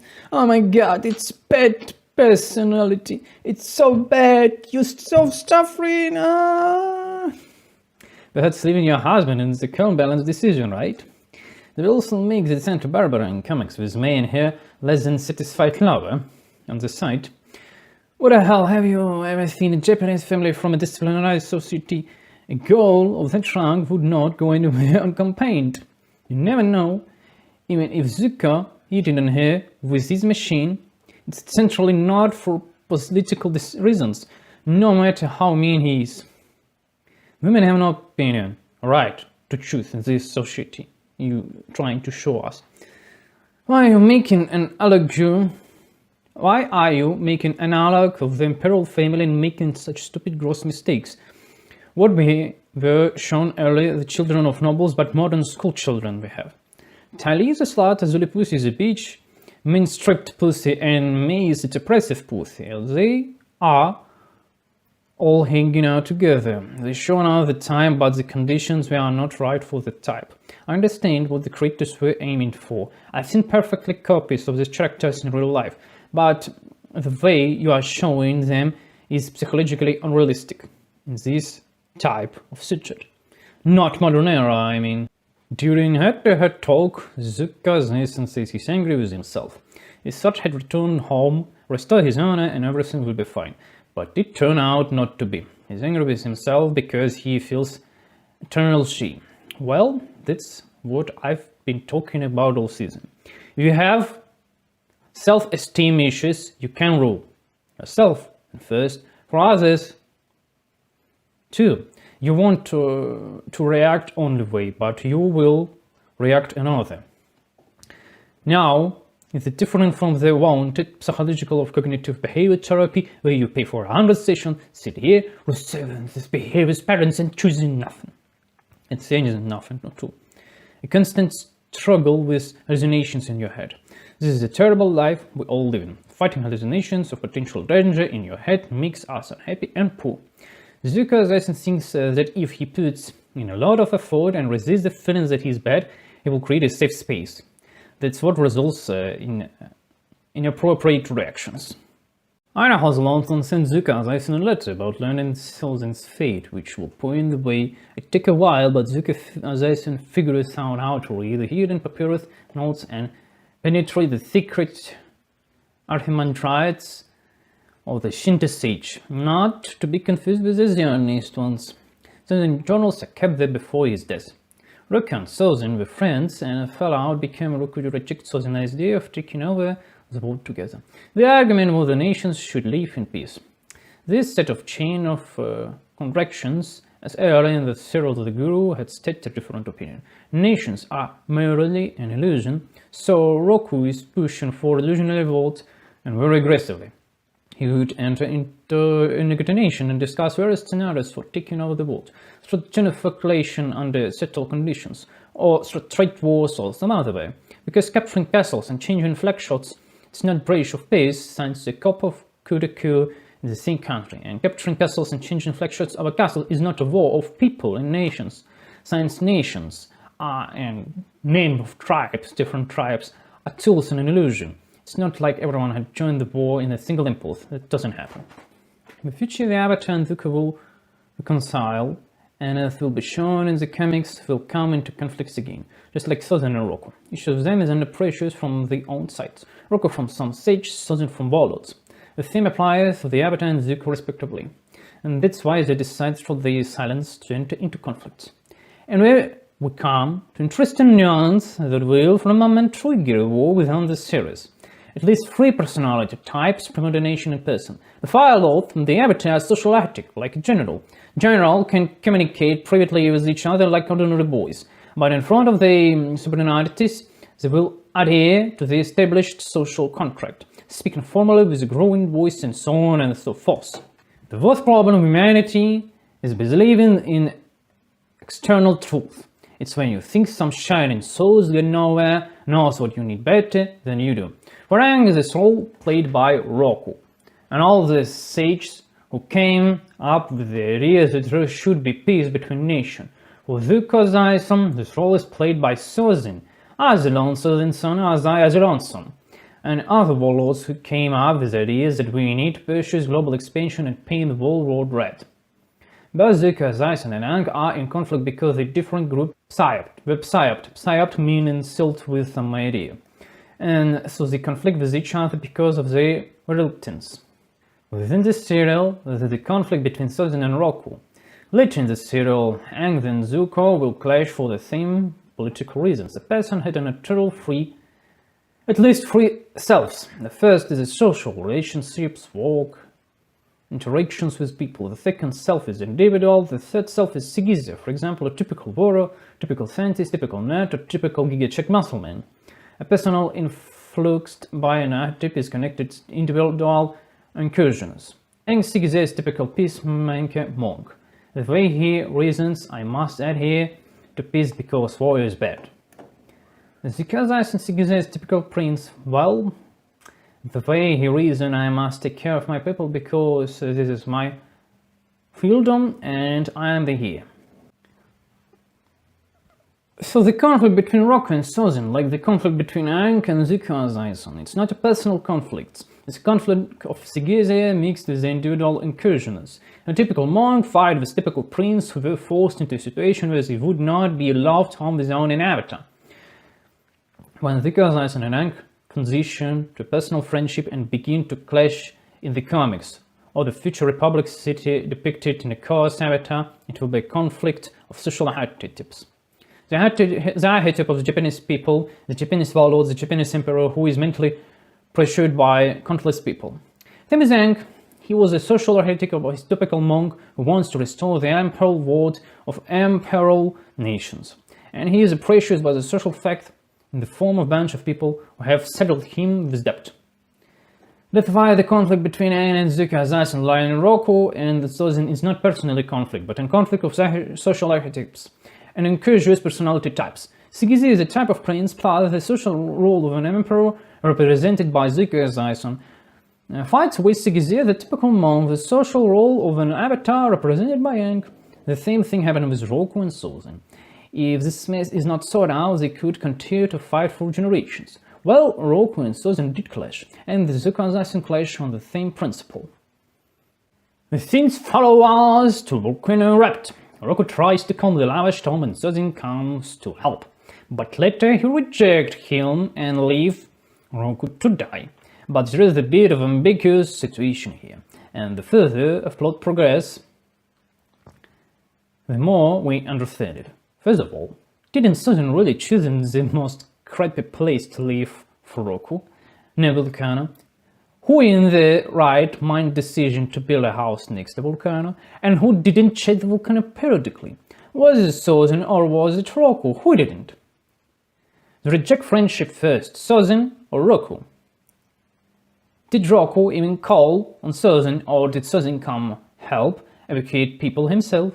Is not Roku an asshole for not having his own students to back him up in a pinch? Is not Roku an asshole for not preparing an emergency kit? Is not Roku an asshole for running on fort to save an imperiled village inhabited by idiots who were not prepared for the volcano eruption at all? He could have saved himself first.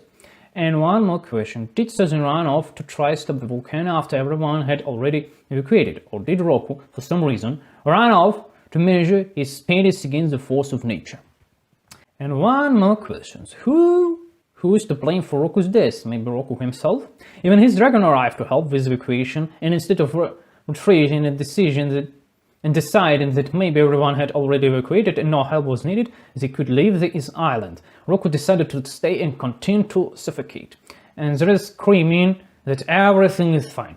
And who trained the dragon so stupidly? The dragon, instead of grabbing Roku with its teeth and flying away, covered Roku with his body. One incooperative and ambiguous decision after another. That's I like about this serial. If how it's shown all ambiguity of the situation. At the beginning, it's the good kind Roku and the evil bad Japanese, and as it goes on, it becomes more ambiguous. It turns out the Japanese are not evil, they just have their own perspective. It turns out that Sozin is not an asshole, an idiot, he just has his own perspective. It turns out Roku is not a good person, but a fool who made a lot of systematic decisions that led to his death. And to war in future. Team Avatar arrives at village and pontificate in a grand gamba. Top wins the gamba sings for her husband. First Team Avatar swings the local roaches. Then they start engaging in an outright swinging against everyone. Honest folk, a celebration no matter what. The next step is robbing people on the highway like Zuko. Only Zuko, unlike you. I don't recall even presenting himself as a good and honest man or promoting not to steal from anyone. So also Zuko, as I said, robbed, he was more honest with himself and those around him. So to speak, he behaved like a decent Viking. So you understand the background, I will give you a historical summary. When Vikings raid, they most dragons on the Alsomt ship.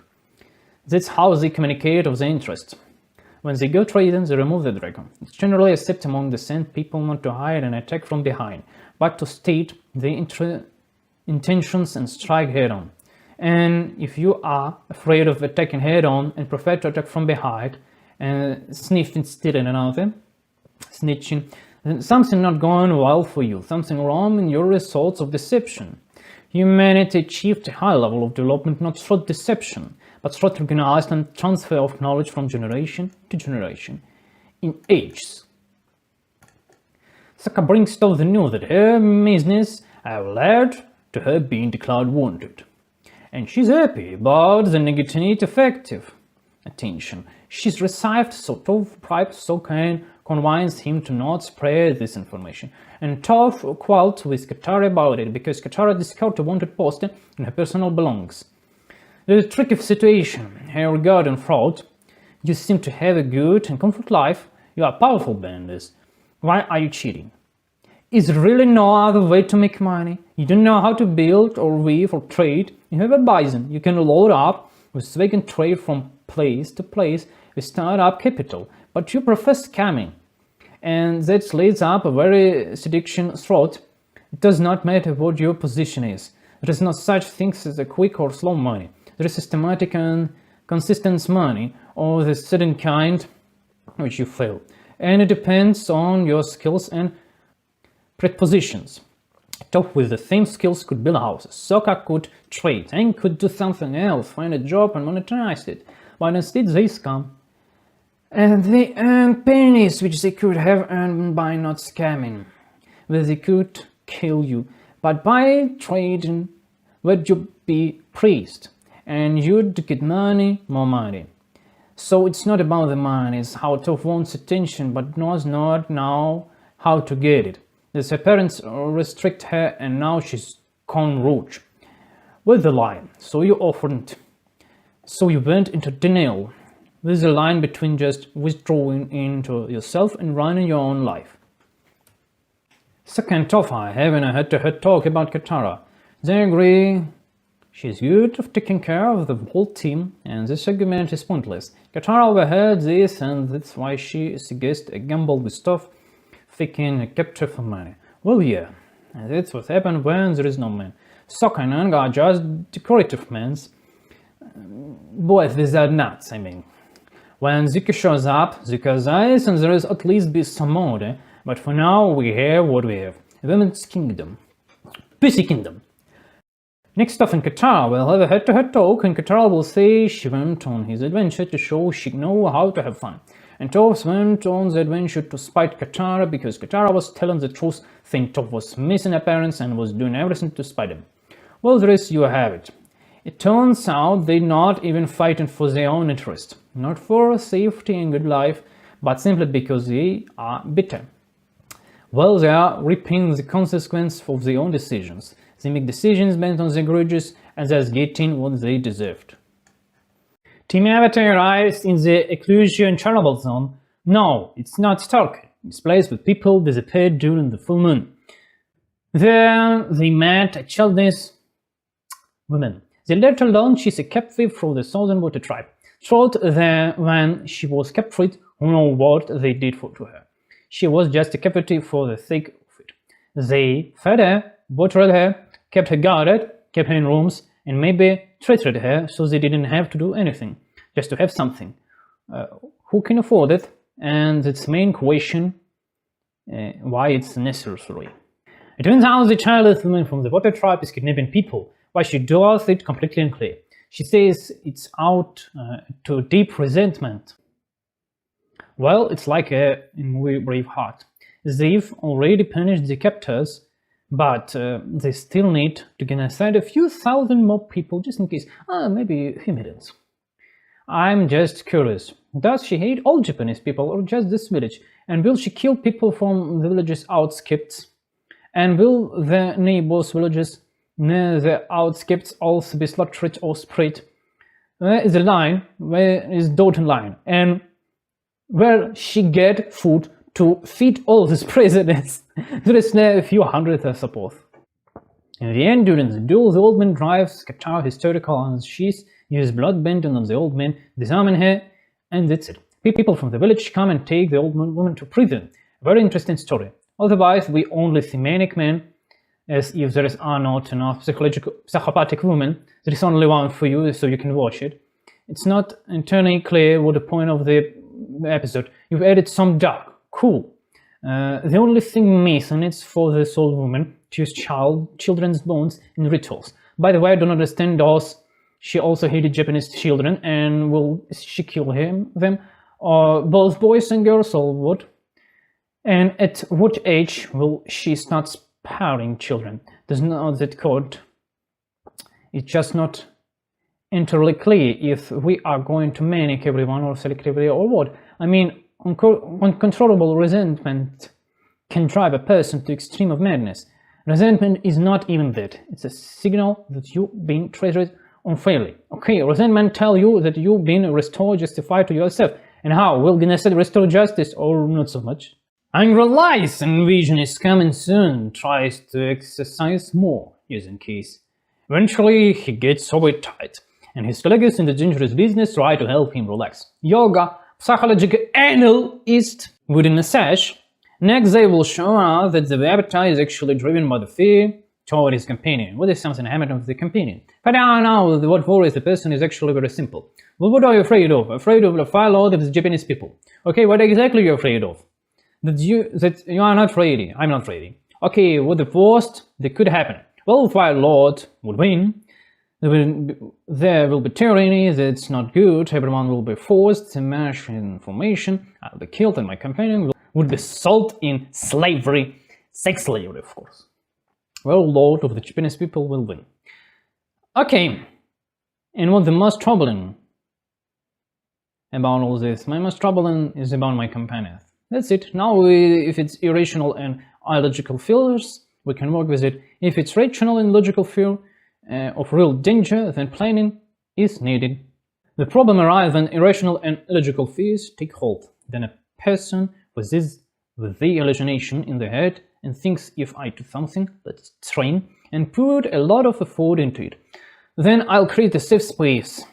The more effort I put into training, the more I'll create it, and then everything will be fine. But no, there is a hallucination in your head, a perception of danger, not even real danger, just in perception. And suddenly the companions get hurt. Who knows? We will all die, by the way. Zuka is home again, but he lands there a war meeting to which he wasn't invited, while Azuli Pussy in turn was. Zuka is seriously worried, and it's understandable. Last time he showed up when he wasn't invited with his true opinion and was punished for it. And what will happen this time? Who knows? After all, it was clearly stated earlier that Zuka Zaisen wasn't sure whether the Avatar was there or not. Later, Zuka Zaisen will say he was the perfect prince of this meeting, the son his father dreamed of, but it not was Zuka Zaisen. What I was talking about earlier, Zuka Zaisen was playing the social acceptable role of obedient and loyal son, but he wasn't acting like a person, he was simply part in a social mess, and showing your true self is forbidden. If you do, you will be punished. Punished! Punishment! The Prabhu will punish you! Avatar's team gathered all the homeless idiots they've met over the past 2 seasons to launch an assault on the evil lord of the evil Japanese people, evil as Alsomt.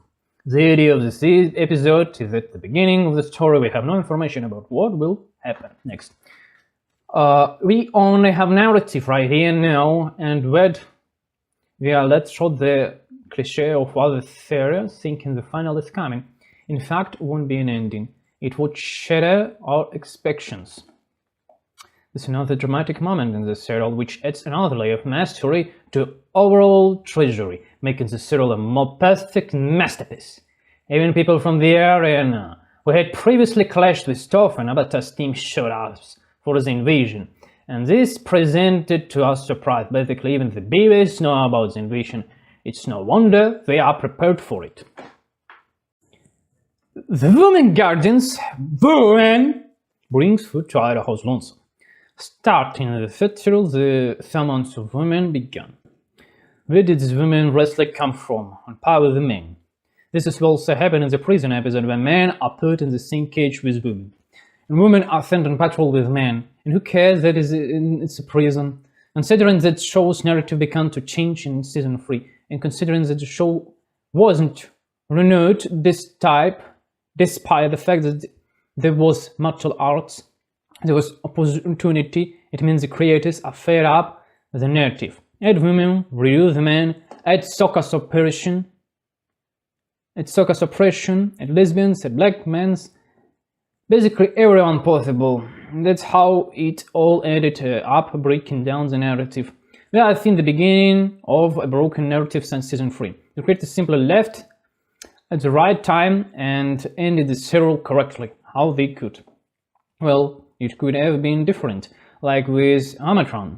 In the Game of Thrones, for example, things went downhill completely from certain points. It would have been the same in Avatar. I think the creators did the right thing by leaving than they did. Hakoda! Sokka's death is holding a military meeting. He says he will storm the capital of the Japanese people, Avatar will kill the Emperor, and everything will be fine. The main attack will be during the eclipse, while lasts 8 minutes. This is why Longfen told Avatar's team to fuck off with this plan. The eclipse lasts 8 minutes. Preparing for an invasion requires a huge investment of resources and people. For an 8-minute head start, that's not guaranteed to work. For example, American industry spent 5 years preparing to the invasion 2 years ago. Historically summary, the Americans didn't enter World War II because they were on another continent, and it took a huge investment to prepare and redeploy the forces to the mainland. Considering that the Germans have submarines that will bombard your ships with Achtung and interfere. So it took 5 years to invade, a huge amount of time and effort to prepare. Just to give you an idea to the scale, the question is, what can you do for 8 minutes? Some people don't even have time to eat for this time, or go to the bathroom in 8 minutes. How can you carry out a successful coup in 8 minutes? The plan is so unrealistic that it's clear why only idiots and relatives shows up at the military meeting, because only complex idiot and degenerate who can think beyond 8 minutes could support such shit idea. Vickers Eisen disarmed himself and writes a letter. The exact letter is not clear for the narratives, but we do see in detail that Vickers Eisen removed the prince's legacy from Susan's great-great-great-father, the artifact Roku which Ira Alsomt gave him. Basically, he's renounced the inheritance because he had another brilliant and realistic plan from Ozai.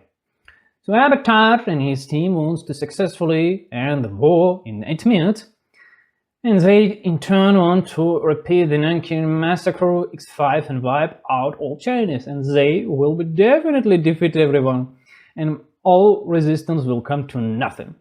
A brilliant plan, I really like it. It really can compare to that another brilliant plan from Braveheart, where King decided to introduce the right of the first night, which by the way never existed, in order to conquer the Scots. How that will work is completely unclear, but it will work. That's why Izuku is tired of the controversy and is writing a letter to me. Then he will come to Ozai to talk, express everything he thinks and what decision he's make. And then he will set off on this journey. And it doesn't matter what decisions the Kazasan makes. What matters is that he makes it himself, not a decision imposed from someone outside, and he has the absolutely moral and dynastic right to do so. For he has given the hair artifact, an artifact that Azuli Pussy doesn't have, an artifact that Azai doesn't have, an artifact that has been passed down through generation to Ira Hazalonson, and from Ira Hazalonson to Zuka Zaisen. Zuka Zaisen, and they all know the relic is essentially the head of the clan. It's not official yet, but the fact is the dynasty continues on his shoulders, not on anyone else, not on Azai with his unrealistic plans, not on Azuri Pussy because she's obviously a woman, but on Zuka Zaisen. He is the crown prince. The Avatar team approached the gate of Alsomt. They have created a fake curtain for the subsequent assault, and to counter them, the Japanese people block the passage with a rope. What do you think they do with rope? That's right, fire it! So the crab is supposed to stop the stormtrooper. You set it on the fire, so it burns away by the time the stormtroopers arrive, as they can safely pass by. It's unclear who's blamed for this. The scriptwriters, the creators, the brilliant architecture of Japanese people, or man, this is a brilliant solution of the sexual phase. The second most important siege weapon against stormtroopers was after boiled shit on the enemy's head. The Avatar's team storms the ships with battle women. The battle women leading the anti-storm squad with impact men find no one. Then they blow up the ships. Turns out it was Circus rules, and they switch to submarines. Well, first of all, great clever interruption. So we were expecting a brawl near Azalon Gate, but it turns out the brawl will be elsewhere under different circumstances. That's cool, but why the fuck do you have a woman leading the anti-assault squad? A woman who's leading fucking combat operation, and she's the command of the not the brigade but the squad. So you have a dozen women, and how the army is made up of these women. Where have you seen this shit besides movies and TV shows? They also call women sir. This sir has been corrupted beyond belief, and now it's applied to women. Well, it's ridiculous. Sir, it's a title. It's addressed to a nobleman from a military corporation, get armored, or at least sword-wielding, professional soldier who kills men and had earned a name for himself of this. And now they call anyone and everyone sir. Ridiculous. Let's call horses with sir. I forget, there is movies that call it right. Cool. And then there is woman, which is completely inapplicable to reality, 1,000 times more ridiculous. Of course, it's translation issues, but it still thinks and leaves a bad taste in my mouth. Even better than calling someone a sir, I don't understand, it's like calling women a bachelor. Knight without women. Look, Avatar Aang thought to storm the Japanese people tower, and although he defeated the enemy, he was seriously wounded and can no longer lead the invasion. That's why generals don't participate in battle. If you command as a general, you are at a level where you are physically aged a bit and are not as good as you were in 13, and you're young, but your mental abilities are just good for channeling. And that's why you should be in the rear, not playing in hero. By this time, Aang storms the palace of the Japanese Lord Ozai and finds no such thing in his domain. The Fire Lord apparently went to the toilet, and the episode ends there. It turned out that your enemies can also counter yours. That's what's so great about this serial. The fact that the opposition sides do stupid things while simultaneously existing canon plans. Great!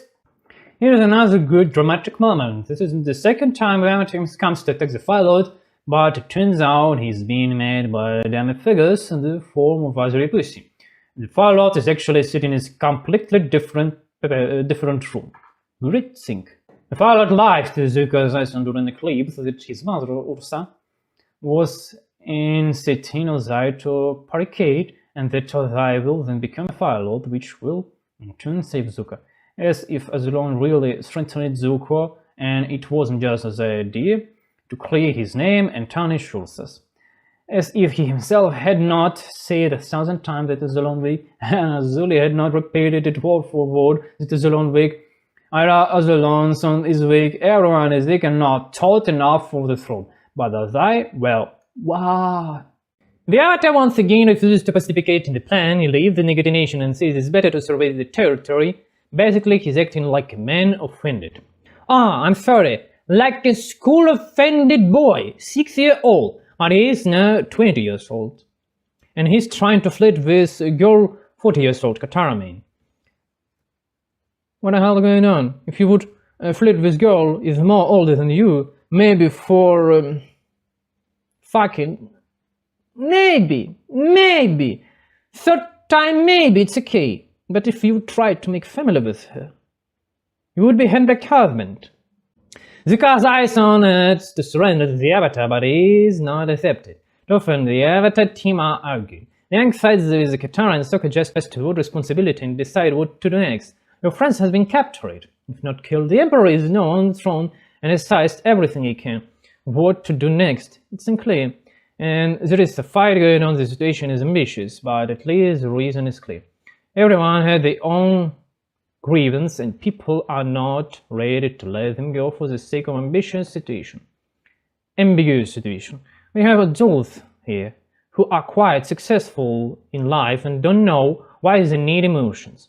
They say they need to overcome themselves for some purpose. Well, fuck. What else? So you're triggered by an alarm that you're not being treated unfairly, and instead of responding intelligently, you'd start trying to shut it down. Brilliant. Let me briefly explain why emotions are necessary. The alarm is heart rate. The subconscious throat heart rate tells you that there are sources of danger, it must be destroyed immediately. Otherwise, irreversible consequences will give you a beating. C. Message you're in danger. Goal. Restore safety. Resentment. You've been treated unfairly. Restore justifies for yourself. Guilt. You've been treated unfairly for someone. Restore justifies for other. Boredom. Lack of meaningful changes. Motivate to change something. Sadness. A sense of lose something. Not only goal of your life. Compensate for lose. Learn lines. Lack of meaningful relationships. Create a meaningful relationships. Shame. Something is wrong with you. Feel self-importance and loyalty that you're okay. Anger. You are being hurt. Neutralize the source of the pain. Panic attack. Organisms say, I have no other way to save you. Avoid this treat even if it seems harmless. Disappointment. What you are doing isn't working. Try a different solution. Depression. What are you doing is not working and you need to stop trying to fix the situation. Stop doing the same thing, try something other. A hitman from a clan of assassination is pushing an avatar. Zuko assassin runs out to stop the assassination, but the assassination is not bad. After Thin is not fool, has read the news and knows Zuko assassin no longer has the money to pay double for refusing the contract as Zuko assassin had offered. And so we continue the bombardment. During the duel, an ambiguous situation develops where, after being hit by a bombardment, the fireman assassin blows himself up due to a forehead injury. But from the outside, it looks like Zuko assassin will cause serious damage and destroy the assassin. That's why he's accepted into the team. Let's end the video with a quote from Uncle Iroh from How Great is Funny Thing. You never know how things will turn out, but if your heart and mind are open to new things, you will find a path. Well, what can I say? I was just settled for a long time, and some things just seems to fly by for me. Whatever I watched, whatever I didn't, it went in one ear and out the other. Well, only now do I understand Iroh has a lonesome idea because I've lived through what he's talking about. Or maybe Beard gives 20 points to wisdom and I qualify. The dragons showed tempered paths and Zuko assassin different shades of the fire. Zuko understood everything and stated his conclusions. Fire is the flow of energy. The dragons realized that Zuko assassin understood everything and flew away. In fact, the dragons did not even need the phrase and they are masters of firebending, or in other words, masters of manipulating one type of energy flow. That's how they see and understand when a person had reached the required level of development and when they have not. It's like an experienced fighter sees whether a person is somewhere off or not when we're boasting, but are actually trying to create a sense of danger threshold in the streets. Experienced fighter won't take unnecessary risk because today you've made a threat and tomorrow you are ambushed. Obviously things after all. Our world is driven by the fire. That's true, the sun is made of the fire. It shines and now shines the planet with it. If the shine rises, we are good and well and have a well health. If we live in a place where there is little sun, we're in trouble health. Under the pressures of the energy flow in the form of fire, which runs from ore and little metal, cast certain parts and then build houses. In this most non-material world, we feed on the fruits out of fire and are directly tied of this fire in the form of the sun. And human life without this energy flow wounded be very meager, and then men would die out. So fire and shades of fire, a form of non-returnable energy flow like a stream. And material things in the form of people, stones, plants, and animals are material energy. After lengthy discussion, Sokka and Zuko assassin finally decided to go together to rescue Sokka's father in the lava smelter prison. They snuck into the prison itself to find out the necessary information and pretended to be God. Of course, you can get a walk up about how they could pretend to be a god and think everything would go smoothly. You know what? Why not? They acted quick, not slowly. The prison is big, there is a lot of people. As they've been hanging around, there is a long time when you have been exposed. And if they had been very long, they have been stopped. Prisoners, she thinks, is being corrupted, interrogated after failed escape. They kept treating him and encouraged, but they have not found Sokka and Zuko assassin yet. He blurted out that he was not an informer, and that was an asked to seize information and thought to edify another escapes. Good decision for Shi Tseng saying fake information after she was taunted, because if he would say in first time, they would taunt him anyway, and would not believe his information that in next thing he would say fake information. Sokka was captured and been taken in an identification parade, so Shi Tseng can identify the guards who would helped him with escaping. Shi Tseng chose his attacker from the beginning of the previous episode as no one escapes and they take him in for questioning. That's a perfectly realistic situation. He was released after torture and brought in for identification based on his words. If they have been right that someday everyone would have been declassified, because then they would have interrogated them and established cause and effort, but that takes time. Meanwhile, Sokka, Hackett and Chitinga are causing a riot. How realistic is that? Quite enough. Quite realistic because Zuko, Zaison and Sokka act quickly. And one fast guy eats two smart guys. They've only been there 2 days and already pulled off an escape on the first day, and we learn there was a riot on the second. The sheer speed alone makes it quite psychologically plausible. If they'd been there for a week, they'd obviously have caught everyone. It's really unclear why Shiteng daughter and friend showed up early if Shiteng didn't take them with him in this scene. There was an opportunity during the riot. They would have needed to spend some time walking around to gather the people and start the riot, and then it's just a matter of technique and having their own people with them.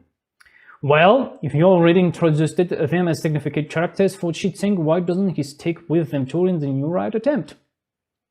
Earlier, Zuko was captured in the prison guard of White Prince, but kept his identifier anonymous, so prisoners would not harm him. Zuko immediately becomes subservient and doesn't respond coherently to May accusations. Basically, he's been bullied and blamed a bit.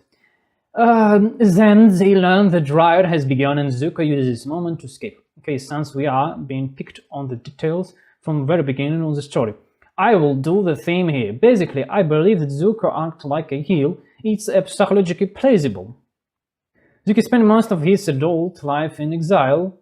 If he'd been a palace from the start of the prince, he'd have been immediately surrounded by housemates and other women of low responsibilities who would have boosted his ego, and then Zuko would not have to humiliate himself in front of me because, come on, Hall is not magician and no different from anyone else.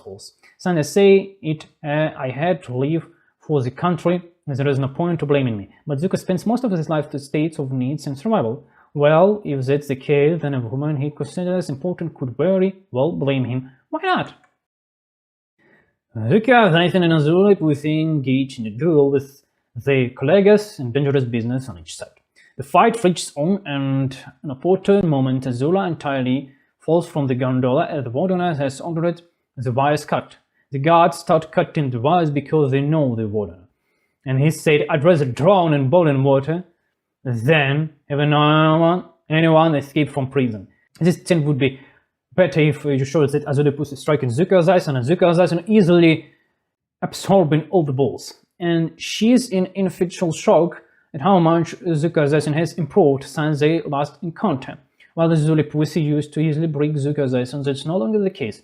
Well, the leveling up happened in the previous episodes when Zuko's eyes was investigated by the dragons. Well, you need to work on leveling up skills, increasing agility, health, and increasing your mana pool, and everything the script significantly improves the next 10. The next scene is when May and Azula Pussy are talking. Azula Pussy asks, why did you engage in betraying? Because you know what will happen. May replies that she miscalculated. Azula miscalculated. And May loves Zuko's eyes more than sees Azula. And from this moment on, Azula Pussy roof begins to leak a little, and more in future. And this is psychologically revelable. Azula Pussy don't look at her sweet little pussy, but she had ordinary human problems. As a child, she thought that she should not show weakness, otherwise you would be punished. And the most extreme stage of punishment for a child is expulsion and subsequent death. Therefore, according to childish logic, Azula Pussy decided that it was almost necessary to organize terror so that the weak alarm would not go for in her head. How appropriate is to spread rot around others, or it was inappropriate? This is a tense matter. The main thing is that you need to organize terror. While they will show it in the future, it won't be long before Azai and Azula Pussy manage to create terror, which, with such moronic habits, they will very quickly be removed at convenient moment. Well, in the meanwhile, while May entirely are tired of trying to attack Princess Azula Pussy, the team of Zuko and Sokka successfully escaped and steals Azula Pussy's ship. Happy end, and that's all! Zuko's Aizen told Katara he knows to kill them out, and that's why Zuko's Aizen and Katara planned to go see great vengeance. On contrast, since the vengeance Vengeance doesn't solve the problem. The most effective revenge comes from someone who's already prepared to forgive someone for something. That's it. They don't feel any emotions that would interfere with their revenge. But for some reason they've decided to take revenge, and so they do, because it's safest and safe for themselves, their children, and society. And they are literally successful in this. And if they do not successful, then they were foolish or wrong in that situation, and so they don't feel sorry for that fool. So Aang ends a conversation by urging Katara to forgive the person. In action, it's not hard, but forgiveness is. And here was making a remark. Some of us thinks I've experienced a lot of unpleasant emotions and made the decision to forgive someone. The conflicts resolve itself. That's a mistake. Take Katara, for example. Katara experiences heart. Heart is simply a significant from the subconscious that, for the sake of safety and source of danger, such be destroyed.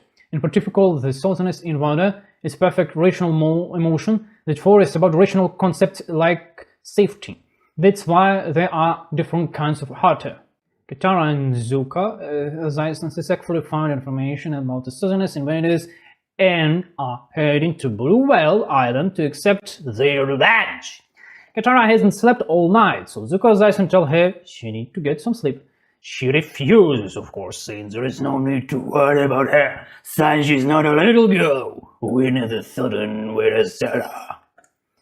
This personifies what revenge is best served cold. Katara believes that if she feels heart-rate, she will have enough energy to win it.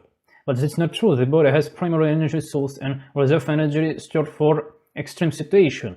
And while you are exhausted, you are depleting the reserve, which is very slowly restored. So you understand, one sleepless night requires a week of normal sleep nights.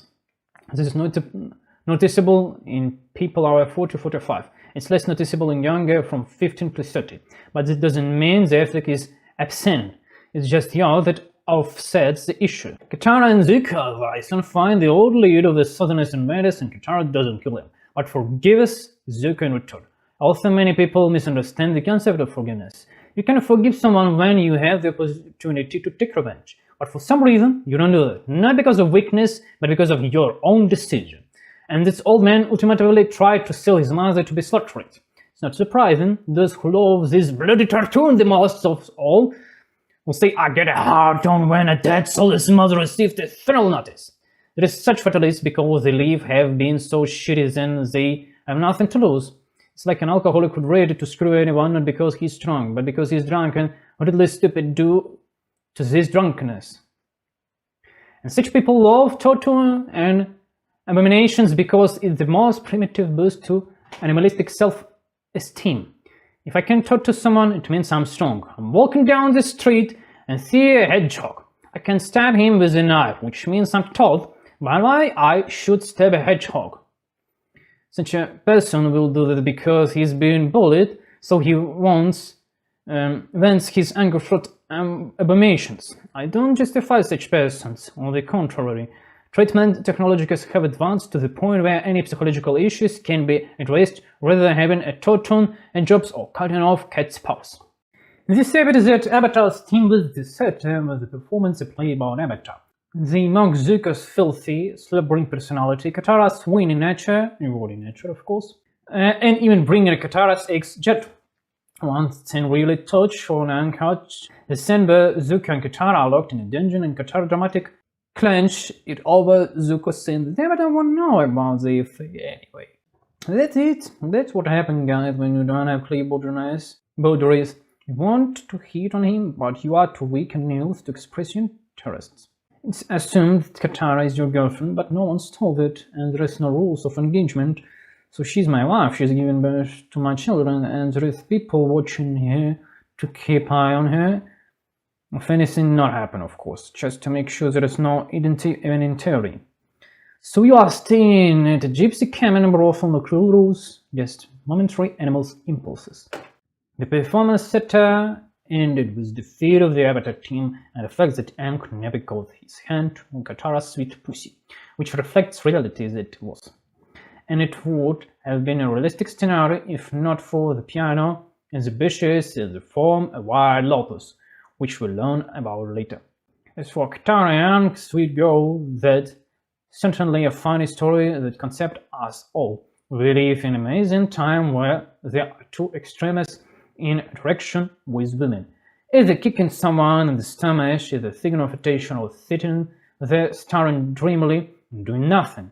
Either call a woman a wall and vilify her, or fawn over her to extreme. As if something in between doesn't exist. Well, it does exist, and just because people have become dumber than was 500 years ago doesn't matter. The establishment rules of interaction between men and women have disappeared. People simply prefer not to consummate marriage and cement it with children, but to suffer through some bullshit, and that's why there is so much dissatisfaction with parents and frequent breakups. And that's why women lead men in circles, because they have no guarantee that their choosing husband will stay with them, because there is no consummation of marriage and you can't afford him. Walls are broken 3 times faster than they are made these days. And the guy doesn't know what to do either. He doesn't want to get involved in tea, but in brawl. And this endless circus of idiocy will continue until a good portion of humanity destroys itself with such nonsense, and the normal people will remain them. Avatar Rustin informs the Gazans that it turns out the planet Flank fight with Sozin after Comet Sozin. The idea being to prevent Ozai's victory, which he already did. However, after the decision, they descended into vulgarism and gave up on everything. The Gazans recount how he attended a father's war meeting and how Zulabusi suggested wiping out all humans so they could settle on the scattered edge themselves. Basically genocide, but for what? What you would do with burnt ash? What you would use for it? Yeah, I don't know. So idiotic. Even I can't speak normally. And doesn't want to kill the Fire Lord because it's monastic upbringing. It's really very strange, because you are maniacously killing fruits. Fruits are also living beings. How are you better than animals? As much better as animals are weaker than humans. The strong consume this weak. And you are doing this. You just created a limiting framework for yourself that you can't do it. Toph talks to Zuko and pours out her heart. She says that despite the food supply, she lacked love, show of empathy or something. Zuko Zaisen says she should focus on Aang. Well, it's no surprise. They made him into a typical high school student. School, boy! Also, it was a convenient moment to, so speak, give love to Toph and make baby in future, you know. Oh, what about future? In this moment, what we're talking about? You will already have at least 2 wives. What could be better? Only 3 wives. And what could be better? Only 4 wives. And what could be better? Only 10 wives. But at least they made Zuko Zaisen as pussy baby, and he pines for the dark-eyed, melancholy man instead of getting down to business. I even don't want in this episode say he's Zaisen, because he moving like the schoolboy. The Avatar team is out. The Avatar himself meets the great teachers. The movie tells how he reclaimed his domain on the day of the eclipse. Zuko and Zaisen meet Iroh Alsomt and make peace with him. And then they have a conversation. Zuko Zaisen suggests Iroh Alsomt defeat his brother and take the throne. Iroh Alsomt says that even if he defeats Alsomt, it won't be good. History will record it as a fratricidal wars. So let the Avatar defeat Ozai. And that explains Iroh Alsomt intention in the past. There was no an opportunity to replay the scenario 1,000 times and defeat the bad guy Ozai. Why didn't Iroh Alsomt do it? For perspectively, this very reason. Even if you defeat Ozai, nothing good will come of it. You should have solved the succession crisis first. Well, if you are only having 1 wife and maximum 2 children with then 1 wife, then yes, you will have crisis. Well, now that the succession crisis has been solved and Zuko Zaisen has become smarter, we can make some decisions. Well, at that same meeting, Iroh Alsomt arranges everything so that Zuko Zaisen doesn't cross paths with Ozai Alsomt. After all, if Zuko Zaisen were to participate in the battle against his father, there would be problem. Also, there will still be some guardships, but it's one thing to overthrow a greedy woman who kicked everyone out, and quite another to deal with your own powerful father. The Avatar meditates and enters into a dialogue with their previous incarnations. For example, they consume countless amounts of meat every day and then feed stray dogs because, well, they are poor things. What the fuck poor things? It's meat. And it's insanitary conditions that they run around, shit, pee, and create insanity conditions, and you feed them, and you don't let them live in the natural place, the forest. As a result, they live 5 times shorter than they should in forest, get sick and die, and then you create unsanitary conditions again. Well, that's just a sore point. And if we are talking about the plot, Aang is just stubborn and doesn't want to kill Aang. The argument that his mentor raised him that way doesn't work at all, since the mentors themselves were the ones leading Aang down the path of violence. It's just that Gyatso had his own vision on training, and other monks had but they all agreed on one thing: Aang should kill people. Just bad guys, not good guys, you know. By the way, I mean that in man's hands, animals live 5 times longer than in forest, and in forest 5 times shorter than in man's house and in man's hands. It's a fucking ChatGPT liberagot conscription misunderstood me. In other fetish things, Zulipathy follow us. We're clearly shown that she's losing her mind and is picking on everyone down on the last details. For example, she fired the servants because there was seed in the berries and Zulipathy could have been a scammer. The Zulipathy fires daily because they betrayed Longfang and went over to her, and therefore they are disloyal citizens. 2 no longer sweet nannies come to Zulipathy and ask why she fired everyone, even her imperial guards. As a result, they propose posting her accusations, and Zulipathy freaks out. It's not entirely clear who should be praised. Zulipathy has down to her position, but the idea is that the clan heads should kneel before her. But she's managed to do so much crap in just one day of her life that she's completely destroyed her credibility with her servants. That's why no one will come to help her fight off with Zuko Zaison during the invasion. Toph, Suki, and Sokka board an ice ship and capture it. Aang shuts down the Fire Lord ship and engages it in battle. Zulipathy's coronation is interrupted by Zuko Zaison. Zulipathy challenges her brother to a duel, with the imperial position at stake. The brother agrees, since Zulipathy is somewhat confused.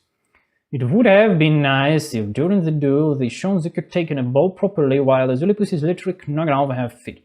That means she would definitely lose in an equal fight that would have completed the picture. Then Zulipathy casts lightning, not at her brother who can take a blow, but at Katara, so Zuko steps aside and catches the entire bolt. That's how you take women to seriously fight. You are taking a beating here, and she's selling her face. What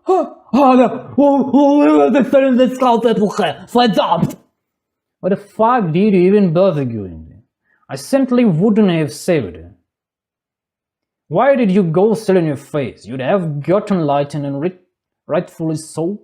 Just a drama for the sake of drama. They added this moment just to drama because it's the end of the serial. Well, it will work for kids, but the funny thing is that other works like Game Soul said moments like this where the character seems to be winning with all they might, or even worse, the drama right at the beginning of the story and the death of some character I've never seen before, and frankly I don't give a shit, just because it's what the textbooks say.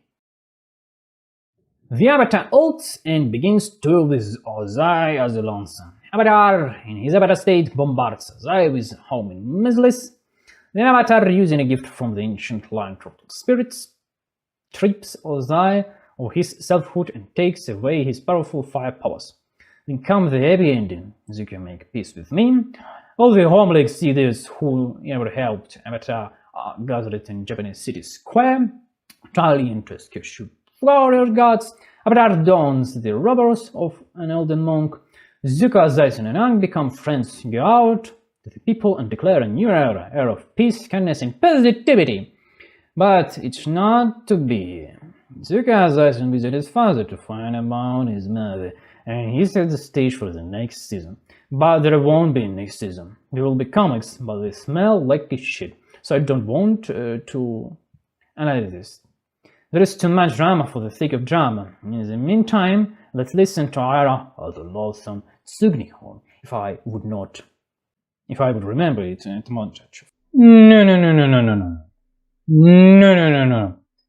There would not be Ira has a lonesome Sugnihorn play because of corporate censorship. That's it. You've seen Avatar Korra itself, and I know what time period I'll be looking at Korra, or I'll be looking at all. I think no. I plan to review the Vinland Saga, next reading the sagas. Like English Saga, maybe, I'm not sure because English I'm not native. It would be hard reading this text and translated it my language, or even thinking by English. It would be hard for me at this time. Then the Witcher 1st, 2nd, 3rd, respectively. Well, it's donation in the form of women for childbirth, honeybees, also accept honey, cement, wood, metal, colored paper, I also accept electronic currency, like crypto. There is link in donation, or no, maybe I would forget about this. I'll be posting clips of the Witcher gameplay in Telegram. I think you need know that information because I make a Telegram channel by my native language, so you need this. Well, now that's all. We'll return in Aang in 2 or maybe 3 and maybe 5 years perhaps, and see it with a fresh, renewed eye. Have a good day.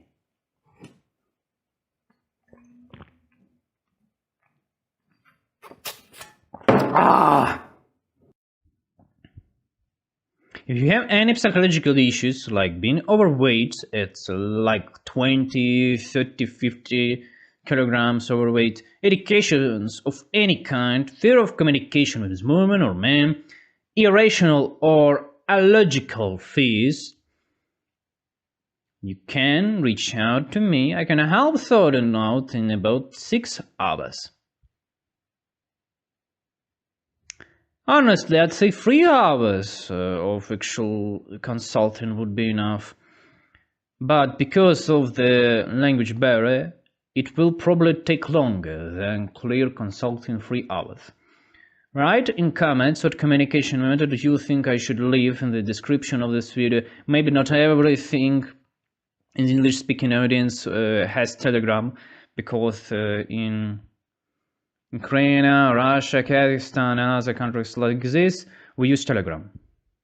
Otherwise, I'd just drop a Telegram link if you wish. There is an option for paid anonymous consulting. What the hell? What the hell? ChatGPT, what the hell is you? There is wrote paid, not paid. Free anonymous no, right, it's right. Paid anonymous consultant. There is also free option. There is an options for paid anonymous consultant. There is also free options, but that one would be public on YouTube.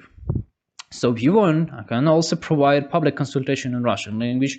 That I doubt it will be very interesting for you of the language barrier, watching a 1 hour video without translate where half of it makes no sense, probably is not the most existent thing in the world. So that's the deal.